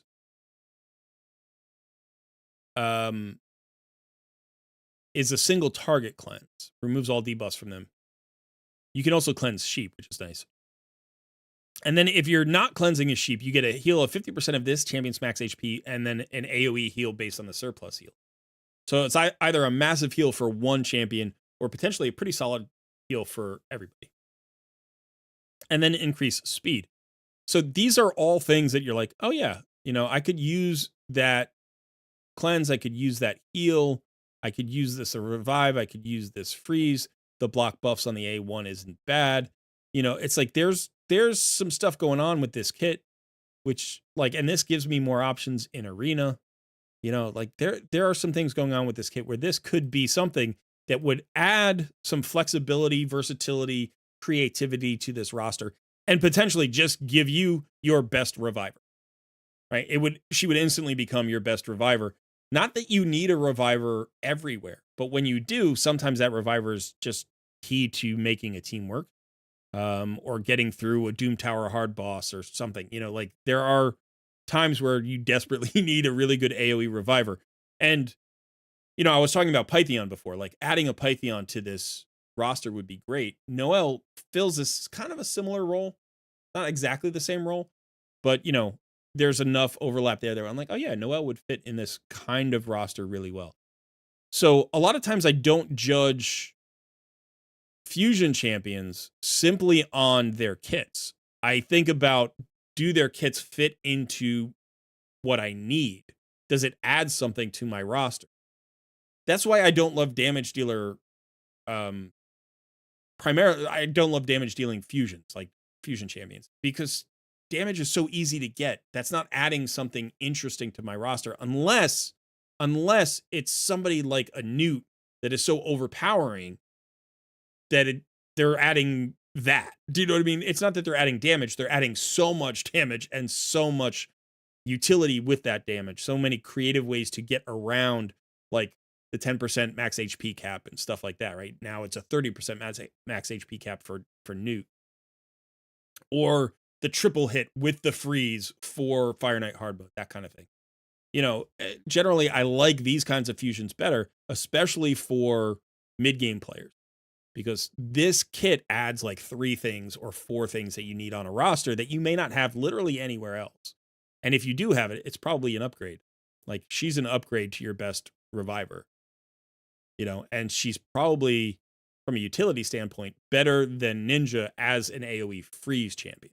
Right? Ninja's a very good champion and he's a great boss killer, but she's going to give you better control of waves than Ninja does. And so that's an improvement in that location as well. Plus the heal. She's a very good healer. And honestly, that's a thing that you also are kind of lacking in your roster,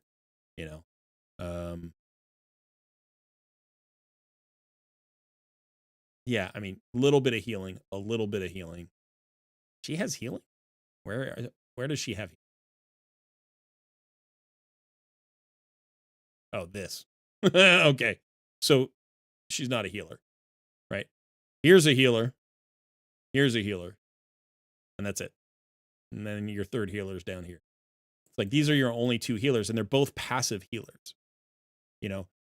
A little bit of healing there, on their turn meter fills. But otherwise, it's Noelle's going to be a huge boost in terms of your heals. This is probably the best healer I see on your roster right now. This is the biggest heal that I see, other than this is single target. It's a nice big single target heal, but otherwise. So, yeah. I hope you go for her. I hope you get her. You are very welcome. I want to thank both of my Takeover contestants today. Congratulations on your win. I'm glad I was able to help you out. Definitely keep me updated. Let me know if in the future, 1, if you have any questions about anything we went over today, and 2, just send me, notes on your progress. Let me know if what I've done has helped you improve, because the feedback you give me, I ask this every time. 1, I like to hear the stories, but the second thing is the feedback you give me allows me to do better takeovers in the future for other winners on Tuesday. The fact that 50 people have had takeovers and have come back to me and said, oh, I like this, or this didn't really help. That helps me make decisions with future takeovers and advise people in a better way. And that's really what I'm here for. So keep me updated. Anyway, that's it. That's it for today. Thanks so much for hanging out. If I don't see you for the holidays, because I'm not sure that I'll be putting out videos up until Christmas. But I probably won't do a takeover next week because that's Christmas Eve, I think. Yeah, that's Christmas Eve. So there will be no Takeover Tuesday next Tuesday. And then the weekend after that, I think, is New Year's Eve. So I'm probably not doing a Takeover Tuesday on New Year's Eve either. So I will see you next on a Tuesday in the new year, 2025, which is crazy to me. That's crazy that that's the year that we're going to hit. I was born in 75. I will now have spent equal time in the 20th and 21st centuries. It's kind of cool, I guess. Anyway, that's it for me, folks. Thanks so much for hanging out. I'll see you soon. Have a good night.